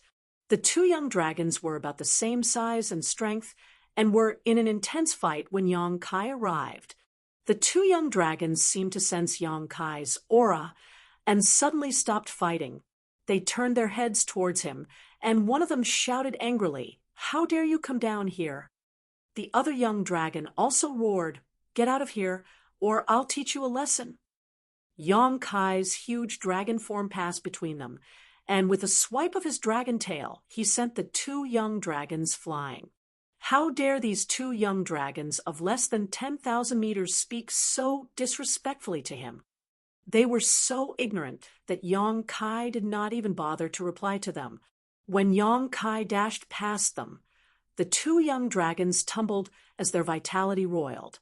They stared momentarily in the direction that Yang Kai disappeared before they suddenly roared in unison and rushed towards each other to continue their struggle. They were too weak to be Yang Kai's opponents, so since their warnings were ignored, they did not try to stop him. There were other grand dragons deeper down who would naturally drive Yang Kai away. The fight was in full swing, with the winner getting to stay while the loser would have to retreat. Yang Kai went down another 10,000 meters and encountered the third young dragon. For this opening of the dragon pool, only 3 young dragons had entered. The strength of the previous 2 was hardly worth mentioning, as they were only between 7,000 and 8,000 meters long. Thus, they were obviously still far from becoming grand dragons. However, this third one was about to advance. Yang Kai took a quick glance and saw that this young dragon's body size was over 9,000 meters long. If nothing untoward happened, he would break through to the Grand Dragon rank by the end of this Dragon Pool session. This was also the reason why he could cultivate at this depth without any worries, because he was much stronger than the 2 young dragons above and could occupy a deeper position.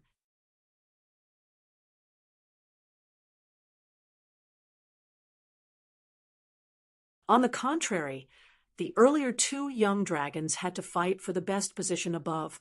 This young dragon was more sensible than his companions. When he sensed Yang Kai's aura approaching, not only did he not try to stop him, and simply made way for him, he was not looking for trouble, and Yang Kai naturally also did not bother him, so he just brushed past the young dragon and continued down deeper. This time, Yang Kai did not encounter a grand dragon until he dove another 100,000 meters down. However, this grand dragon was less than 20,000 meters in length, so he should be one of the weaker grand dragons. This grand dragon wanted to stop Yang Kai, but after looking at Yang Kai's more than 35,000 meters golden dragon form, he restrained himself. Within the dragon clan, golden dragons were known for their ferocity and lethality. With the same bloodline purity and same body size, none could defeat a golden dragon. Yang Kai was almost twice his size, so he knew that he was no match. The main thing was that Yang Kai seemed to be diving deeper and was not trying to steal his territory. Yang Kai continued his descent and came across 2 more grand dragons who simply made way. So far, his journey was uneventful. Yang Kai realized a pattern as he dove deeper. The young dragons were separated by about 10,000 meters of depth, while the grand dragons were about 100,000 meters apart.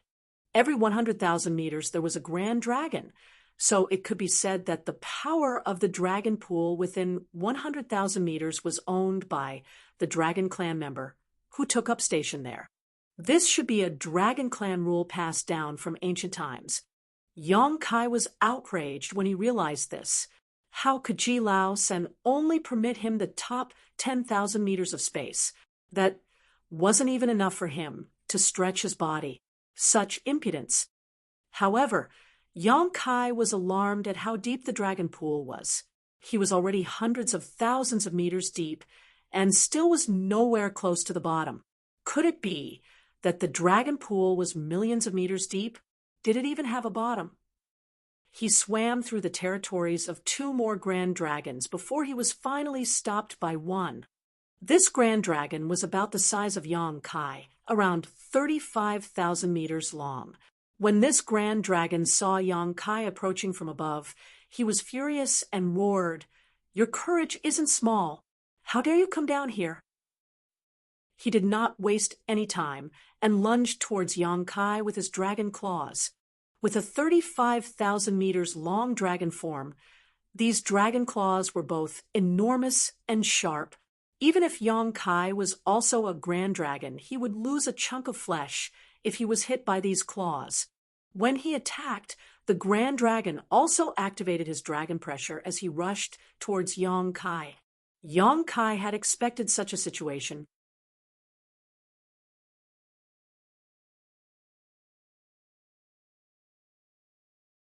Earlier, he did not encounter any obstacles because those young dragons and grand dragons felt that they were not his match and would only make fools of themselves if they attacked him. Now that this grand dragon was similar in size, it was only normal that he was challenged. Since his opponent had used his dragon pressure, Yang Kai did not hesitate to use his source to counter. However, this time he did not use the great sun and great moon marks, as there was no need to. Yang Kai had felt threatened when the 10 grand dragons collaborated to pressure him, but it was totally different now that they were one-on-one. When the invisible dragon pressure hit him, Yang Kai was totally unaffected. On the contrary, the grand dragon that initiated the attack became frozen in place with his claws extended. Yang Kai slapped his claw on the grand dragon's enormous head and unleashed a violent strike which sent the grand dragon flying away, leaving deep gashes and cracking many dragon scales on his opponent in the process. The grand dragon roared painfully, and when he finally managed to stabilize himself and turned to look around, he only saw the figure of Yang Kai continuing down into the depths of the dragon pool. He did not dare to pursue and just stopped in place, shocked and shaken by the encounter. There was simply no comparison between their dragon pressures, which was akin to a competition of their respective bloodline power and the might of their source. Although the dragon clan knew that Yang Kai had a dragon source, they just assumed it as an ordinary source. Even if a human had the opportunity to integrate a common dragon source, he would still not amount to much. At the most, he could have some characteristics and abilities of the dragon clan and cultivate some of the dragon clan's divine abilities. They still believed this human to be incomparable to the true members of the dragon clan. They were astonished when they first saw that Yang Kai's dragon form was actually 35,000 meters in length. Very few humans could refine their dragon vein to this extent. However, the moment their dragon pressures were compared, this grand dragon knew that everyone in the dragon clan had greatly underestimated this human. Yang Kai's dragon pressure was far stronger than his, which meant that either his bloodline power or his source was significantly more powerful. The strength of one's bloodline was intuitively represented in the size of the dragon. The stronger and purer the bloodline, the larger the body, which was why the grand dragons had to go deeper into the dragon pool to cultivate compared to the young dragons. The dragon pool was of great help in refining their bloodline. Between him and Yang Kai, there was essentially no difference in their size, which meant there was a negligible difference in their bloodline power. That meant that it was all about their sources. The opponent's source was far superior to his own. The grand dragon was slightly lost in his thoughts. However, more than anything, he was curious about what dragon source this human had managed to acquire. How could the dragon source owned by a mere human be more powerful than that of pure-blooded dragon? Moreover, it was a significant difference between them. Did this human manage to find the source of a divine dragon? How could that be? Throughout the ages, the dragon clan did not have many divine dragons, with most of them only managing to become ancient dragons. A divine dragon was among the most powerful existences in the universe, so it was basically impossible for a divine dragon to die outside and lose their source. No, indeed there was one lost divine dragon source, and it was not an ordinary divine dragon either. The third-generation dragon emperor's source. The grand dragon was shocked when he reached this conclusion.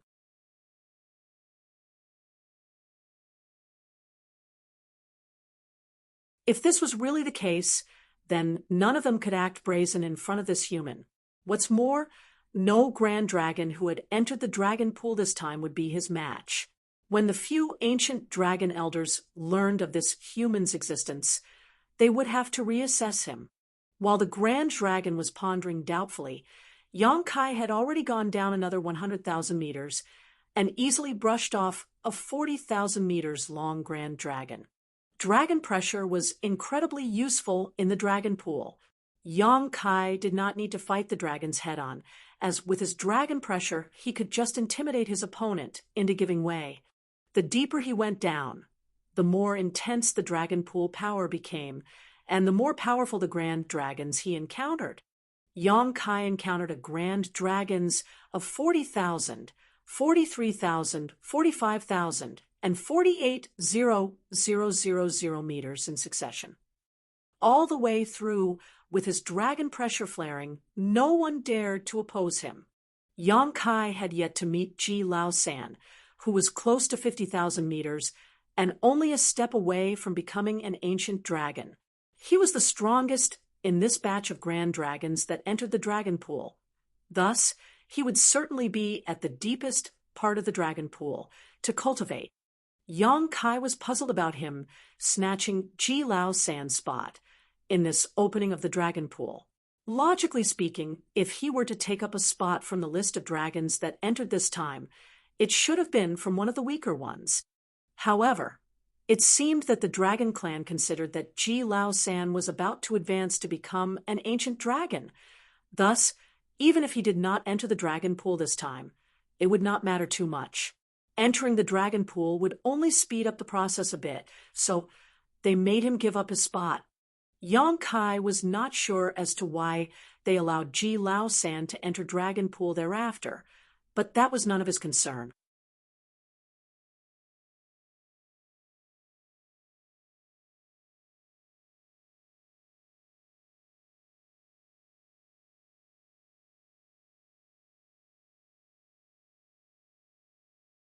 Marshall Peak, Chapter 53:14, Yin Yang Millstone. After descending more than 1 million meters into the dragon pool, Yang Kai finally encountered Ji Lao San. The huge dragon form was nearly 50,000 meters long and coiled up, hungrily devouring the mysterious power of the dragon pool, causing the surrounding water to churn rapidly. At the first sight of Yang Kai's figure, Ji Lao San became furious and roared, "Ignorant human, what impudence!" This human was allowed to enter the dragon pool, but was supposed to remain in the top 10,000 meters. This was already a great gift from the dragon clan, so how dare he dive so deep? Ji Lao San already had a grudge against Yang Kai, and now that he had seen his enemy, he could not hold back. He swayed his dragon form and pounced. Despite his rage and hatred, Ji Lao San did not underestimate Yang Kai.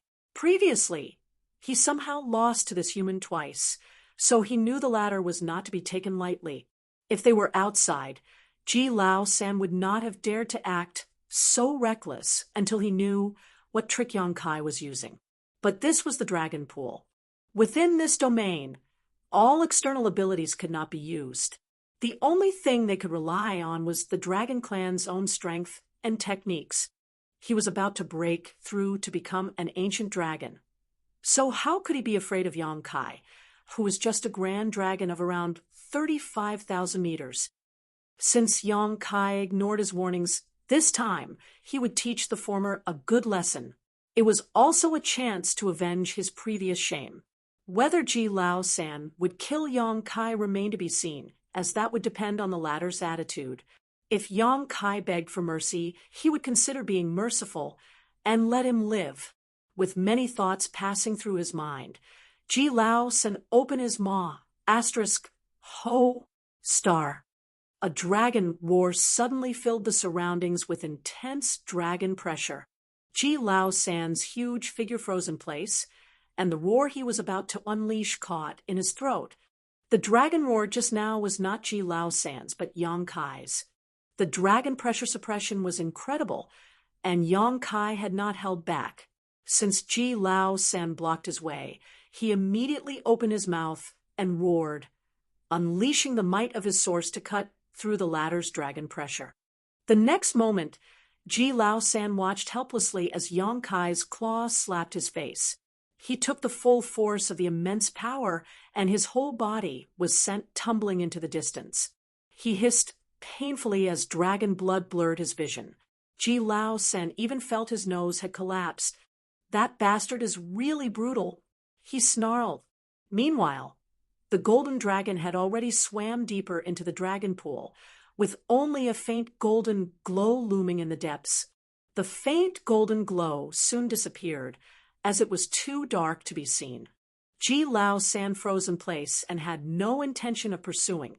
He also appeared stunned and uncertain of what he should do. A pure-blooded dragon clan member, who was about to break through to become an ancient dragon, was smacked aside by a grand dragon, who was only 35,000 meters in length and was also a human. No one in the clan would believe such an encounter, but it was the truth. Ji Lao San still could not figure out why he lost to Yang Kai the last time they fought. However, The reason for his defeat just now was obvious and undeniable. He realized that Yang Kai's dragon pressure was much stronger than his own, to the point where he was frozen in place by the bloodline suppression. If that was not the case, it would have been impossible for him to not fight back when he was more than 10,000 meters bigger. Ji Lao San was shocked when he came to this realization. He was about to advance to become an ancient dragon, so the only ones that could exert total bloodline suppression against him were the pure-blooded ancient dragons in his clan.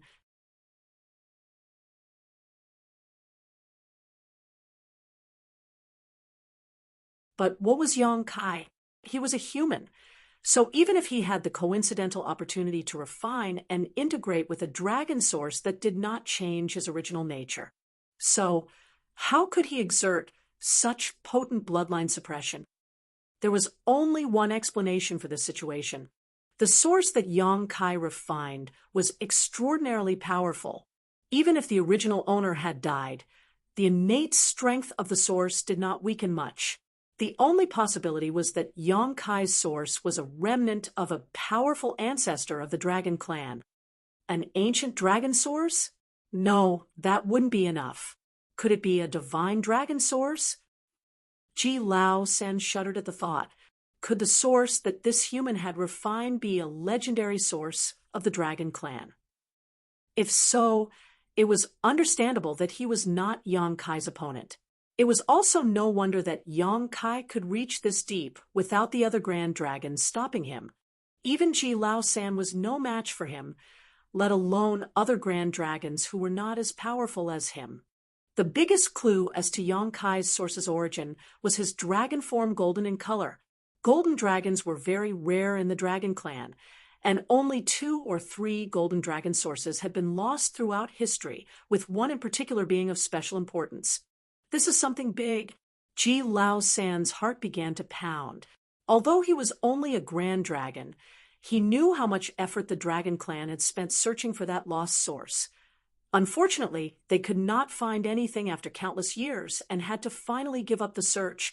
Unexpectedly, that source had returned, refined by a human. If he was not in the dragon pool, Ji Lao San would have gone to report this to the elders immediately. Now that the dragon pool was sealed, though, it would be years before it opened again. He suppressed his multitude of thoughts and comforted himself.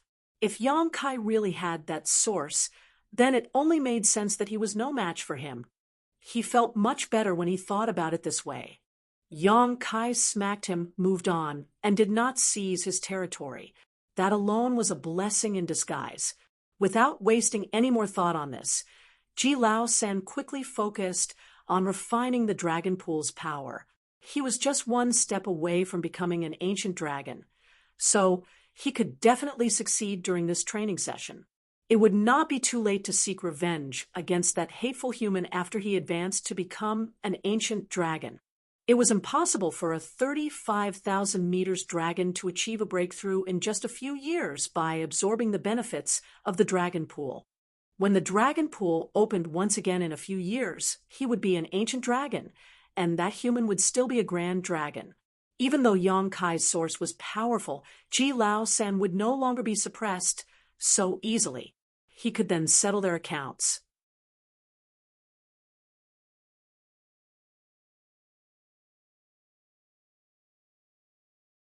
What was that human's old adage?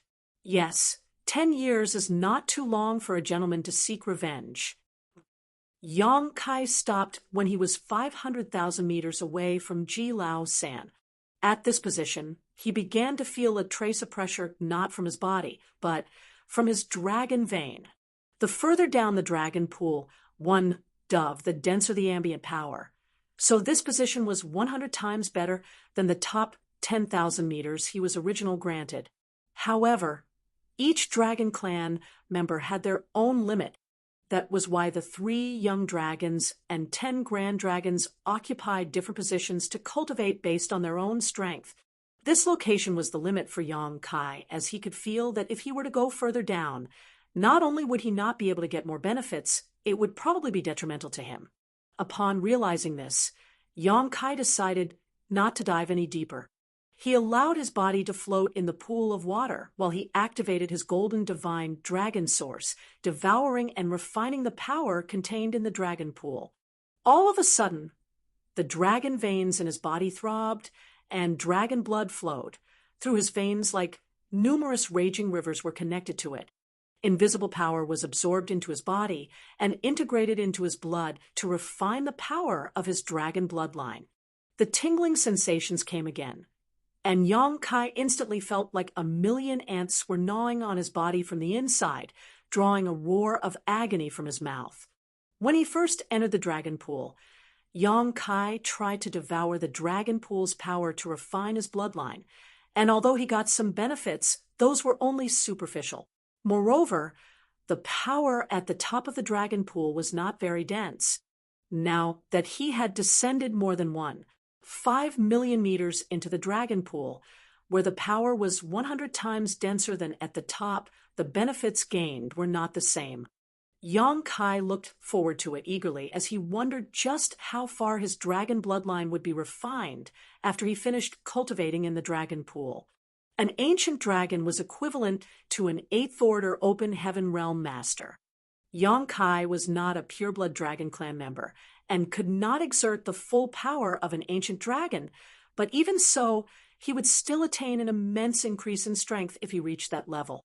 Old ancestor Xiao Xiao considered that the crusade was dangerous, and Yang Kai's 7th order cultivation may not be enough for him to protect himself. Thus, she, along with the other old ancestors, struck a deal to allow him to come to the dragon pool to enhance his strength. If he could advance to become an ancient dragon, then Yang Kai's ability to protect himself during the crusade would be greatly increased.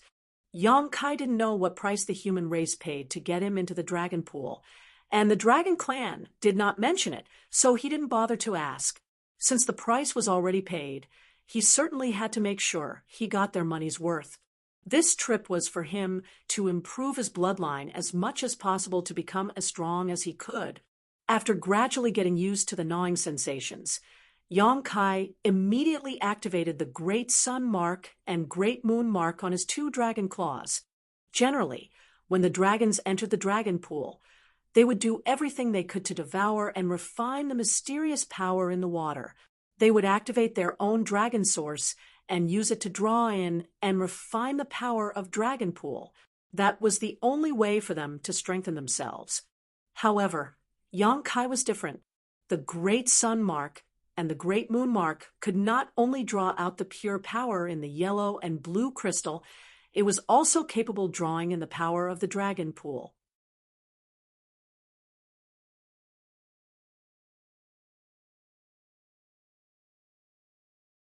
As soon as the 2 great marks appeared, Yang Kai's 2 dragon claws instantly turned into 2 black holes, and the rich dragon pool power flowed into his body and was devoured by him. Instantly, Yang Kai's complexion changed dramatically. The power absorbed by the Great Sun and Great Moon marks was so immense that he could not endure it. His grand dragon body began to break open with countless wounds, out of which his dragon blood spurted. It was no wonder that the dragon clan members cultivated in the dragon pool at positions according to their own limits. Although the dragon pool power was beneficial to them, absorbing too much was counterproductive.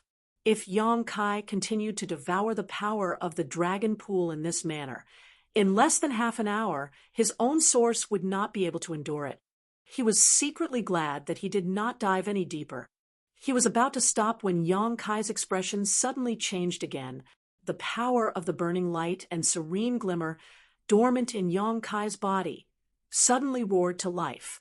Previously, when he tried it at the top of Dragon Pool, the power of Dragon Pool was not too strong, and it was well within Yang Kai's tolerance. Thus, he did not feel anything strange, as his bloodline improved extremely quickly. Now that the Dragon Pool power he had swallowed exceeded his limits, the effect of the burning light and serene glimmer's power suddenly became obvious. When these 2 powers revived in his body, the intersection of yin and yang seemed to turn into an invisible millstone that began to swiftly and effectively grind, and refine the dragon pool power he had devoured into his body, you're tuning into the Mystic Fist YouTube channel. Don't forget to subscribe and join us on this journey to catch the most captivating stories